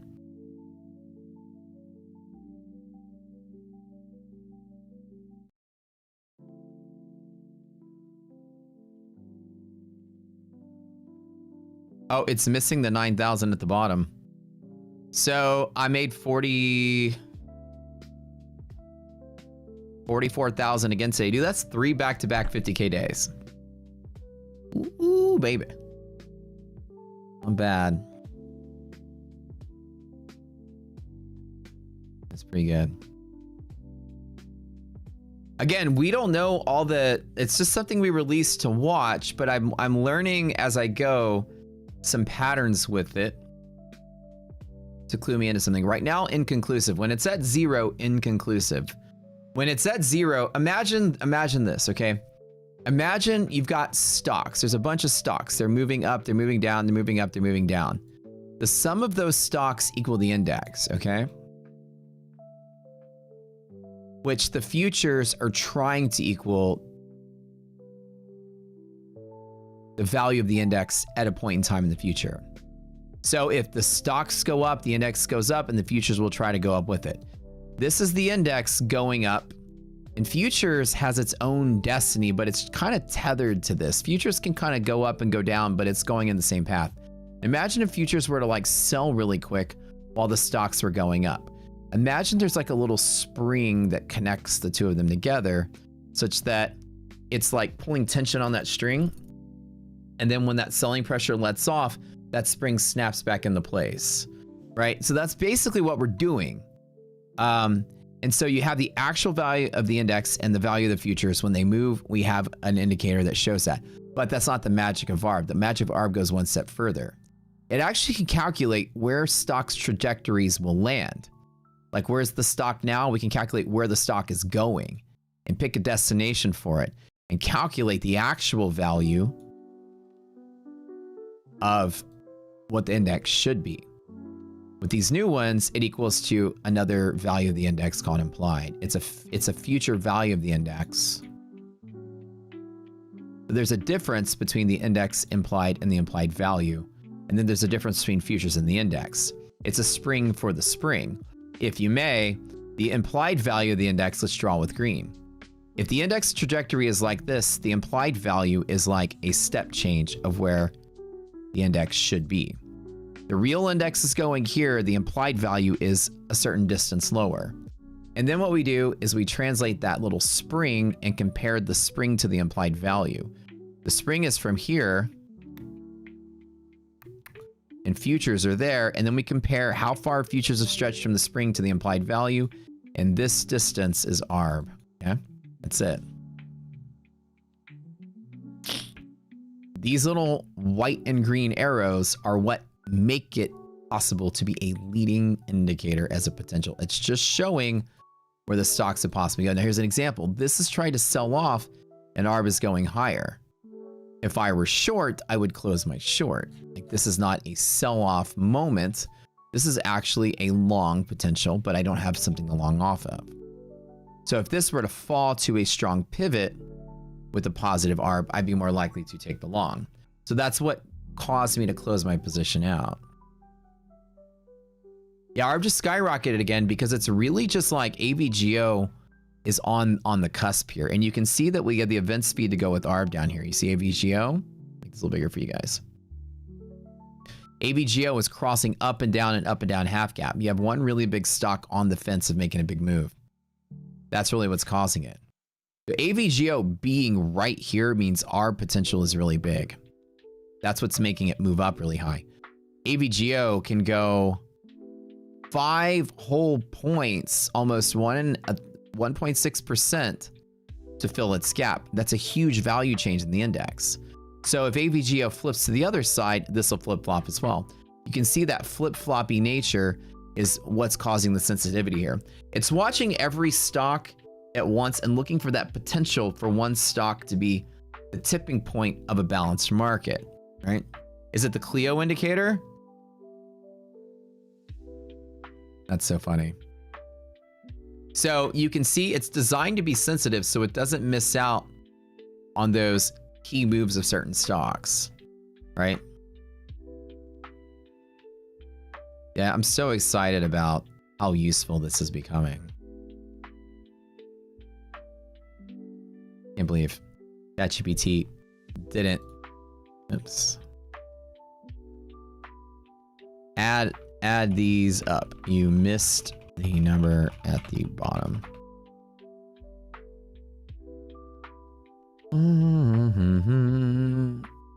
So I almost got buffer on that first take profit account. Okay. Let me double check. 18, 25, 30, 31, 40. Yeah, 43, 44 is right. Great days. Not bad for the worst trader in the world. It's, you know, sometimes I just get lucky, I guess. I use IB statistics at all? I don't. So when you use the events feed, it helps you see which stock is kicking that polarity around. Clearly, every stock is on its normal trajectory, but AVGO was like, yeah, potential to make a bigger decision. You gonna be like me when you grow up?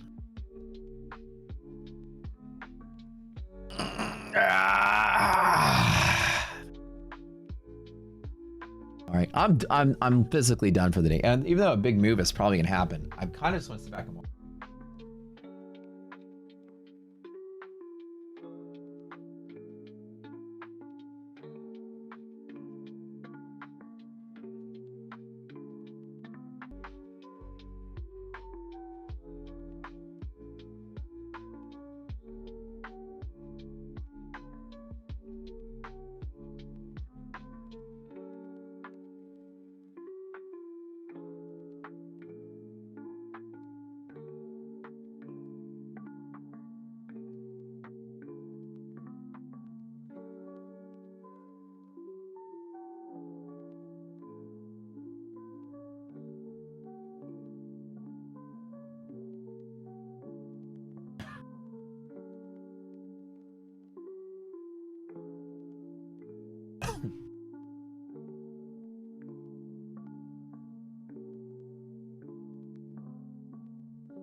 I'm so excited about what we can learn by watching this as a group. I released it early and gave it to you guys as part of the tool set for free. You don't have to pay anything extra for it. It comes with your package, you know? I want y'all to watch it and tell me what you observe. Like, we'll get together one day and just all chew on the data. It's the sensitivity transform of resilience, but just made into its own indicator that incorporates every stock even beyond its redistribution zone. So it's a more sensitive universal resilience that is extremely helpful, not just a tiebreaker at the edges of the box. So, I'm muted. That's weird. It must be cutting out.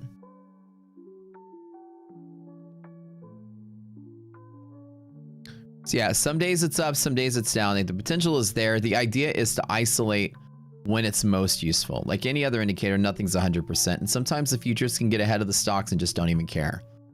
Nothing's 100%, and that's not going to snap back every time. Like, what portion of it can we say is repeatable? Like, here's a data point that if it goes from like 40 and nosedives to 0, it's a very possible sell-off. Reversal indicator. It's not just does it go up or does it go down. We need to observe all parts of it. How much does it go out? Is there a threshold we need to go over? Is there a threshold of change that's important? My early observation is that the threshold of change is if it's a distance of at least one strike distance, our stop loss distances, right? It's a 40-point move in NASDAQ, 40-point change in ARB is definitely worth noting. There's a 10-point change in ARB on the S&P, definitely worth noting as well. It's more along the lines of just cluing you into something extra. And when is it useful and when is it not useful? This is the whole point of a new indicator. Finding out the boundaries so we can draw a box around when's the best time to use it. See, right now, we've isolated the fact that AVGO is just crisscrossing very flat. It doesn't necessarily mean that the market is just pinned on that one stock, right? And it's very sensitive to just that one stock. The AVGO can move 2 pennies and ARB can flip-flop the other way. So in this type of environment, it's like very sensitive to that, just that. It's like if you have, obviously if you have like a seesaw with a bunch of bowling balls on both sides and they're balanced, it's so sensitive it can detect a feather landing on one side or the other and just see when those scales tip, like ahead of time. So science is what it's called. Yes, let's observe the boundaries. Yes, we observe this thing happens and then that thing happens, but how often does it happen? Where is it repeatable? What conditions is it the most repeatable? What conditions does it work most of the time? What conditions does it not work at all? When to throw it out, when to keep it, when to use it. Thresholds, distances, conditions. Is it only good when non-volatile? Is it better when volatile? Like, the more we look at it, the more we'll find the patterns. But so far, I've taken the assumption that if it moves 40 points in NASDAQ, I'm making a trade. If it goes 40 points the other way and I'm at a high volume pivot and I've got other confluence, I'm jumping in on the trade. We're bouncing against MHP from the bottom. MHP resilience is negative and ARB just nosedive. I jumped in heavy. Medium heavy. That makes all the sense in the world. As confluence on top of confluence, it's perfect. What's heavier though? A kilogram of bowling balls or a kilogram of feathers? Ah, very good question. Depends on where it's measured. You're talking about a kilogram of mass. When you said heavier, heavier is not mass. Mass is content. Heavier means weight, and weight implies a weight of force, which the force is the same depending on where the gravity are, but the mass will be the same if they're weighed in the same spot. The force will be the same if they're weighed in the same spot. If 100 kilograms of bowling balls are measured on Earth and 100 kilograms mass of feathers are measured on Jupiter, the feathers would weigh more. You're not going to fool me with your science there, sir. I got you. Sea level or orbit. How high up in the mountains are we here? They will always weigh the same if they're measured in the same place. And see right now, this is a characteristic like ABGO was just flip-flopping, which caused that. So maybe ARB can tell me right now, is there like a, like see this time it didn't lead. It's on par, like the index moved and it moved. So sometimes it won't lead, but sometimes it will lead, right? So that's the whole point to take as well. As you can see, you can probably miss a leg of the move if you're using it, but you wouldn't be using it here, right? It's just confluence from a pivot. We don't have a pivot too short from there anyways. But it did fall at the same time everything else fell. But because it's falling, I wouldn't be buying the dip either down in here. That's kind of cool to see that. Still positive enough. Would I long from here? Not with negative res, no. So when I look at it together, let's piece it together. What do we know about it? Negative res means this is very possible. Positive ARB means a bounce from there is maybe possible. So there's gonna be hold pressure here, but overall it does want to fill the gap. So which one wins? This wants to hold it here or wants to hold it anywhere.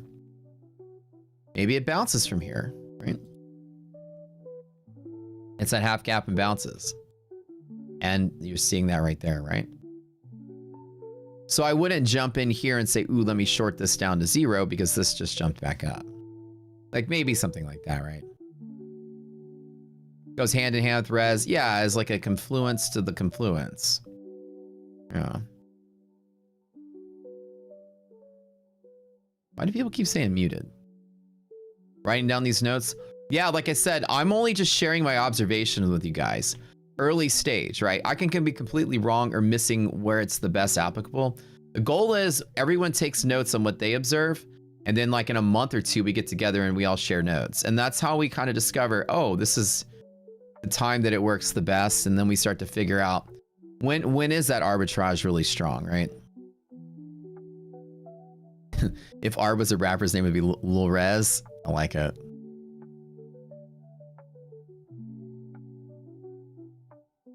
Rez Light. Rez Jr.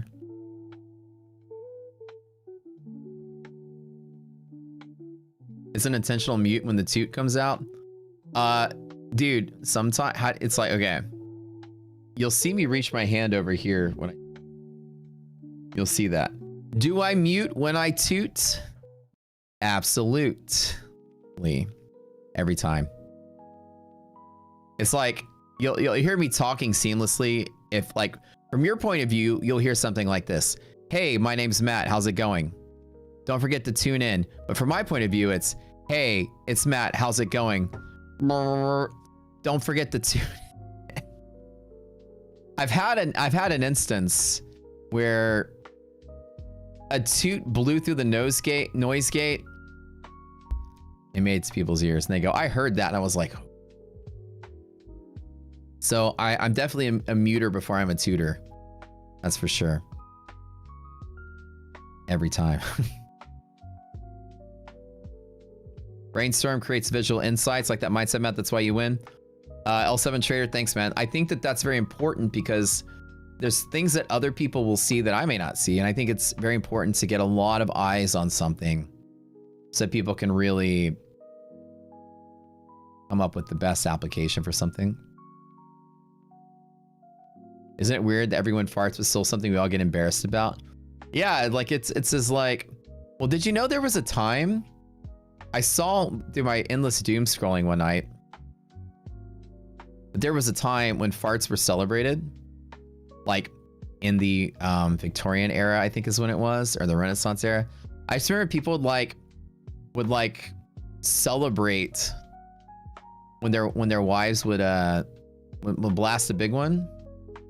Everyone would get around and like, oh, that smells so good. My doom scrolling said that farts used to be celebrated at some era in history. Holy moly, should have stayed short. Oh, you know it. But at least I wasn't long, which is what matters. Apple finally dumping?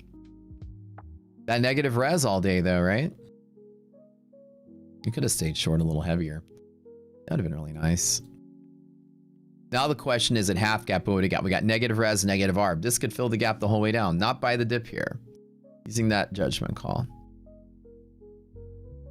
The Eddie Murphy movie, like all Eddie Murphy movies. feel like, oh, what was it? What was it? Lumps? What was that? The Nutty Professor? Are you more afraid of a fart or a cough? Probably a cough. I don't think a fart ever killed anybody. Coughs kill a lot of people. Well, a fart doesn't kill you. It probably kills everyone standing around you. But a cough, coughs are known to kill you. Hercules. Oh, yeah.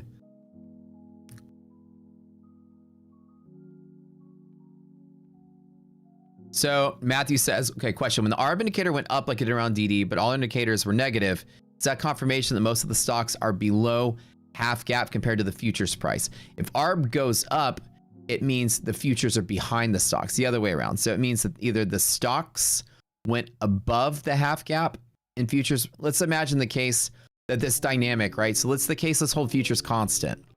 When futures were sitting somewhere and ARB went positive, all it means, if we assume the futures weren't moving and ARB goes up, it means relative to futures, the stocks have potential to go up, and therefore, if they do, futures would be behind it. If ARB goes down below zero, it's the same thing in reverse. It means if you hold futures constant, then stocks have the potential to go down, which means futures will be lagging behind it. So the kind of the opposite of what you said.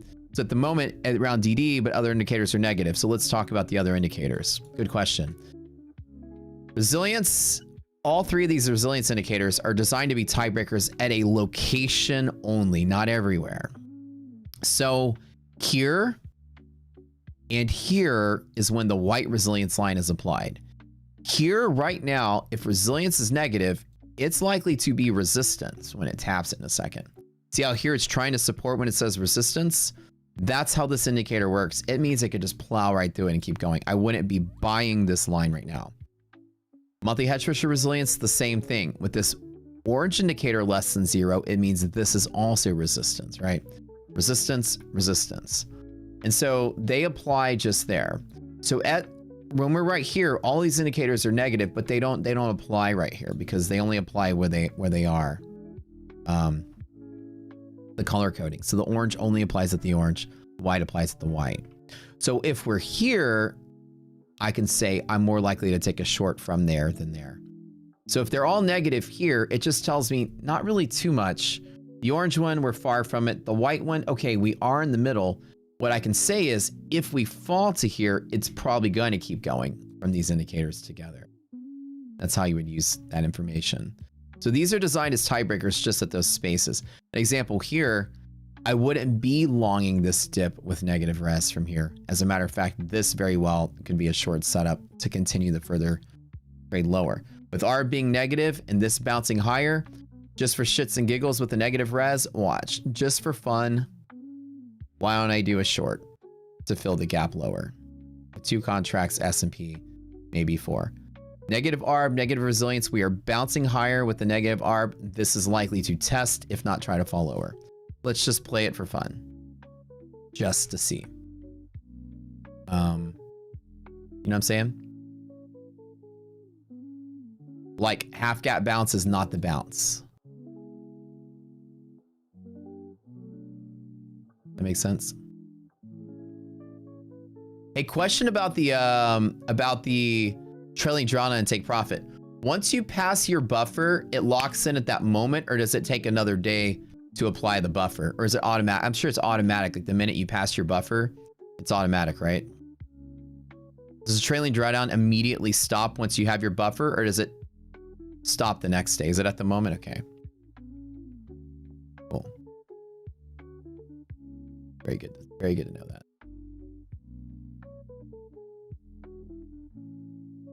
In the moment. In the moment. So now the assumption I'm making, I like that question because it really shows you're really exploring it, Matthew.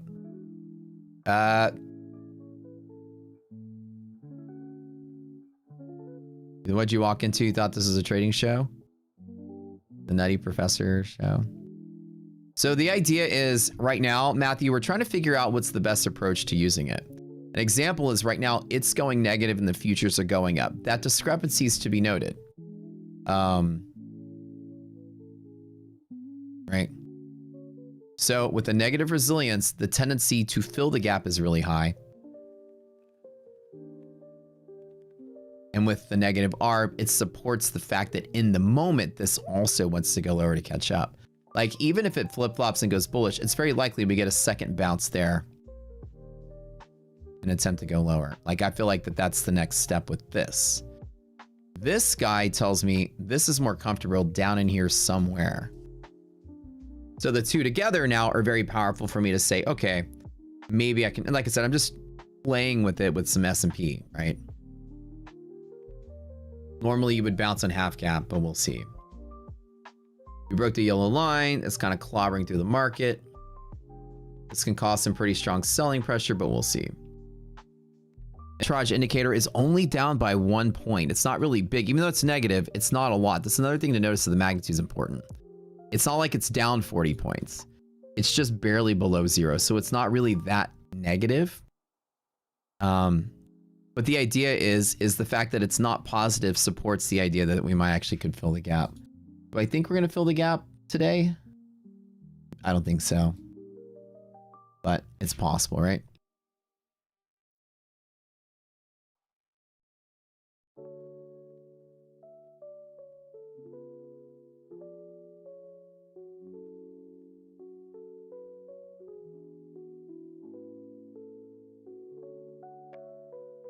Let's see if we get a double tap over here at half gap again.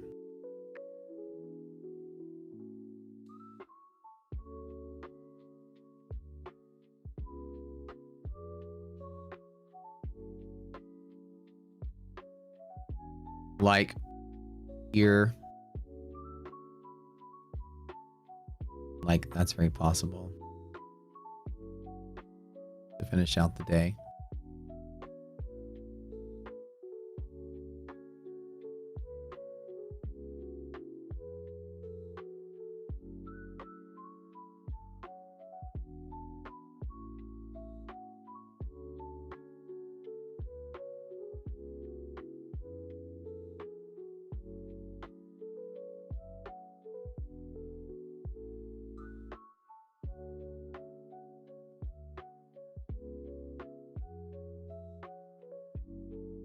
Keep watching in here.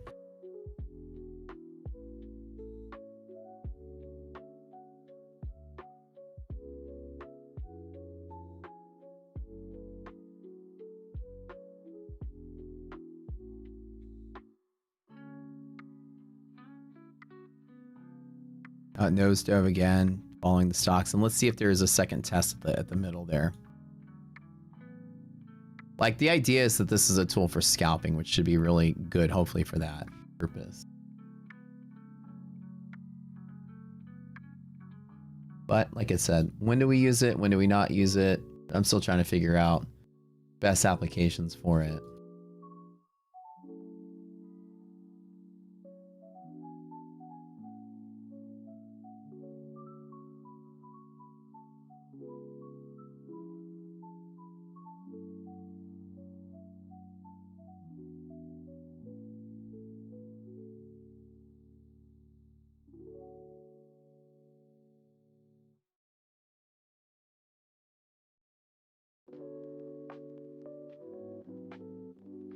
Now, being at 0 just means balance, so not necessarily bearish from here. It's not the best observation to say that being at 0 means selling off. Being at 0 just means balanced.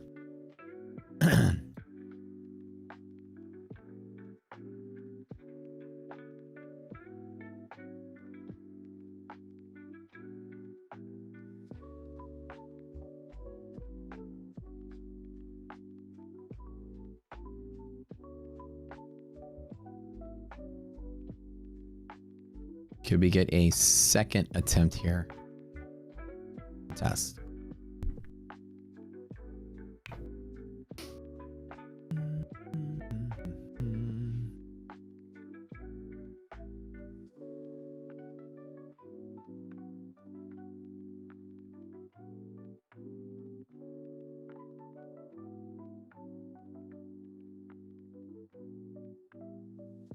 Here, and then maybe a reverse. Let's see. Might not do anything.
Deteriorating conditions. Res is a little bit more negative.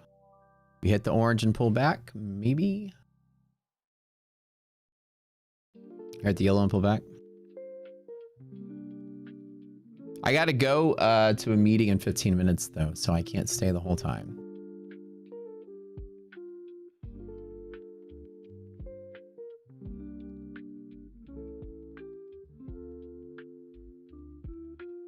I got that Ninja Trader meeting.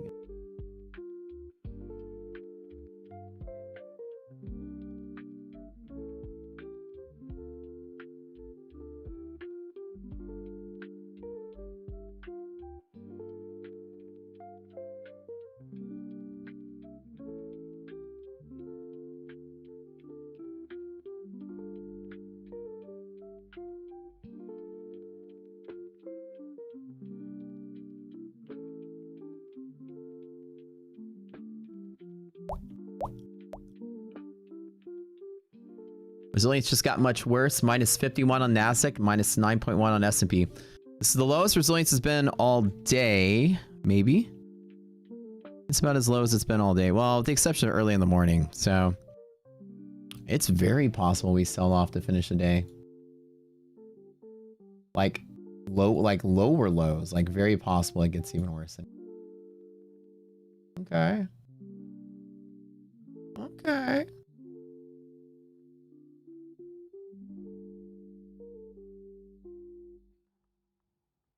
We'll see. We'll see what's going on with the events feed showing. We lost Tesla. We lost Amazon.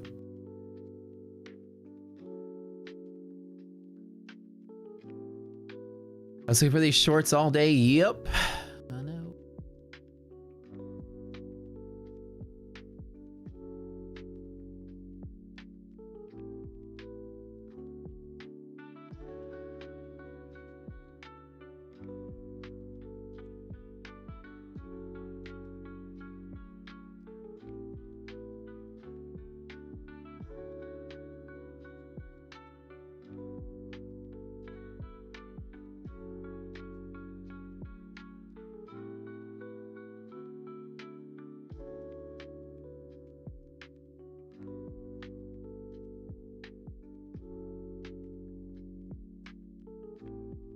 Well, I mean, tomorrow's expiration, so like anything can happen. I'm not picking a side until Monday. I mean, I'm still kind of bullish-ish on this market, but we're not really breaking out or moving until we start to progress the earnings. I feel like we're kind of stuck in like a non-bearish, non-accelerating bull market. That's gonna stay here until I'm done.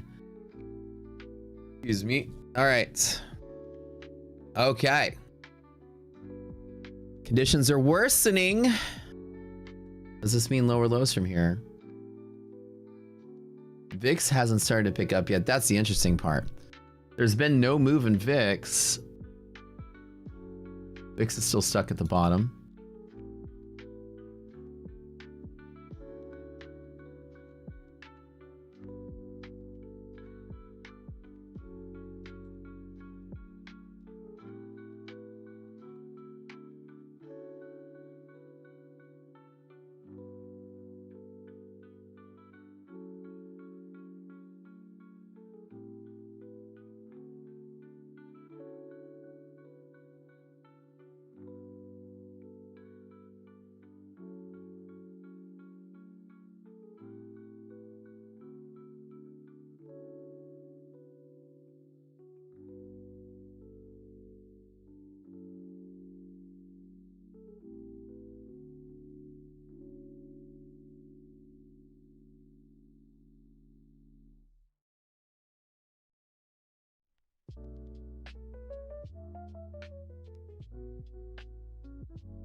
Right. Oh, let me prep for my meeting.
Right. Are we coming back down? What's going on with the tools? So there's standard. No giveaway? Not yet. I'll be back. That's the only reason you're here, for the free shit. That hurts my feelings. I'll be back. That's maybe.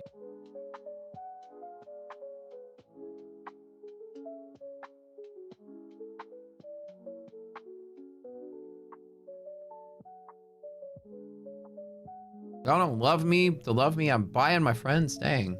That hurts.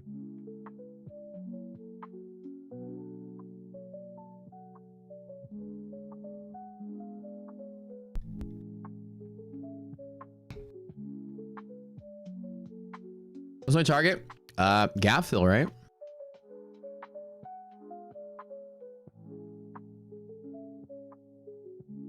I mean, res is negative, right? You here for the party? Let's go. I do throw some killer parties.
Lower lows, baby.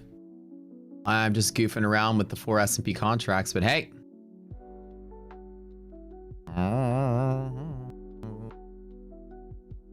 Negative ARB, negative res. We're gonna fill that gap or what? What do we got? What do we got? What do we got? Second tap of half gap like I was thinking earlier with negative res. I know I should probably hold for longer, but I gotta go to the meeting. I'm gonna pocket that. 10K day there. All right. Clouds moved from the sky and revealed the sun.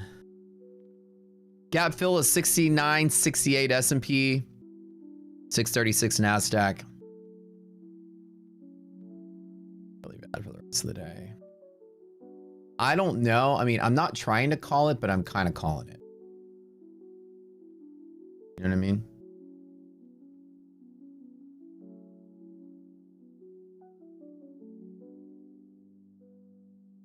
And as the clouds pulled away from the sun, I didn't buy that half gap bounce, the big bull up. No sir, no sir.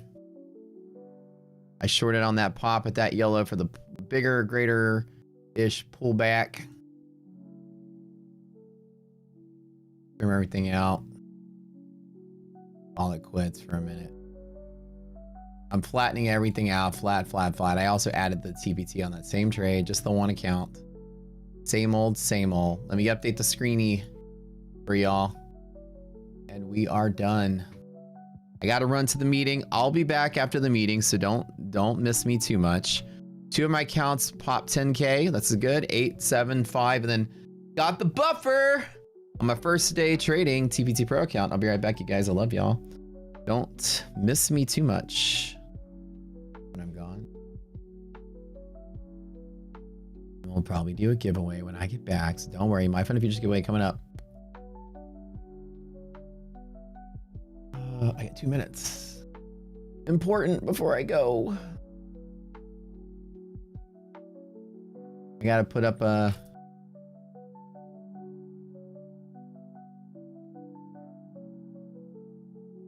an AFK screenshot. Important stuff. All right, we'll see you later. Don't go anywhere. I gotta mute the mic too, so... I like this photo. This photo's dope. Kyle made it.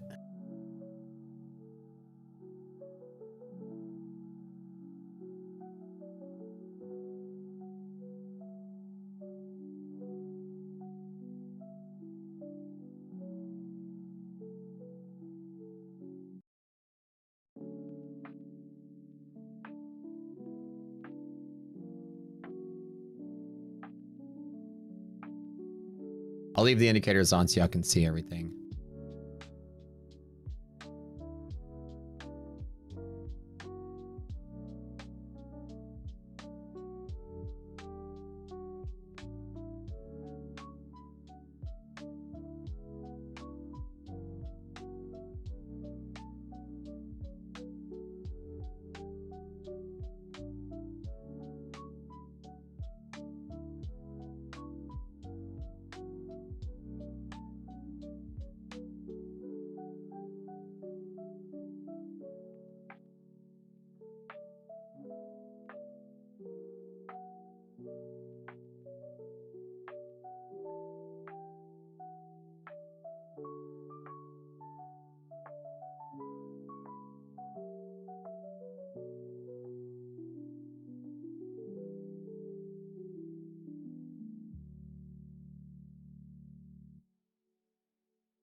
Right, I'm back. Did we fill the gap or what? Oh my God. Should I held on to that short or what?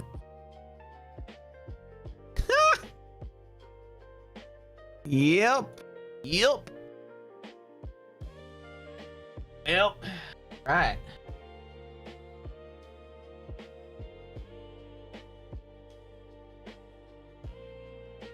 Fine. Excellent. Reward my loyal friends for sticking around. Meeting went well.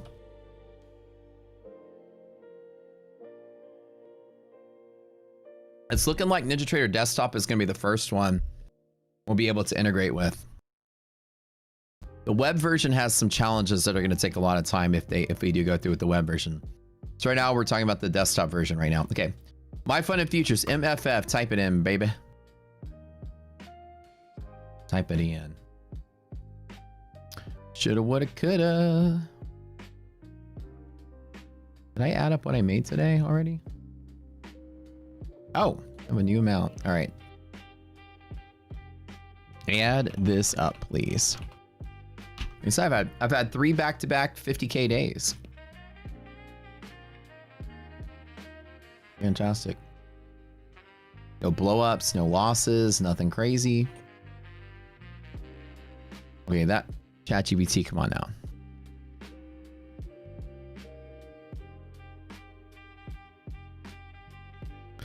It doesn't seem to know. Oh yeah, my bad, guys. Let me clear the list. Sorry. Okay, start over. Everyone type again. My bad. My bad. You gotta type it again.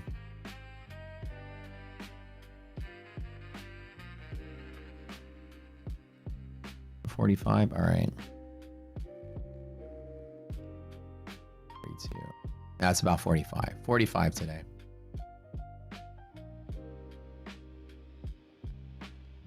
Man, that was clean. That negative res all morning, right?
Guys, MFF.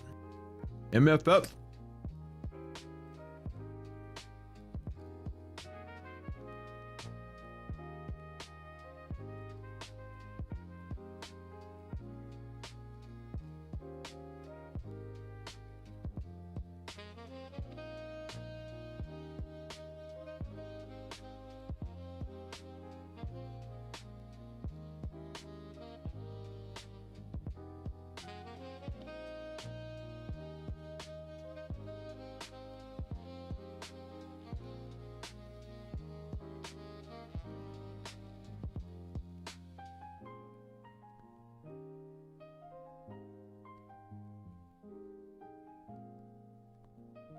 We'll spin the wheel for a giveaway of 3.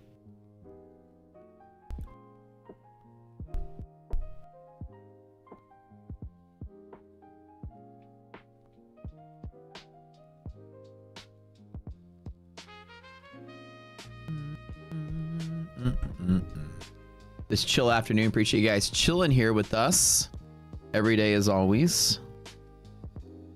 Matthew with the great discussion earlier. The universe is rewarding you for paying attention and asking the right questions. The universe has bestowed upon you, sir.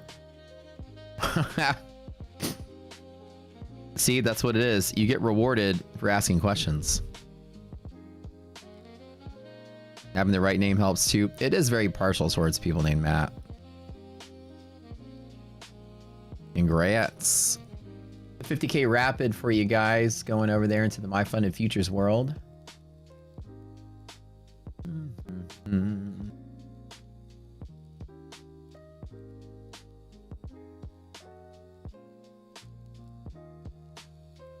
Oh, look, it was like one tick away from Matthew a second time. Look at that. Look at that.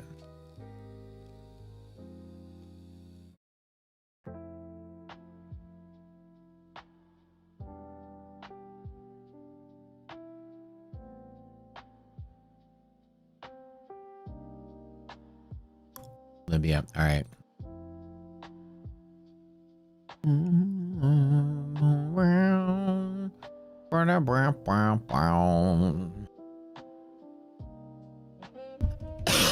All right. How's this taking to play out? Are we going to tank?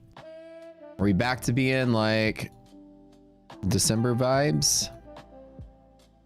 Old predictable NASDAQ. Bump and fall and bump and fall and bump and fall. Alphonse.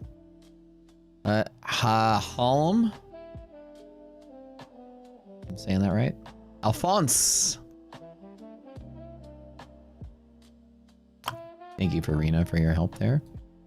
The NASDAQ just rise and fall and rise and fall. It's so predictable. I mean, it's been good. Now that I finally got in line with this, this is the 12th day it's hit that high and pulled back. What a world.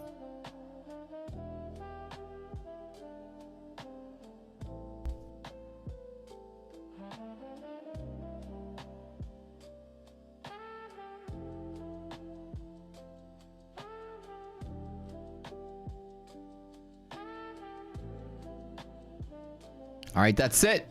3 of you guys. Congrats. All right. We'll have to get you hooked up with your My Funded Futures accounts. Make an account with My Funded Futures if you don't have one already. Go to my Discord. Link is in the description below this video. Go to the Conscious channel. Locate an admin named Slacks. Send him a message. Screenshot of your YouTube ID and information about what your login ID is that you have, which account you have over there. And then we'll hook you up with your giveaway accounts. Some instructions on how to claim those. And that's it. Thank you for tuning in. Thank you for playing the game.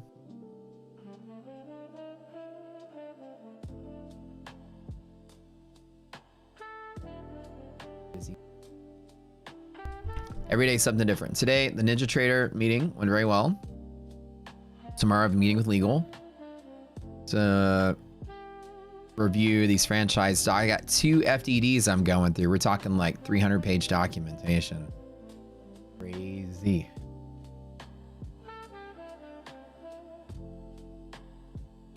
So lawyers reading, get the lawyer to read that stuff. 300, 400 pages a pop.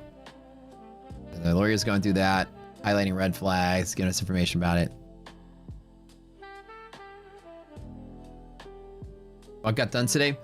So today was the meeting with Ninja Trader Web, which is Tradovate, like the native Tradovate legacy, right? And the goal is for us to get Rocket Scooter's indications built into other platforms, right? So that you guys can finally trade in the place where you have your tools, right? All in one. All of you guys do what I do, which is have one platform on the right, one platform on the left. The idea is to marry the two. We have the solution in place to create this very simply in the desktop app already. So that's the desktop version of Ninja. The web version is quite a bit more challenging. And the question today was, what's necessary? Today was we gave the demonstration to their development team on the website. got a lot of pushback as to what's capable there.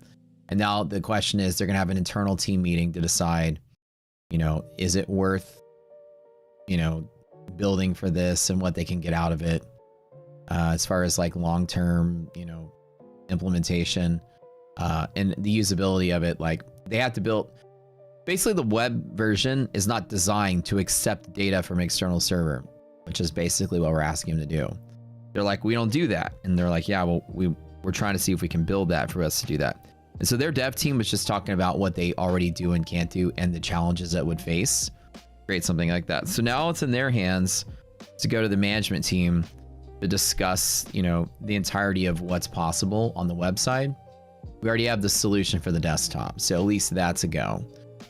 The other side is the website is, you know, my job was to try to convince them that this is a big thing for them to do, because it's not just for our tools, but other vendors and creators could essentially bring their content into their web-based platform, which would give them so many more customers and so much more variety of tools for their users, so that they can maintain, you know, a growing user base, because people are loyal to their tools, not loyal to their broker. Like if I told you you had to switch brokers to use Rocket Scooter tools, you guys would probably leave Dorman and join Phillip, or you'd probably leave Edge Clear and go to AMP. Nobody cares about a broker. If I said you got to use NinjaTrader instead of TradingView, you guys are probably switching a heartbeat too. Nobody's loyal to a platform either. There's nothing that each one of them offers that the other one really doesn't offer. Minor differences. People follow what it is they do. If y'all are ICT traders and ICT says my stuff is only available in NinjaTrader, you're only using NinjaTrader. So traders' loyalties lie into their tool set. And that's what I was telling them, is that, you know, for a platform to stand out, it needs unique tools. It's nothing any platform offers is different than the rest.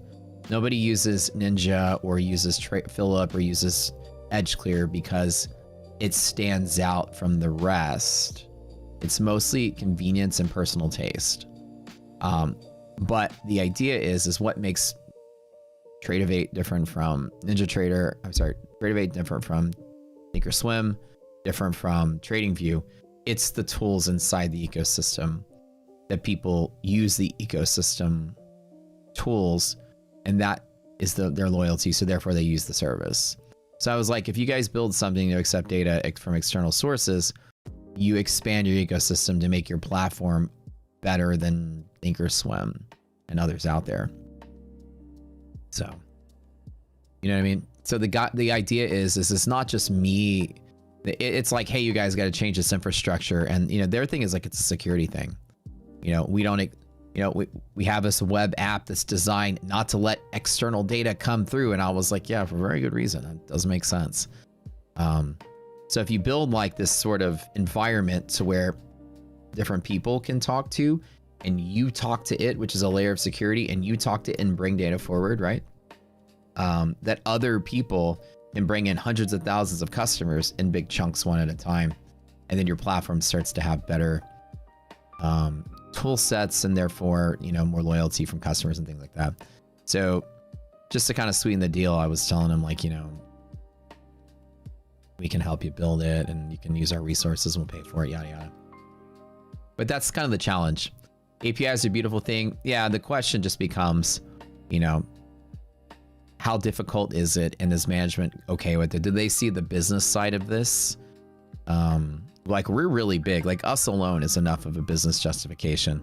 But to sweeten it a little better, I was like, you know, you can utilize this technology to have other people out there, because what we bring to the table is very simple. NinjaTrader only has futures data.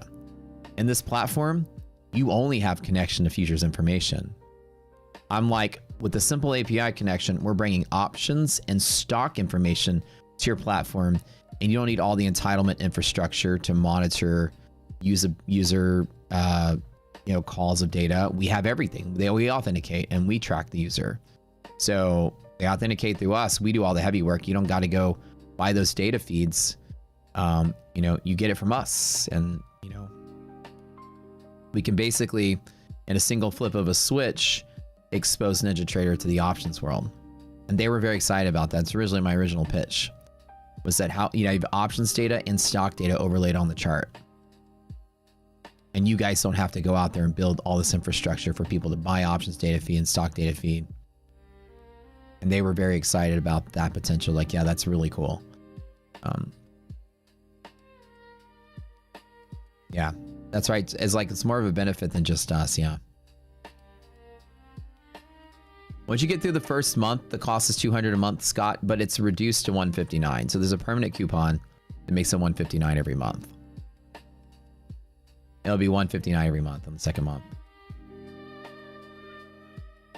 How difficult would it be to add a Rocksuiter web-based system for the API into the web-based trading platforms? Not difficult at all. It's, I mean, it's not like it's like, you know, many months of work. Something like this can be created in a month of time or less. Because I know, because we built the same thing. We built a server that does calculations. We have a platform over here, and we built the interface for them to talk to each other. And that's your experience you have here. So we built it, it took a month.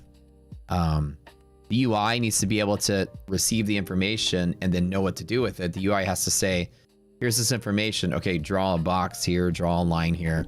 And their web version doesn't have the ability to already do that. So you'd have to build that. And then they don't have the ability to talk to external server. And they don't have the ability, and then we'd have to build some kind of, you know, authentication, you know, widget, if you may, for them to connect to the server. And their thought is they'll create a server, and their server will talk to our server. And then we tell their server who has access, basically. So anyways, they were like, yeah, it's doable. It's a lot. We have to kind of talk about it. So my takeaway from that meeting is it's going to be a very big challenge to get into the Tradovate desktop. Tradovate itself and their mobile app. That's the step we're trying. But nobody has. Like we're you know, nobody has that ability. So we're trying to get them to, you know, open those doors so that we can explore that. But at least the desktop Ninja we can do. Very simply. So currently the ball's in their court to figure out if the website's also doable. You love systems engineering? Yeah. I wish I knew a whole lot more about it. Like, I know as much as I need to know to run the company, but I'm certainly not the expert. Now, if you pay for Rocket Scooter, Dave, nothing changes. It's just like an example. You have a license to have something. Pretend that you have a license to drive a Ferrari, and there's 3 or 4 places you can go grab one. Well, if you walk over to down the street, you can show them your license, they give you the Ferrari. You walk over here, show the license, we give you the Ferrari. You know, the idea is that you buy the indicators in one place. They should show up everywhere you are. So you don't have to buy or change anything. Yup. Like I said, I hope we could. My vision is to be inside of the. God, I'd love to be able to open the mobile app and just have more indicators, you know, on their mobile app, or even their desktop. Because I use the desktop on a daily basis. It'd be so great to have it all in one place. And I think going forward, I mean, that's a huge thing for them. If somebody has an ecosystem for, like, you know, indicator technology creators on the desktop version, it just makes sense that the web version follows that same. The problem with Ninja is that Ninja and Tradovate were designed by 2 totally different companies that merged together. They really are 2 separate companies under one umbrella with 2 separate products not designed to work together. That's the hurdle they have. And since they've merged, there hasn't been much crossover at all between the 2 products. They've just been relabeled and marketed separately. Like Tradovate is marketed as NinjaTrader Web, and NinjaTrader is marketed as NinjaTrader Desktop. And so that's the only difference. So they're not designed to talk to each other or talk to a common server or anything like that. So the hurdles are, you know, to get them all lined up. And I think it's very beneficial for them to do something like this, because the NinjaTrader is so cool. The ecosystem is so cool.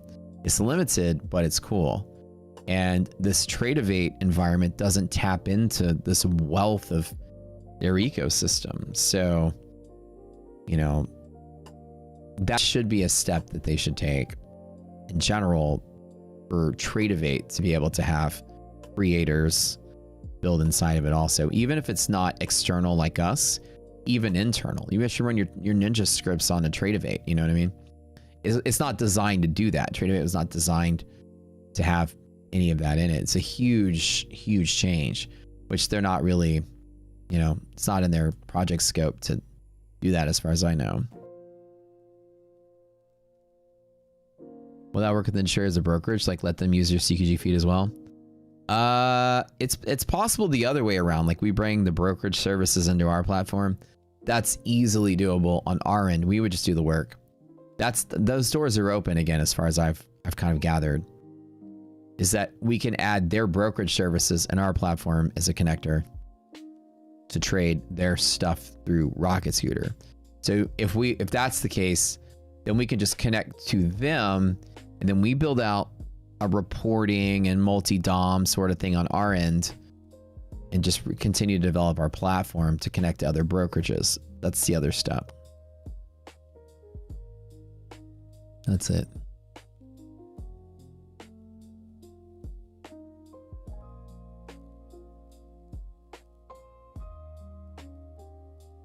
At what point did I decide I wanted to do more than just trade and create Rocket Scooter? It's just like everything else in my life. I've never sat down, like I told you all this morning, I never sat down and was like, I want to be a day trader for a living. I want to change careers and be a day trader. It was like I was broke, unemployed, had severance package. Well, I wasn't broke, but I had severance package. I had nothing else coming in. My friend was trading, and I was like, well, maybe I'll do this. And then Rocket Scooter is the whole path. Like when I said I was on Reddit, I discovered the whole risk interval process. I was sharing it with my friends that I met from Reddit. And we were like, this is very cool. Let's make like a little community away from these losers on Wall Street Bets, because they all talk about garbage and penny stocks all day. Let's make our own little community, because they had a Slack room.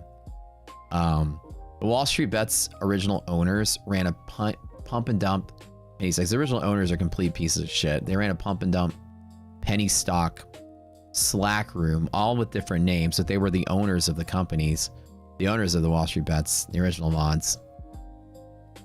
Recently, there was a war between all of them, which was kind of funny. They were like trying to seize power. Remember, Wall Street Bets got big during GameStop, and they were like, some of them were trying to monetize it, like, and some of them were not, sell movie rights and stuff. There was a big sort of mutiny that they tried to plan, and all those pieces of shit that were planned that mutiny got banned from Reddit. The original Wall Street Bets mod team, the same shitheads that ran the pump and dump room. And we started our own community because those guys were fucking horrible. And we were all on Wall Street Bets. A couple of us were mods, and a couple of people were just, you know, diehards in the community. And they ran this little Slack room where they would pump penny stocks to the people from Wall Street Bets. We weren't allowed to monetize, but they secretly did it on the side. Anyways, so we were like, let's make our own Slack room. So we did. And then we just made a Slack room so that we can hang out and chat and share spreadsheets with each other and share data with each other. And then that grew into like streaming, and it was all free at the time. I was like, yeah, I'll just stream, and we'll just talk together. It was like a Zoom call. We'd all get together. We would just talk about what we did and what we were making. And then I would stream. We would basically do what we do now is like watch the indicator, stream live, do some trades, and then talk about it. Like, what do you guys think this indicator? Is it any good? How do we use it? And then the feedback from the group started growing. Then word of mouth, people started spreading it around like, hey, you know, because this is, like I said, 2015. There was no such thing as a trading Discord. Discord wasn't even around yet as a thing. Like, there was no such thing as a trade room. They very rarely heard of these things. So it wasn't like I woke up one day and was like, I want to start a Discord community and make some money. It didn't exist yet. So this is the heyday of creating the concept in general. It's like, let's make a community where we can share stuff with each other. And the people were telling their friends and like, hey, yo, we're doing some cool stuff. They're a group of guys, engineers, y'all get together and just build stuff. And it just got bigger and bigger and bigger. We started getting like a lot of weirdos come in, and just sort of like the experience was getting sour. People were coming in trying to pump penny stocks. People were coming in trying to, you know, sell shit, scam people, you know, it's all kind of, so we're like, we need to put this behind a paywall. And so we made like a small subscription. And the original subscription cost was like 20 bucks. It was nothing, but it was the paywall kept the crap out.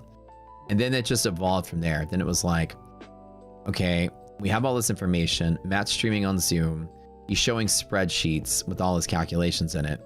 And then everybody was like, how do we get access? How do I get access? So we were like trying to get a way to get people to get access for it. So then we just decided, well, let's just build an app. And the app was like a tiny version of what we have now. It's just a little box that would display, you know, information, edge pressures and such. And then we built this little applet, and then people could just subscribe to the applet, and that was it. And then as people were driving, and they're like, I'd like to get access to that. I'm like, well, I stream the Zoom all day. You can watch it. Yeah, but I don't have time to watch the Zoom. I just kind of want the info. Can you figure out a way to give it to us? And for a while, we were typing it into the Slack room. Then we moved to Discord. It grew like that. And then once we made the app, everyone's like, oh, that's cool. Can we get charts? Can we get just to draw on the charts? That'd be kind of nice. And then we're like, okay, let's do that. And then we're like, okay, let's build a platform. It was like basically like that. You guys drove it to where it is now. We were just trying to make a community to get away from Wall Street bets. So we can like do nerdy stuff in private. That's the answer there. That's what made us go that route. Is pickleball court still on the table? I think the idea has been abandoned.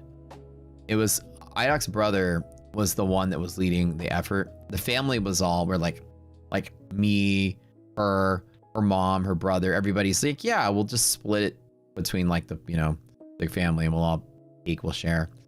And we're like, I'm in, sure, I'll invest in you guys. And he was supposed to go figure it out, and then we haven't heard anything since the discussion. We've hung out a couple times the holidays. He never brought it up, so maybe he changed his mind about it. But either case, you know, we have 2 new franchises we're opening up this year, so we're already busy enough. I honestly was moderately excited about the pickleball business. I honestly would love to bring like a giant like corporate chicken and pickle or something, like a huge Dave and Buster's level sports bar with restaurant sort of, you know, bar. That'd be my idea, rather than just your traditional pickleball warehouse. But will there be a discount for Ninja Trader? I can't think that far in advance. You don't buy it from them. You just buy it from us anyways, like it normally. The idea is if you buy it from here, it should work everywhere else if this all goes through. So that's amazing. Organic Raw Visions turn to legacy. That's it. I never sat there and go, you know, I'm going to quit my job and be a trader. I'm going to quit my job and make a trade room. I'm going to quit my job and make a platform. In 2015, there was no such thing as a trade room. It didn't exist. So it wasn't like, you could kind of say I was one of the first to create that concept of community of traders behind a subscription. There wasn't a lot of, the ones that there used to be was like the Jason Bond and Ross Cameron, those kind of guys, and Tim Sykes. These were like the first quote unquote trade rooms. They were really just made for people to show up and get pumped penny. Again, at that time, pumping and dumping penny stocks was what everybody did. That's what and I never did, but that's what they did. That's how all those people made names for themselves. They all got in trouble for it, and they got a slap on the wrist, paid the fine. They're also going today. Not to the same intensity they used to be. They're all horrible traders. But, you know, I never was like, I can't wait to start a trading business. It just evolved on its own. It was kind of and to see how far it's come over this time, it's just crazy. Like, it's beyond my wildest dreams how big we got and how big the projects got.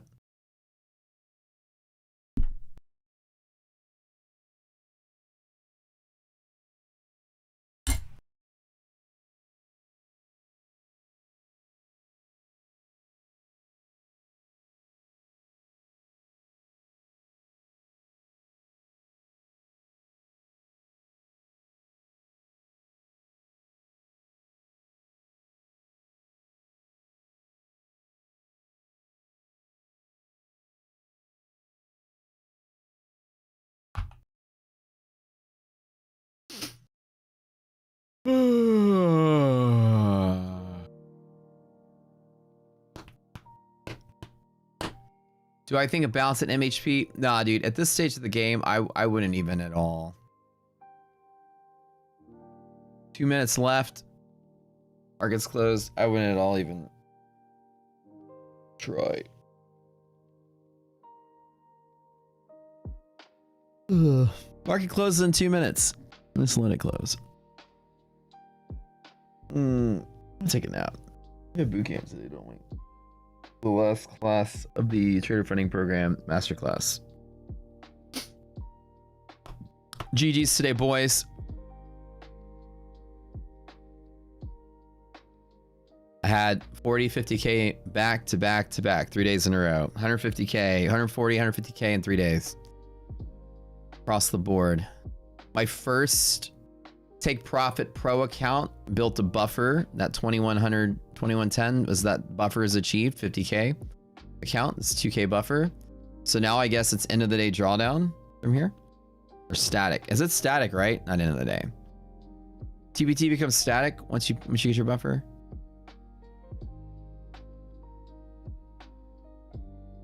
Brando, nice job, dude.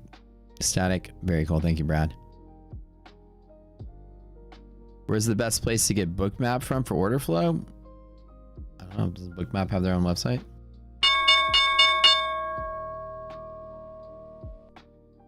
What a day today. All right, guys. Thanks for tuning in. We're out. We'll see y'all bright and early tomorrow morning. Boot camp in 20.